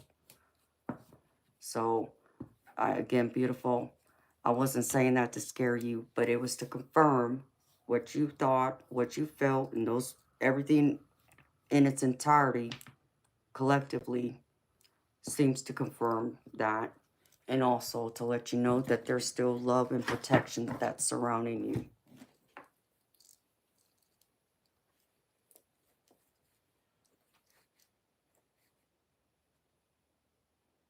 Amen, Lily Hillis. You do that. And I know you can do it, beautiful. And you know you can too. Sometimes you just need to remember that. Ouch. Stuck on it. Sorry, my sciatica.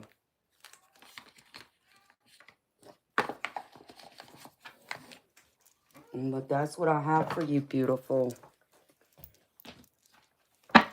Honey, I hope that answered your question. I hope it helped to bring clarity and light to the situation for you. And to help you to believe in yourself that, yes, you're right. That, you know, someone drained you. And yes, I feel like it was more than intentional. I feel like it was a planned attack. That's what Spirit's showing me. So,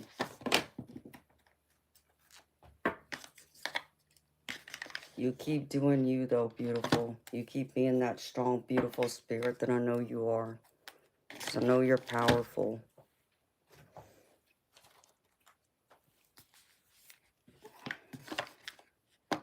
And know that your angels are watching over you, girlfriend.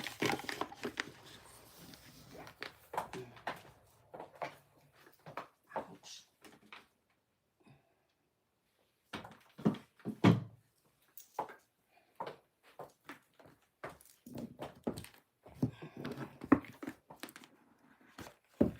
That's what I have for you, beautiful. For your reading. I hope that helps, Lily Hillis. And I want to say to you, thank you so much for your donation again. Thank you for trusting me to read for you again, beautiful. It's always a great honor and pleasure.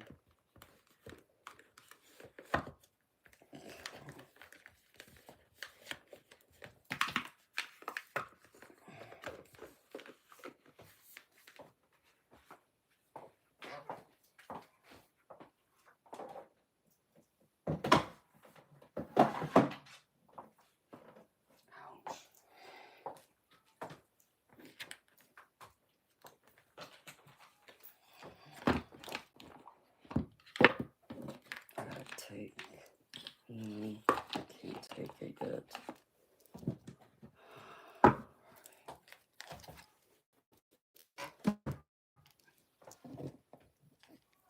All right, Wolfie.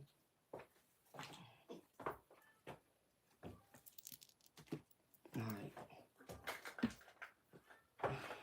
Ouch. I'm gonna go check on my cat, and I gotta walk for a minute, y'all. I'll be right back.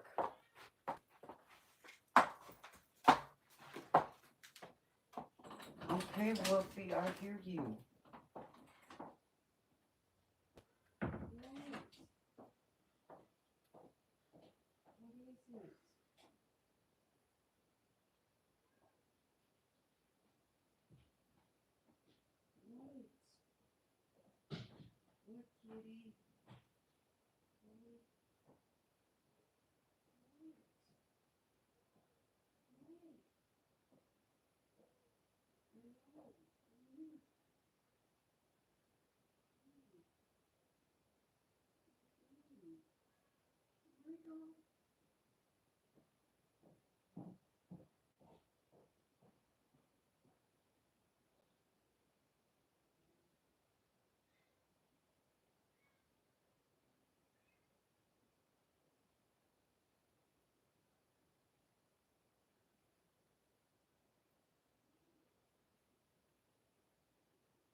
Yes, I see it. So what are you having a problem with, Greenbridge Life?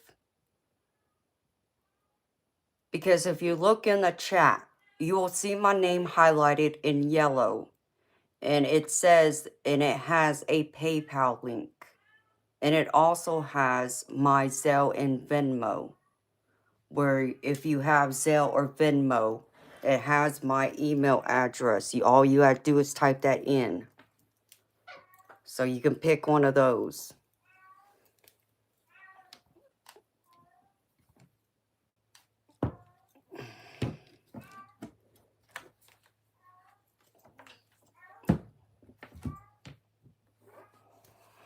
Crazy cat.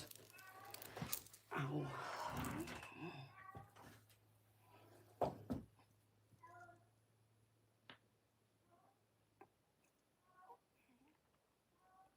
Is everything okay in the room? What do you mean, Bob?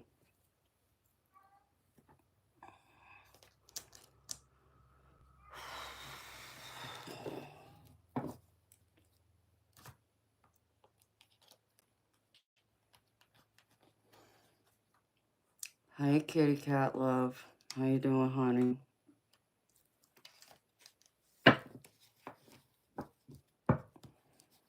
And there you go, Greenbridge Life. My moderator, Bob, just posted the link.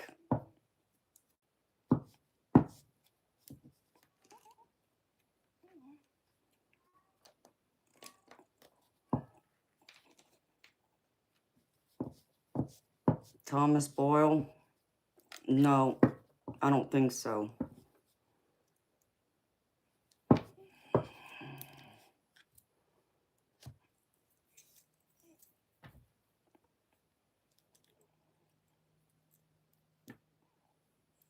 He was doing art.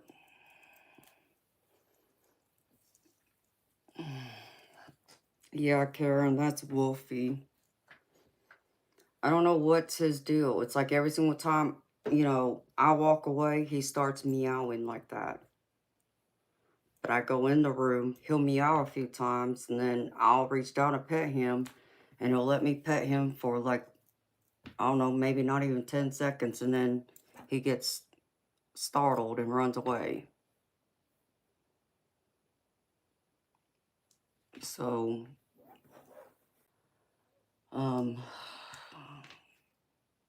I don't know what his deal is.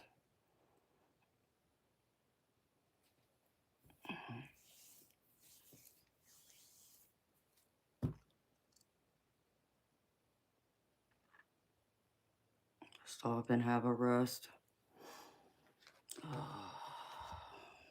Yeah.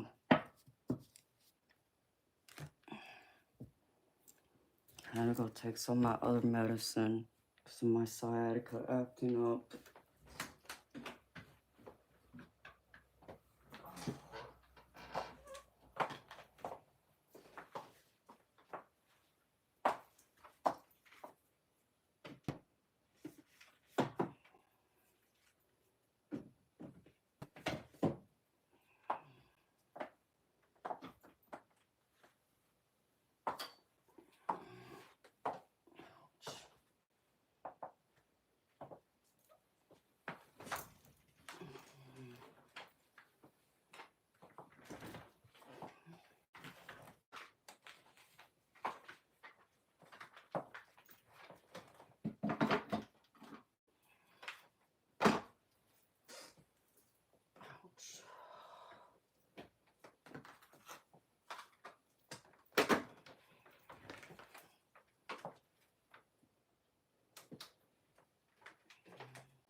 Hi, Anna.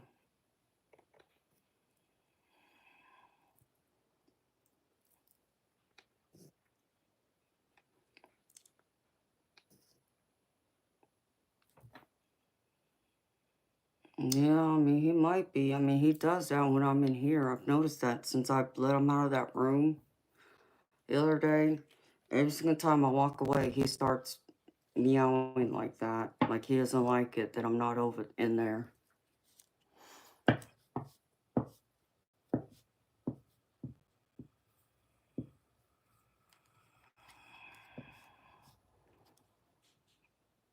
Yeah,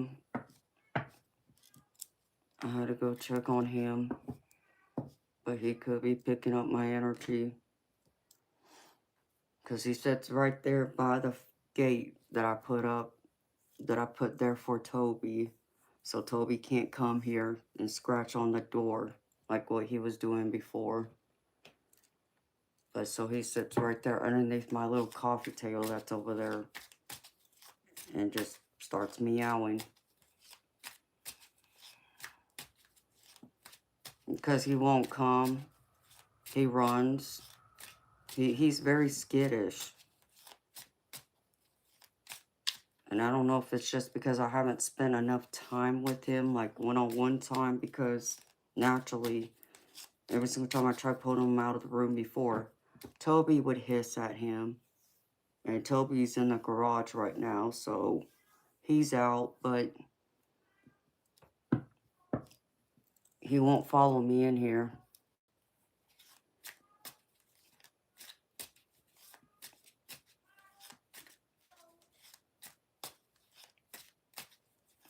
No, that's one of the kittens um that the mama cat had. That's the pretty white one that has blue eyes. He's the only male out of her litter of kittens who got his sister pregnant, who just had kittens.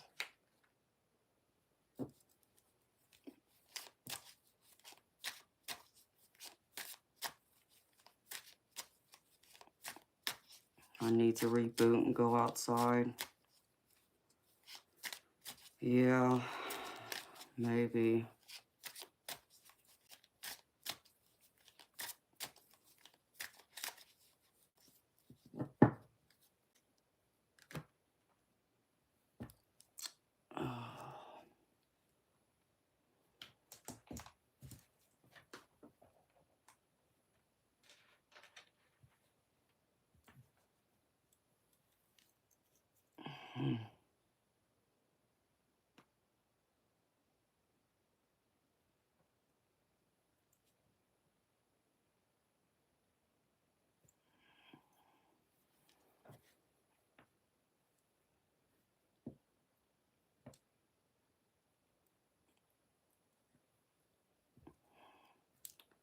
Yeah, that probably would help because I've only munched on a few pieces of beef jerky and that's it.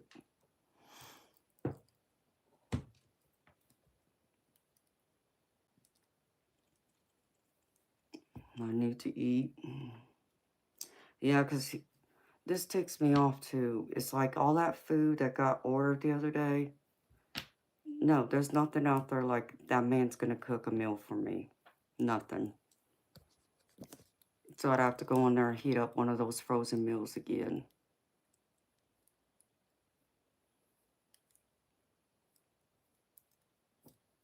Hi, Deborah. Oh, honey, I'm sorry.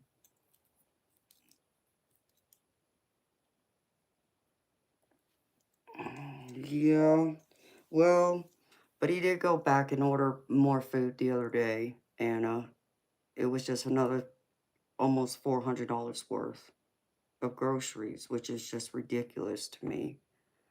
But he did buy some dinner meat, but has he pulled any dinner meat out of my freezer like he's gonna cook me a meal? Nope.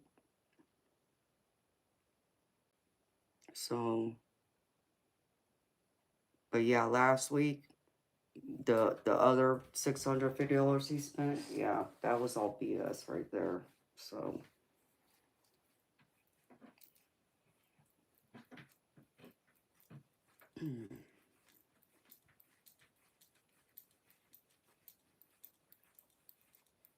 so I guess I should go in there and heat up a frozen meal because I've been streaming since 6 o'clock.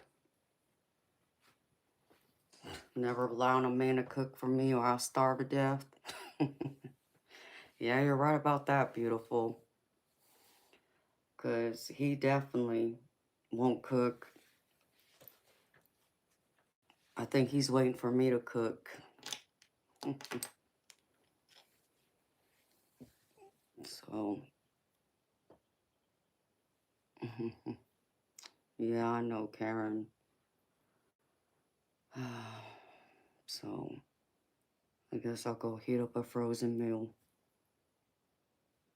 and try and get some of my energy back.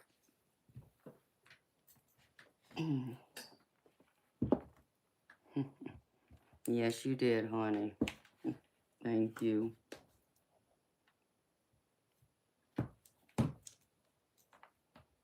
You'd cook me a steak? Oh, I would love a steak.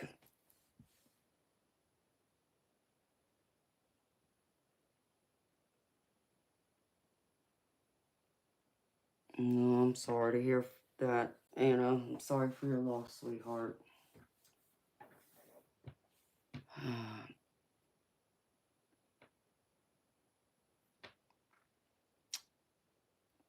Karen, at this point, nothing anymore. He's a thorn in my side. So, you know, outside of the money he gets from his disability, that's it. But even that's like, it's just a mess. So, that's why, you know, there's my exit plan. I gotta get in gear.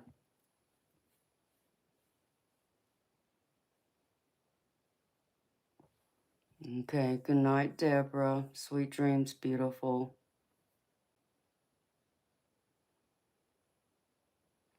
Oh, whatever, Bob. You're not dead. I'll send it to you, baby. Because I'll have to go through my emails again over the next couple of days that I'm off. Because I gotta get the YouTube monetization enabled again and do a few other things. Hey, Eternal.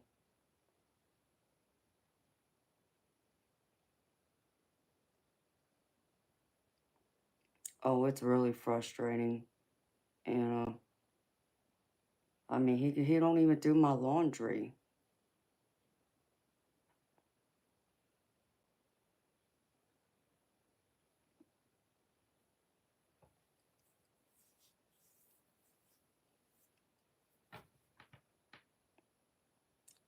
Yeah, I know, Eternal.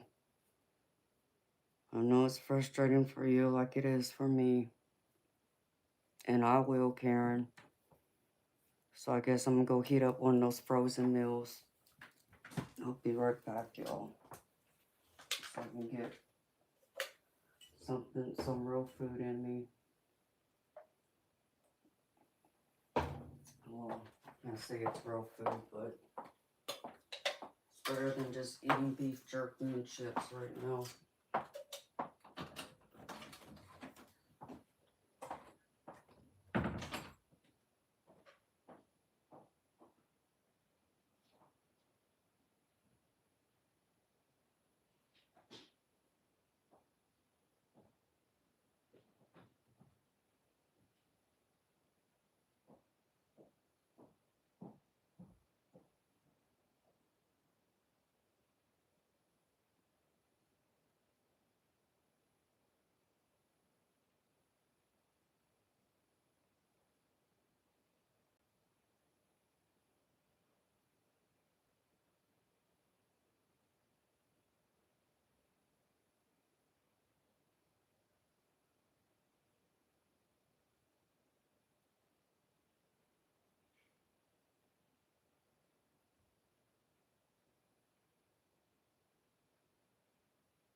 Hi,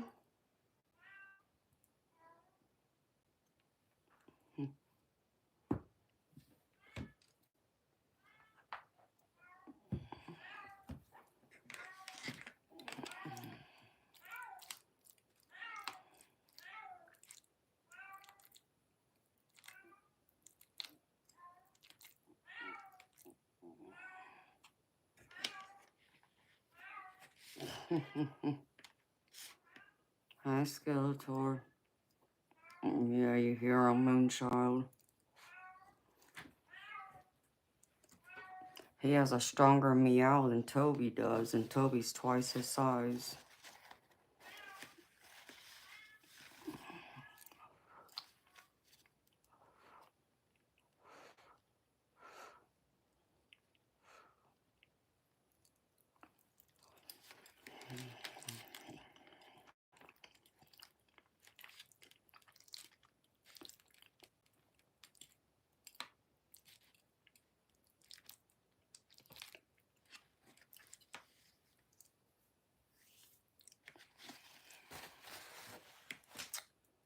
Yeah, I know. Poor kitty cat. I think he has abandonment issues.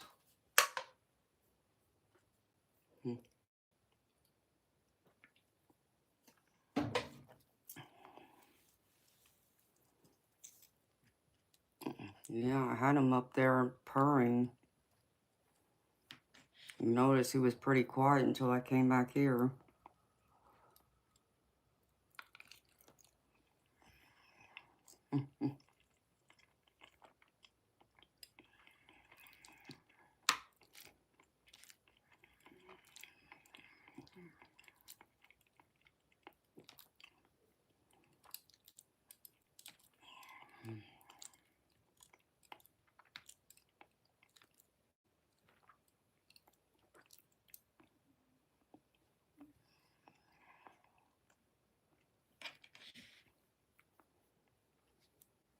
You know, I loved on him. I had him purring in there. Then, like, because he was left out in the living room with him, and I couldn't get him to come into the bedroom with me, so he stayed out in the living room. And throughout the night, I'd hear him wake up, start meowing again. It's 11:11 in Texas. Yep, it's 12:11 here. Make a wish, Moonchild.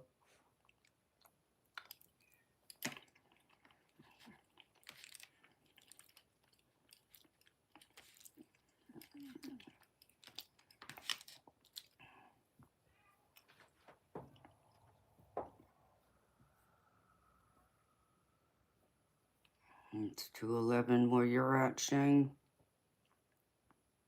Where are you at?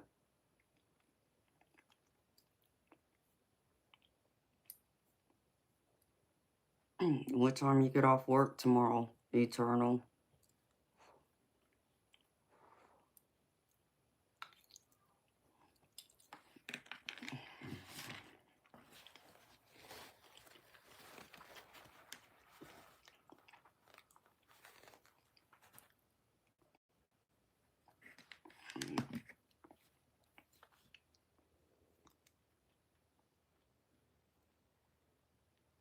Oh, same as Bob. Oh, yeah, that's right.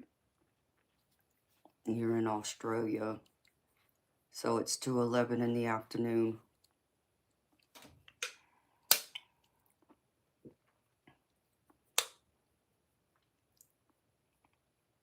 Hello to Slim.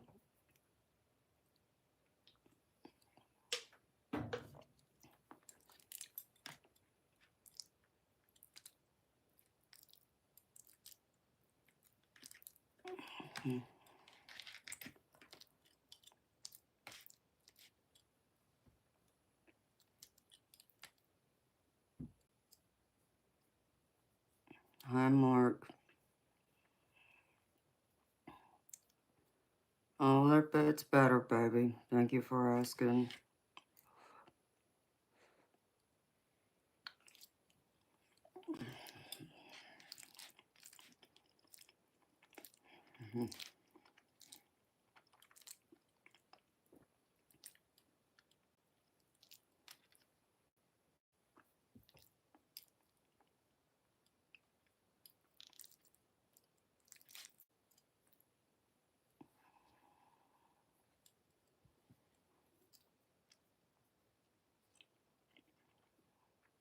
Yep.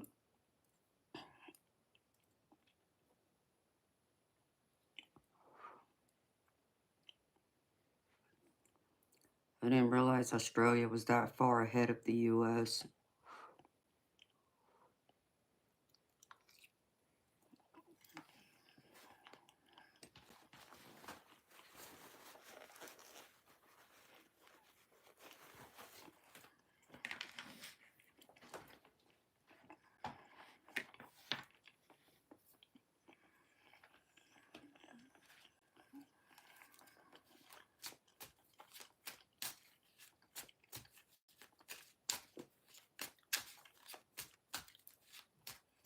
So you and Shane are in my future.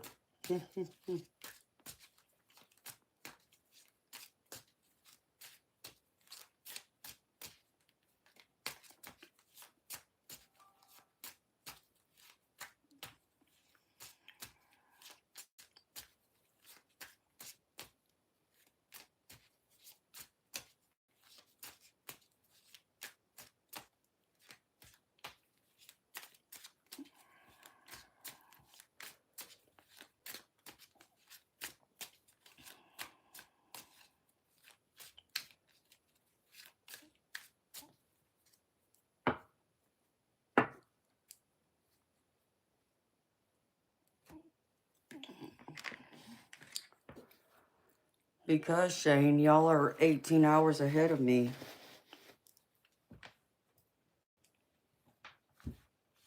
Or 14 hours.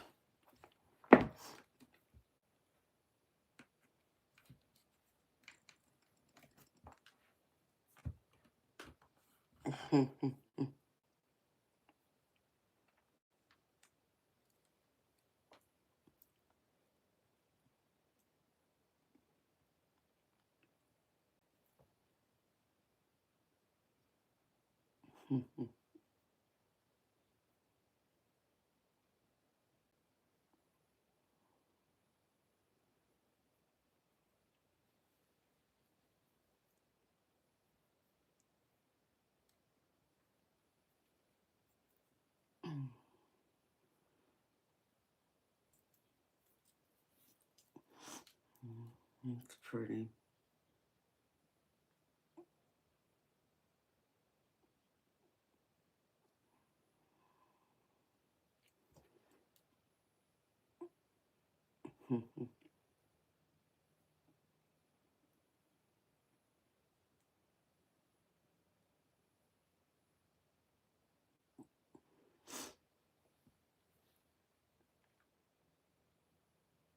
Yeah, I like that one.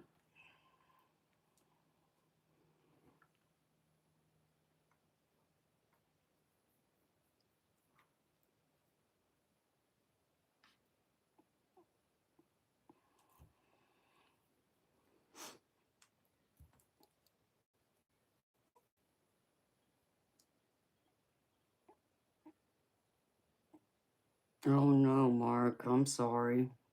It's not good, baby.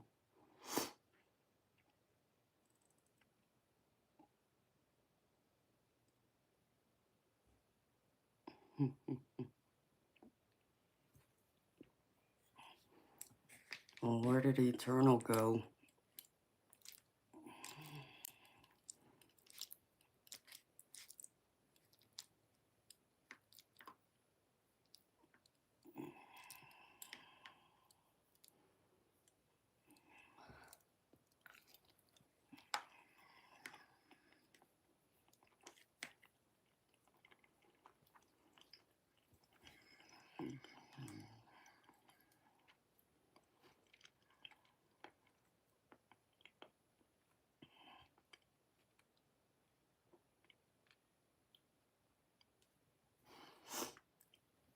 Yeah, I like the one with the purple outfit and the angel wings. That's my favorite.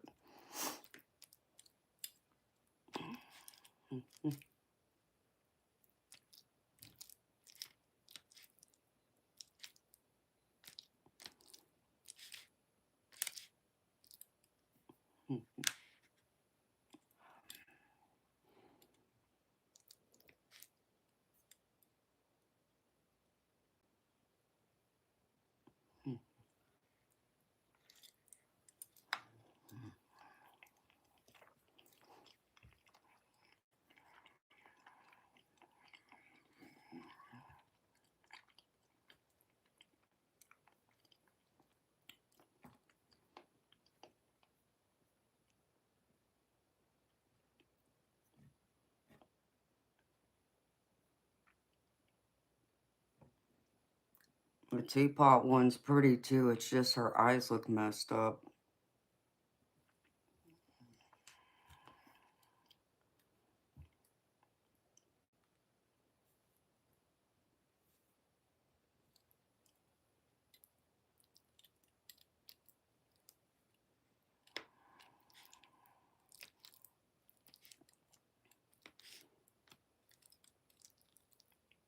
Pain stimulator box. What, you have like a tens unit mark?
And thank you, Debs, for the email.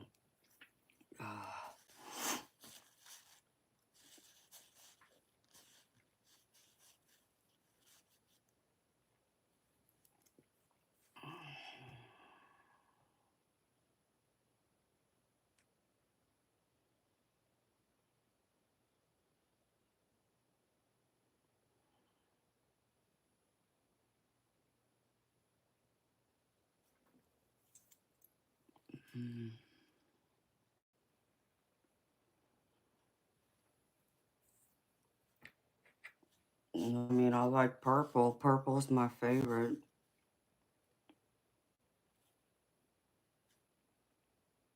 So, like, both the ones that were in purple, Bob. The blue one's pretty. I mean, that's one of my other favorite colors.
Hi, Arcturian Prince.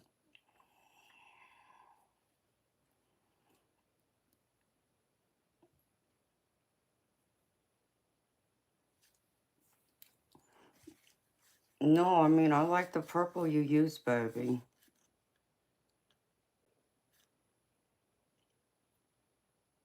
Because I like royal purple, but I like the brighter purples too.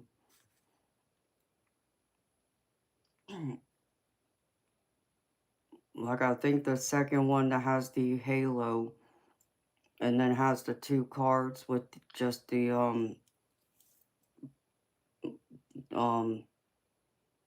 yeah, that has the two, looks like tarot cards.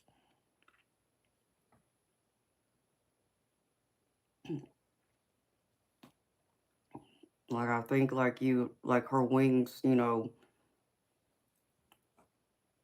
I think, you know, it's fine the way it is. If you can do that with the other one, like with the one that has the purple teapot with the white angel wings, Like if you could add like a layer of purple in the wings, I think it'd be pretty.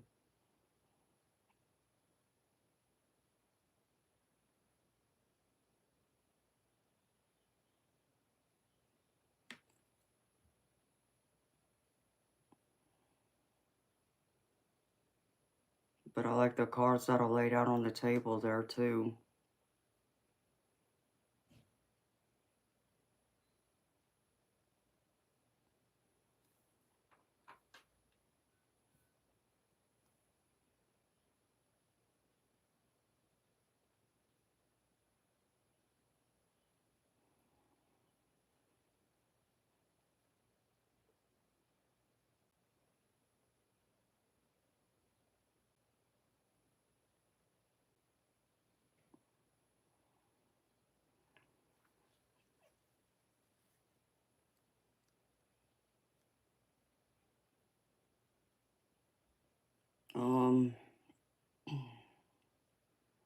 You can try it with boulder writing. I'd have to see it.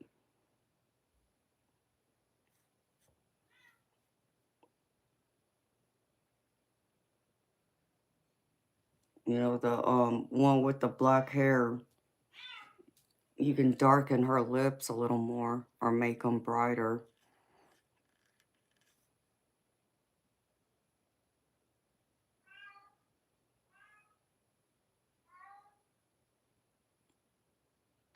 You know, give her bright red lips like mine.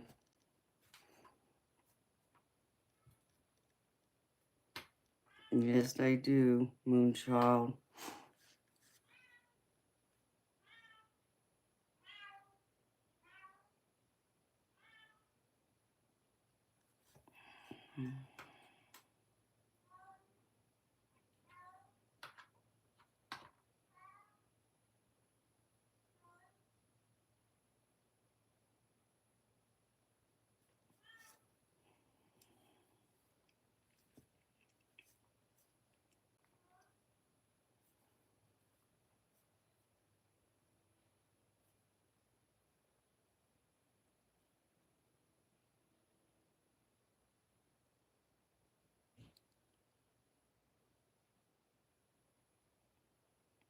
Yeah, to make it pop a bit more. Give her some bright red lips, baby. And the one with the image of the teapot, I don't know if you tried her with black hair instead of the purple.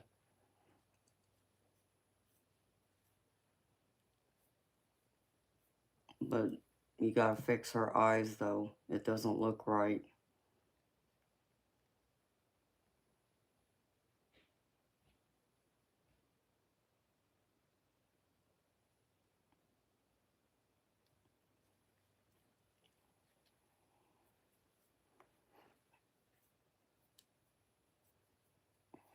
I like that idea, Bob.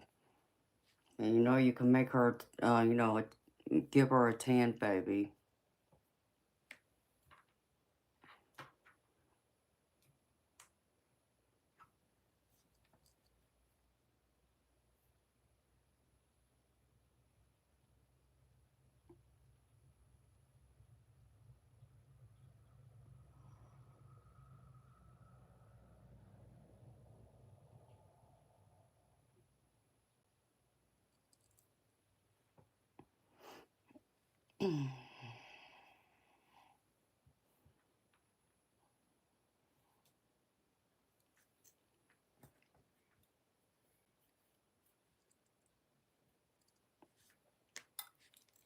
I should have you redo my little profile picture.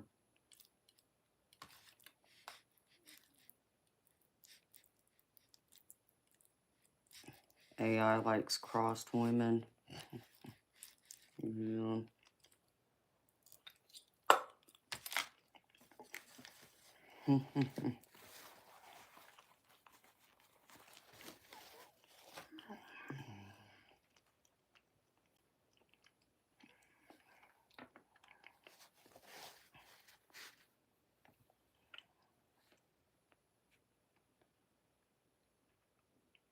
I mean, yeah, I could try putting feathers in her hair. See how that looks.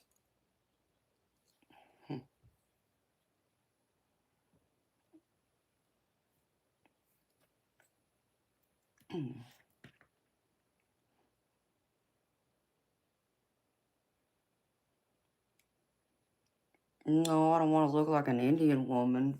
I just want her to have like a tan that looks Hawaiian like me. The one that has the dark hair, I think she looks fine, smarty. It's the other one that I think she needs some color.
Yeah, that'll be good.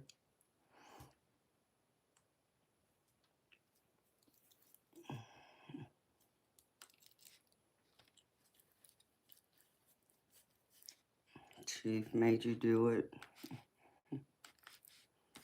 Yeah, you could put a flower in her hair to give her that Hawaiian look. Okay.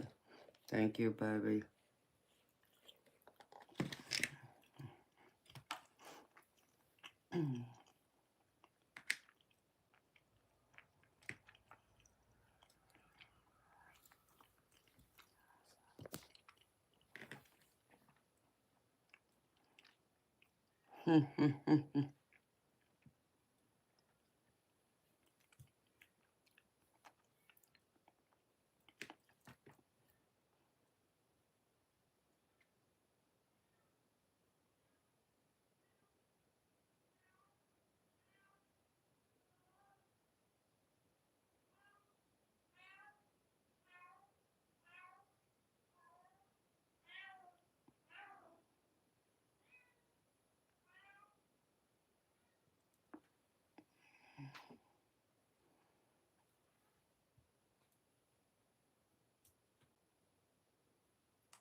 No, the last one you sent me, baby, has the moon in the background.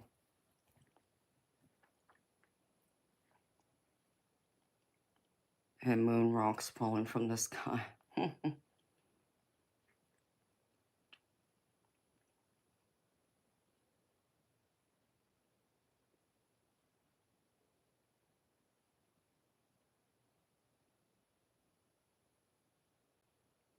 Like I said, I like that one with the moon. She looks perfect. She just needs her lips red.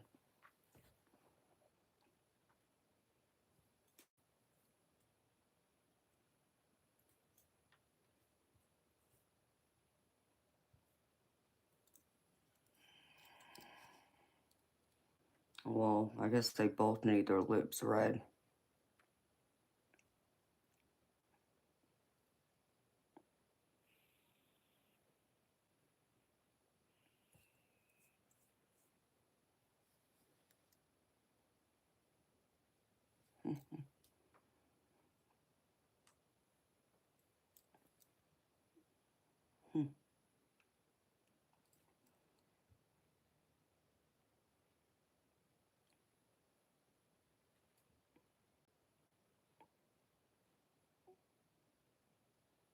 One with the mermaid cross shark with that card written on it.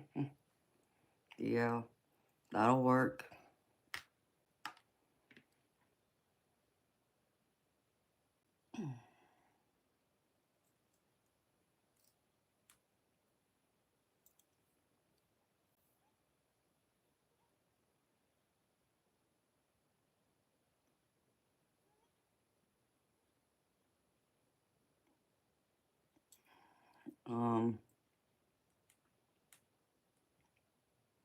What do you mean 1, 2, or 3?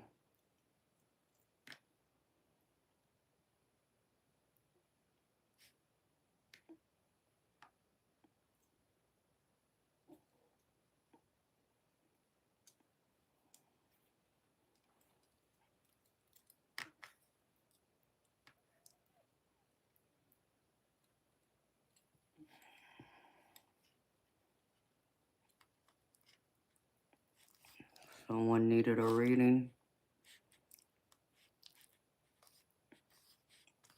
Well, I know someone was trying to send money, but I didn't get it. I never saw the money come over, so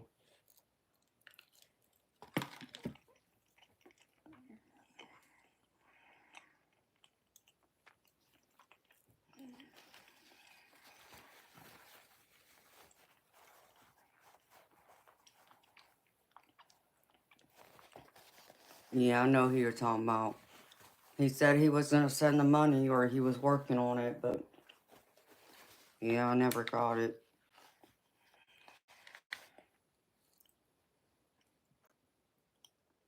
Well, I like the last two the best, Bob. Both the ones that are in purple, those are the ones I like.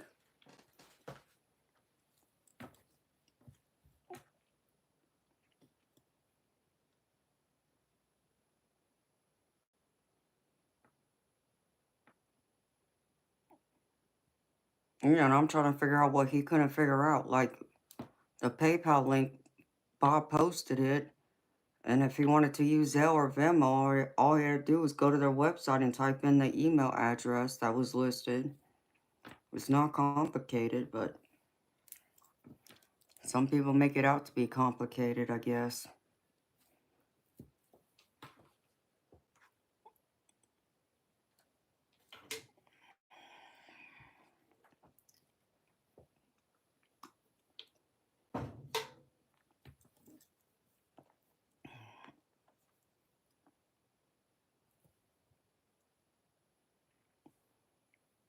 Eternal must have fell asleep.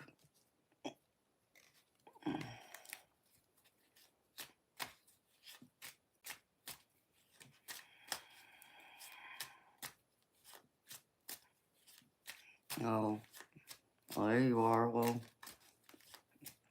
I asked you a couple of times what time you get off work tomorrow. You never answered me. No, he must not have needed it bad enough.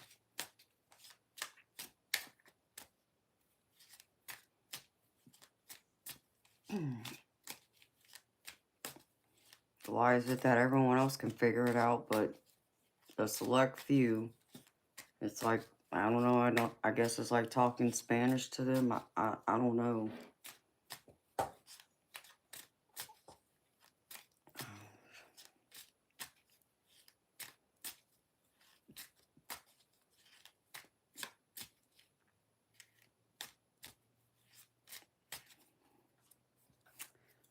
Hello, poppies.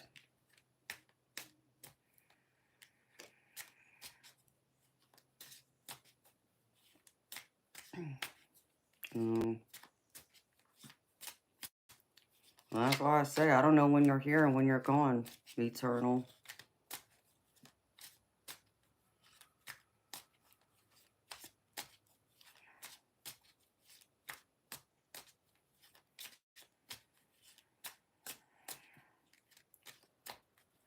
So, 6:30.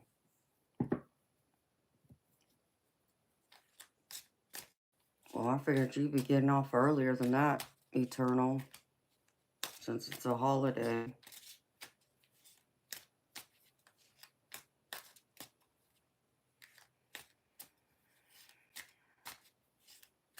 You were trying to listen.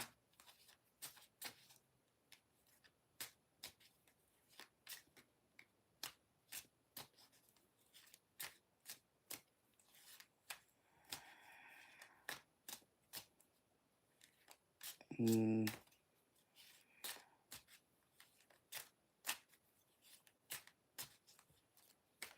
Oh, so it only closes like an hour earlier. Gotcha. Yeah, Bob must be special, honey. I don't know. Something in the water. I don't know. Hello, Sheila. How you doing, honey?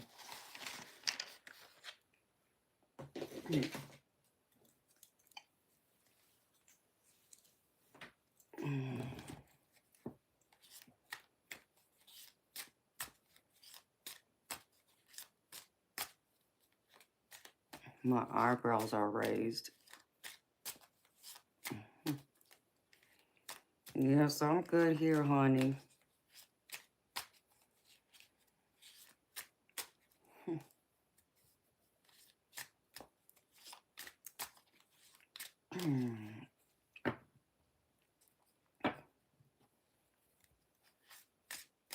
Yep, I'm gravy.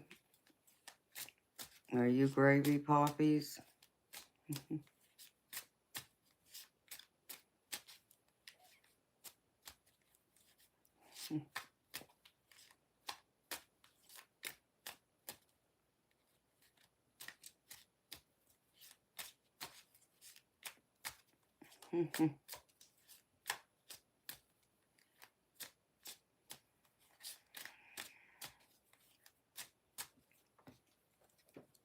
Yeah, what's the holiday tomorrow?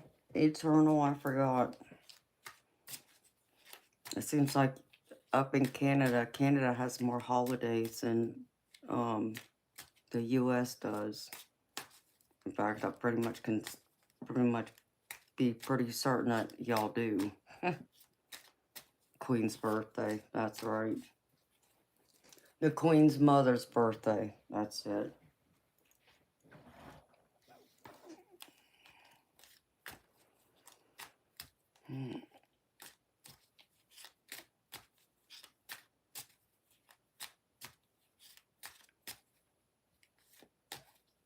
Oh, Bob, I ate this chicken pasta dish. I mean, I just munched on it. I haven't eaten it all.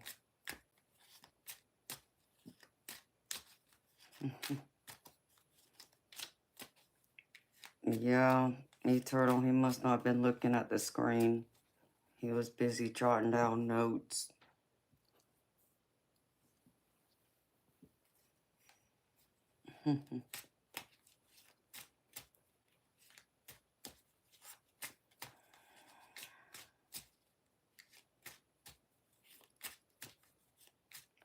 Yeah, he's making art for me.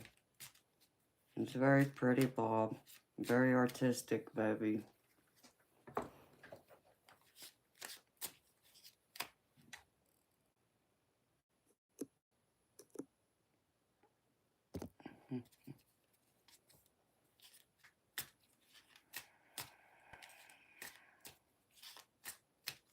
Okay, Moonchild.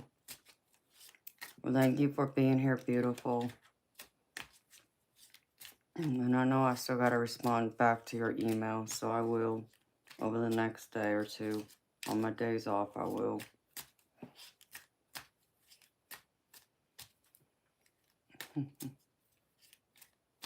So you have sweet dreams, Moonchild. I'll see you in a couple of days, girlfriend, when I come back Wednesday.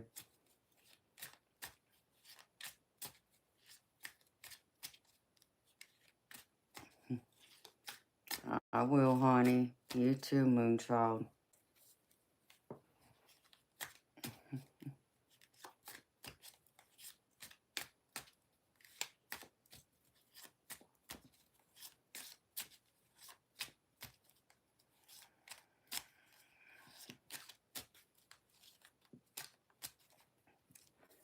Well, Bob, even if it's AI, I mean, somebody had to create it to make it look like that, baby.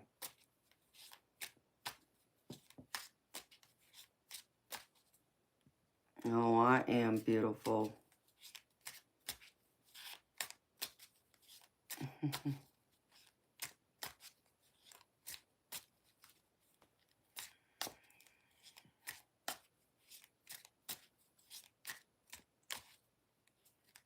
I'm sure I'll be able to shake off a lot of energy when I go to sleep.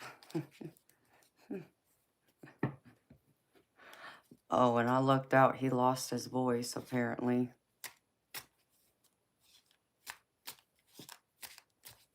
Well, the Queen's grandmother. And I love you too, Moonchild.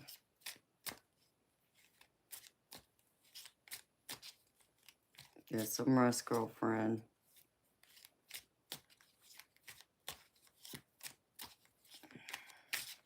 Thank you for the heart emojis.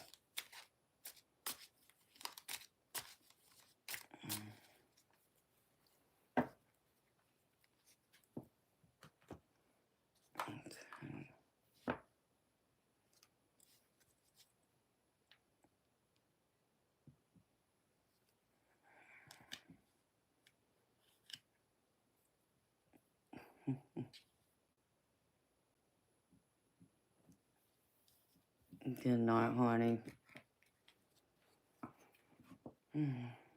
Hello, Yuta.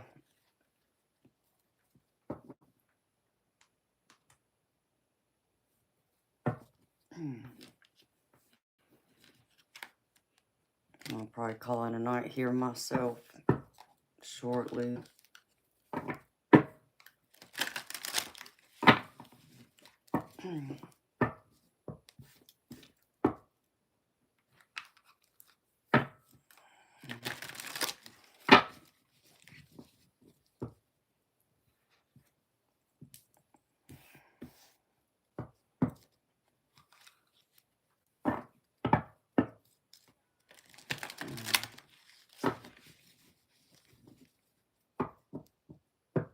Why what, Polly? Hello, Mark.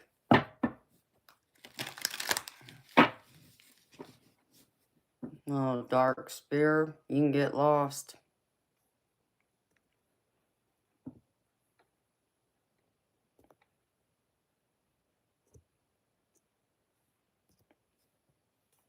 I hope you lose that account.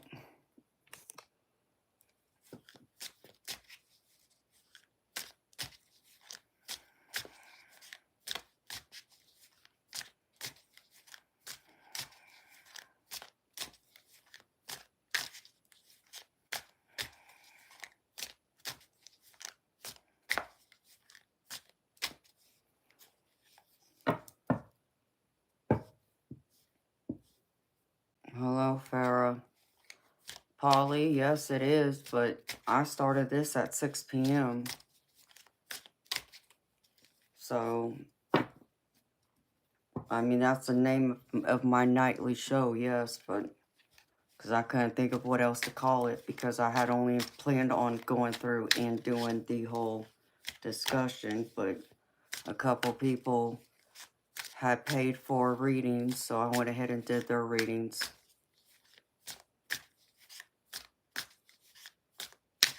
So, yeah, I know, Polly.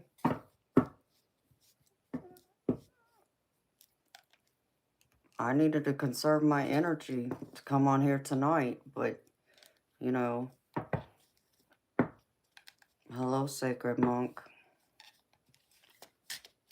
But it doesn't do me any good wanting to stay on here because it does nothing but drain my energy unless I'm doing readings. Because that's how I make my living. So, I enjoy chatting and hanging out for a little bit. I don't mind that, but I'm not going to do it for hours on end and not get paid for it.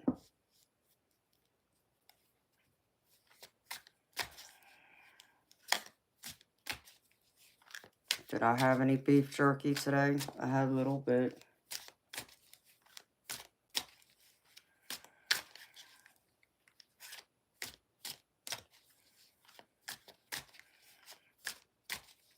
Sacred Monk, I'm in Georgia.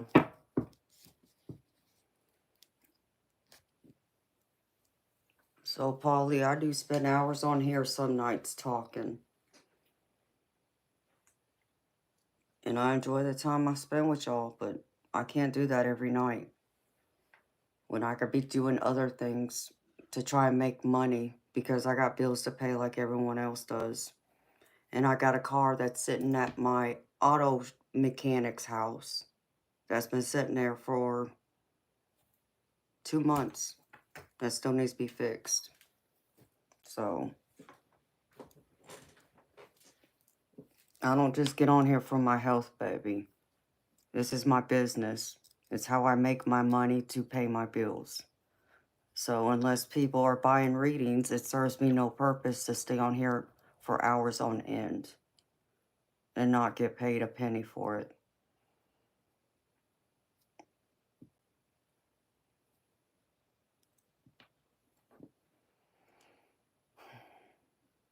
Of course, Bob. Couldn't go a night without somebody asking that question, could we, baby?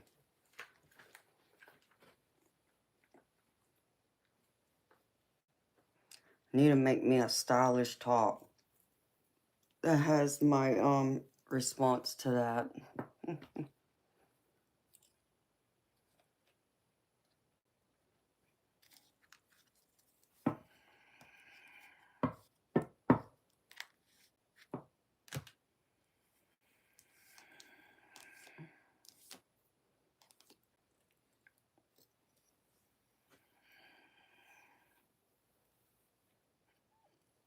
You think it's the necklace? Well, you know,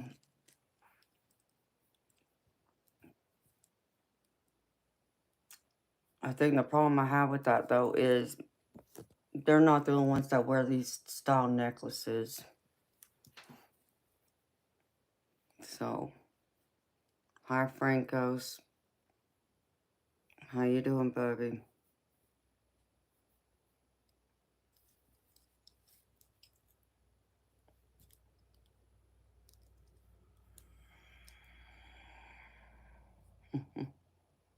Yeah, I know, baby. I know you were joking about it.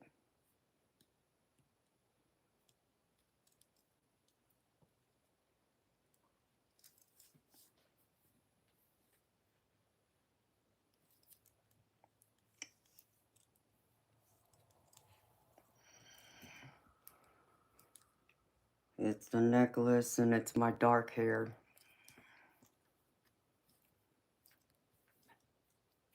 Mm.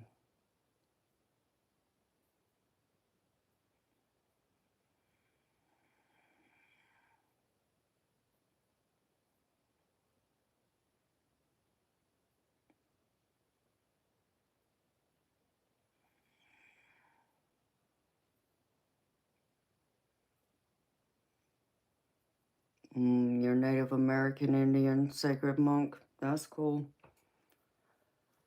It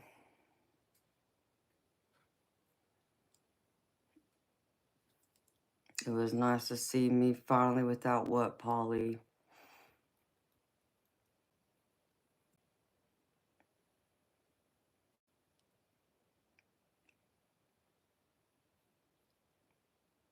W Stonks. Yes, I love to travel. I haven't been anywhere in years. I'd love to take a vacation, actually. Hi, Rach. How you doing, honey?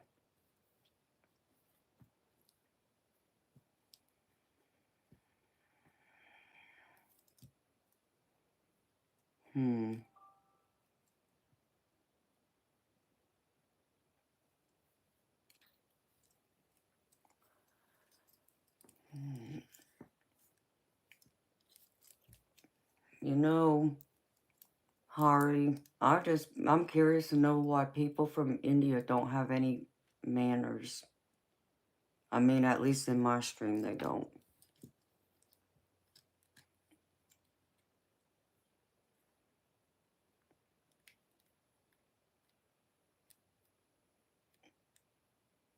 Rage, yes, baby, I'm doing good. Thank you for asking.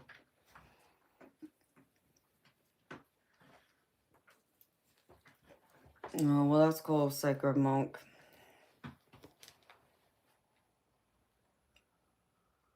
W stonks. I mean, if I could go anywhere right now, if I could, and if I had the money, I would go to Hawaii. Since that's part of my heritage. I've always wanted to see Hawaii. I've never been there, even though I'm part Hawaiian. I've never seen it. My grandfather was actually born in Hawaii. Hence the name Tropical Empress. That's where that comes from. That's where I get my dark features from too. But that will be a dream down the road. So since I can't go to Hawaii, I guess I'll settle for a beach. As long as it's private, somewhere in the U.S. As long as the weather's nice and the water's warm.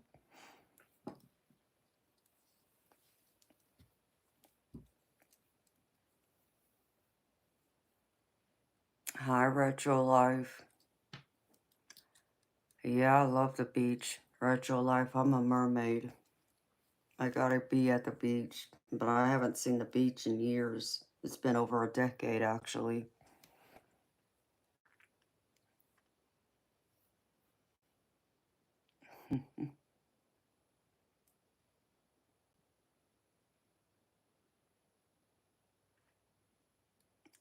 Oh, Bob. I wish I could, baby. I have to get my passport renewed first.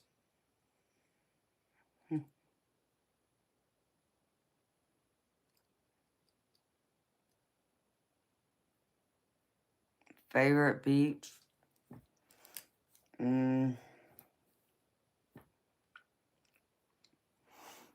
Out of the U.S. beaches, I would have to say it's Santa Monica in California, and I like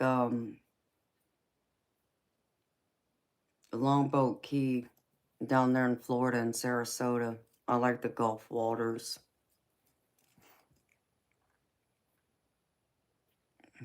Hello, John Edward. How you doing? Hi, M. Madison. How you doing? Hi, JC. How you doing, beautiful? But one of the beaches that I'm in love with, that I've been to a couple of times, is near Cancun, Mexico. There's a private resort there that I've been to a couple of times, and the water there is gorgeous, and the resort is beautiful too. Or I can come down there and look at lots of nothing. Go walkabout, Bob. Is that what you mean, baby?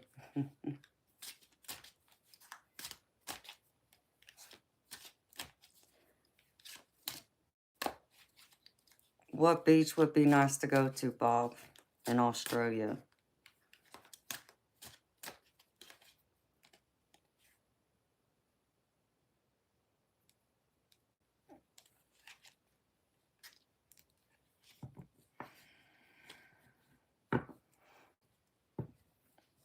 Yes, W Stonks. I've been to Siesta Key.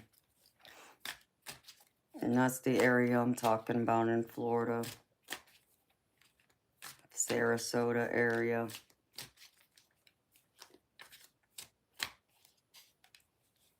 It's been years since I've been there, though.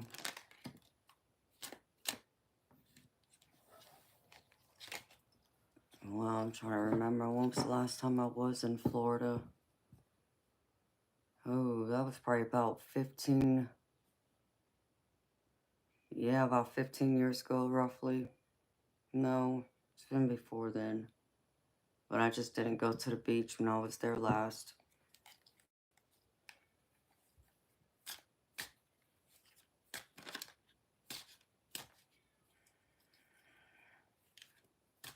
In Australia, Fraser Island. Never heard of it. I'll have to look it up.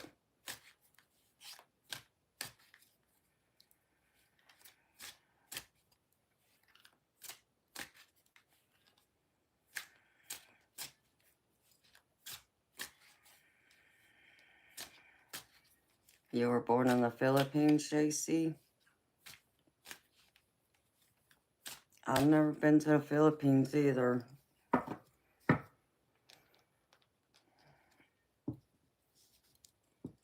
Oh, I bet it's all beautiful. I would love to see it all.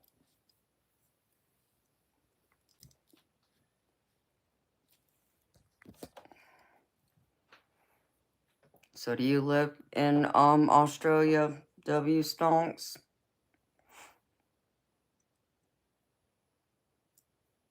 It's just over the border in Queensland. Yeah, don't y'all get a lot of sharks down there though?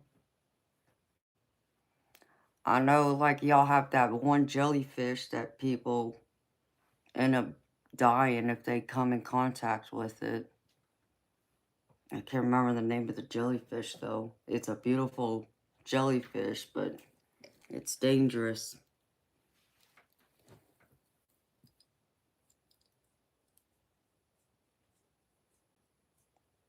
Oh, okay.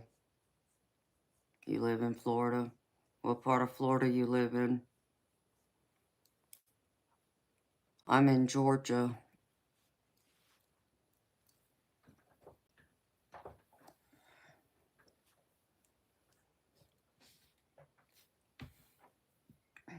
That poor kitty cat.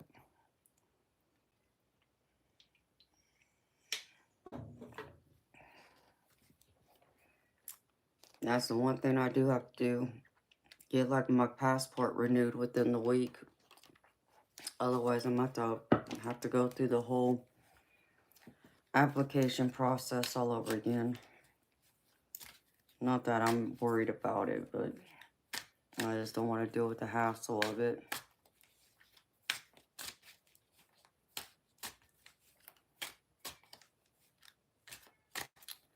Hi, Finn. How you doing, baby? You know me, baby. I'm gravy. I'm always gravy. How about you, honey?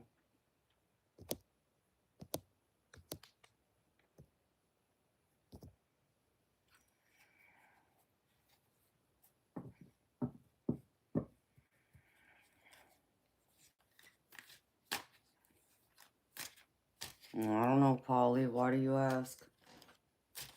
Maybe 2, possibly 3.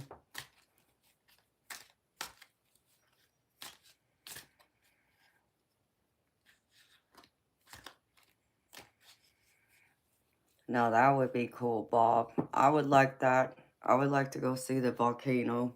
That's one of the other reasons why I want to go to Hawaii. I want to go see all the volcanoes.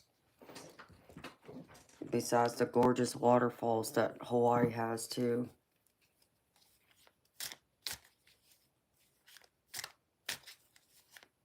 Reworking a drawing. Nice.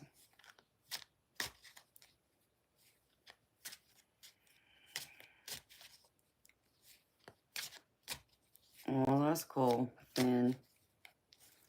The jellyfish are mean. Yeah, Bob, what's that one jellyfish that's made up of it looks tropical. I mean it's beautiful. It has like bright blue. It has a bright blue color. But then it has like I think it was like some kind of black pattern with it. I saw it on like the Discovery Channel or something. That's the only reason why I know of it. Hi, Tim. No, I'm gravy, baby. Thank you for asking. How about you?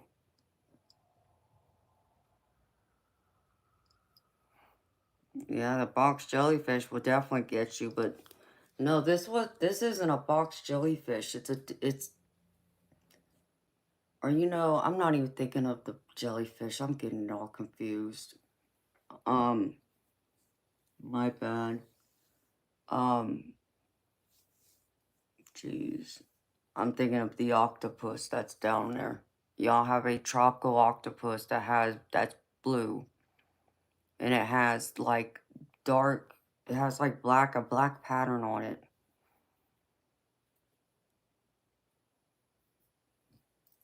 The blue bottle. You must be talking about the tarantula.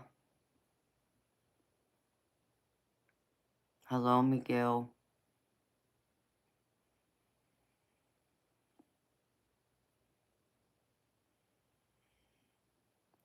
There's there's a tarantula that's known as the blue bottle, I think.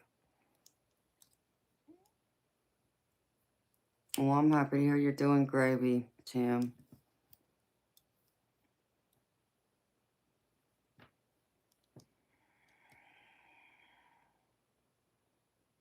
Oh, Finn, I love tarantulas too. Hey, the Frank. How you doing, baby?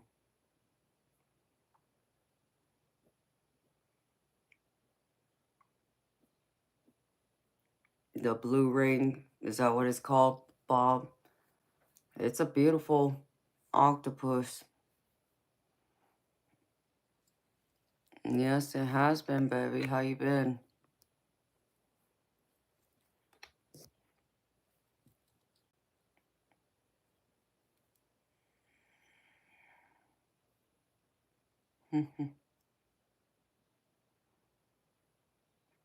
Yes, they definitely are. Well, how's life treating you, the Frank?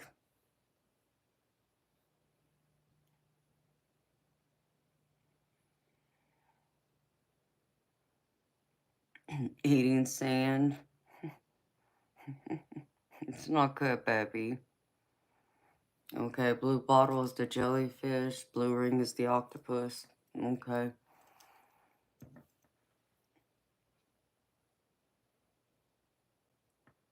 Much like us. Yep, that's true too, Finn. You're right about that, baby. So it's like you gotta be careful about several different things, Bob, when you go to Australia. It's not just the safari part of Australia, it's also the ocean. Y'all got a lot of deadly creatures in that ocean.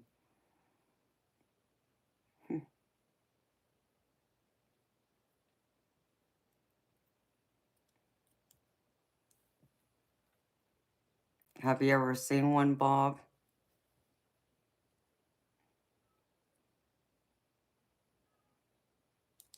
You're learning the fringes of our democracy and what that means. Oh, Frank, that's a lot, baby. That's a lot of headaches.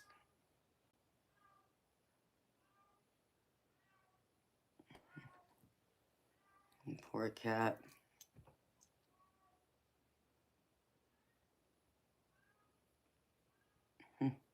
Oh, thank you, Tim.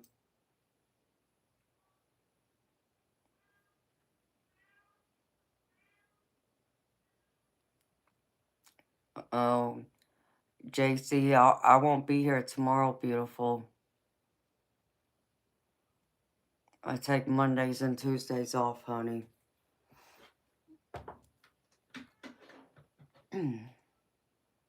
And then when I come back on Wednesday, it'll be mini readings and it'll be a theme reading. Where I just pick a couple of decks that I pull from. Thursday will be like my full in-depth readings.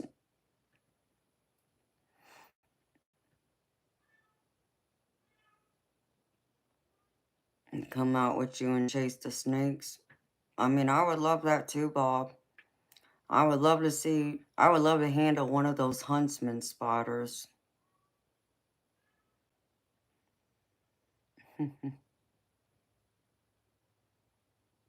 Oh, thank you to Frank.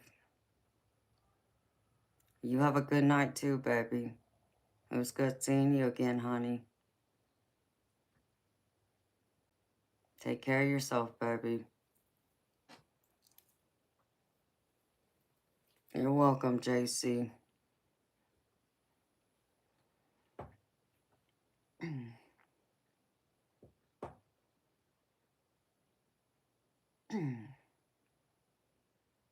Yeah, Nancy, I know someone else mentioned that it was announced he has prostate cancer.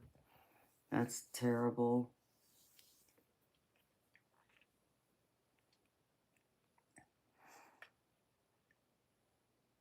I really hate to hear that.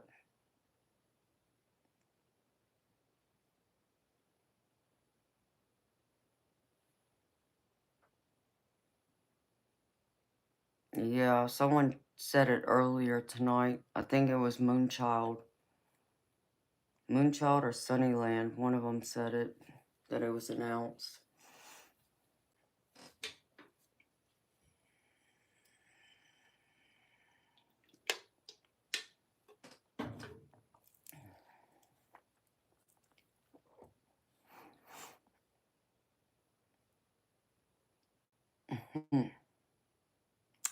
Is that right, Showtime?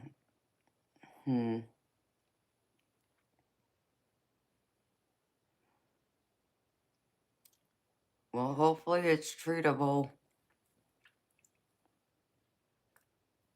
Only problem is he's already older, that it's like his body may not be in tip-top shape to fight it.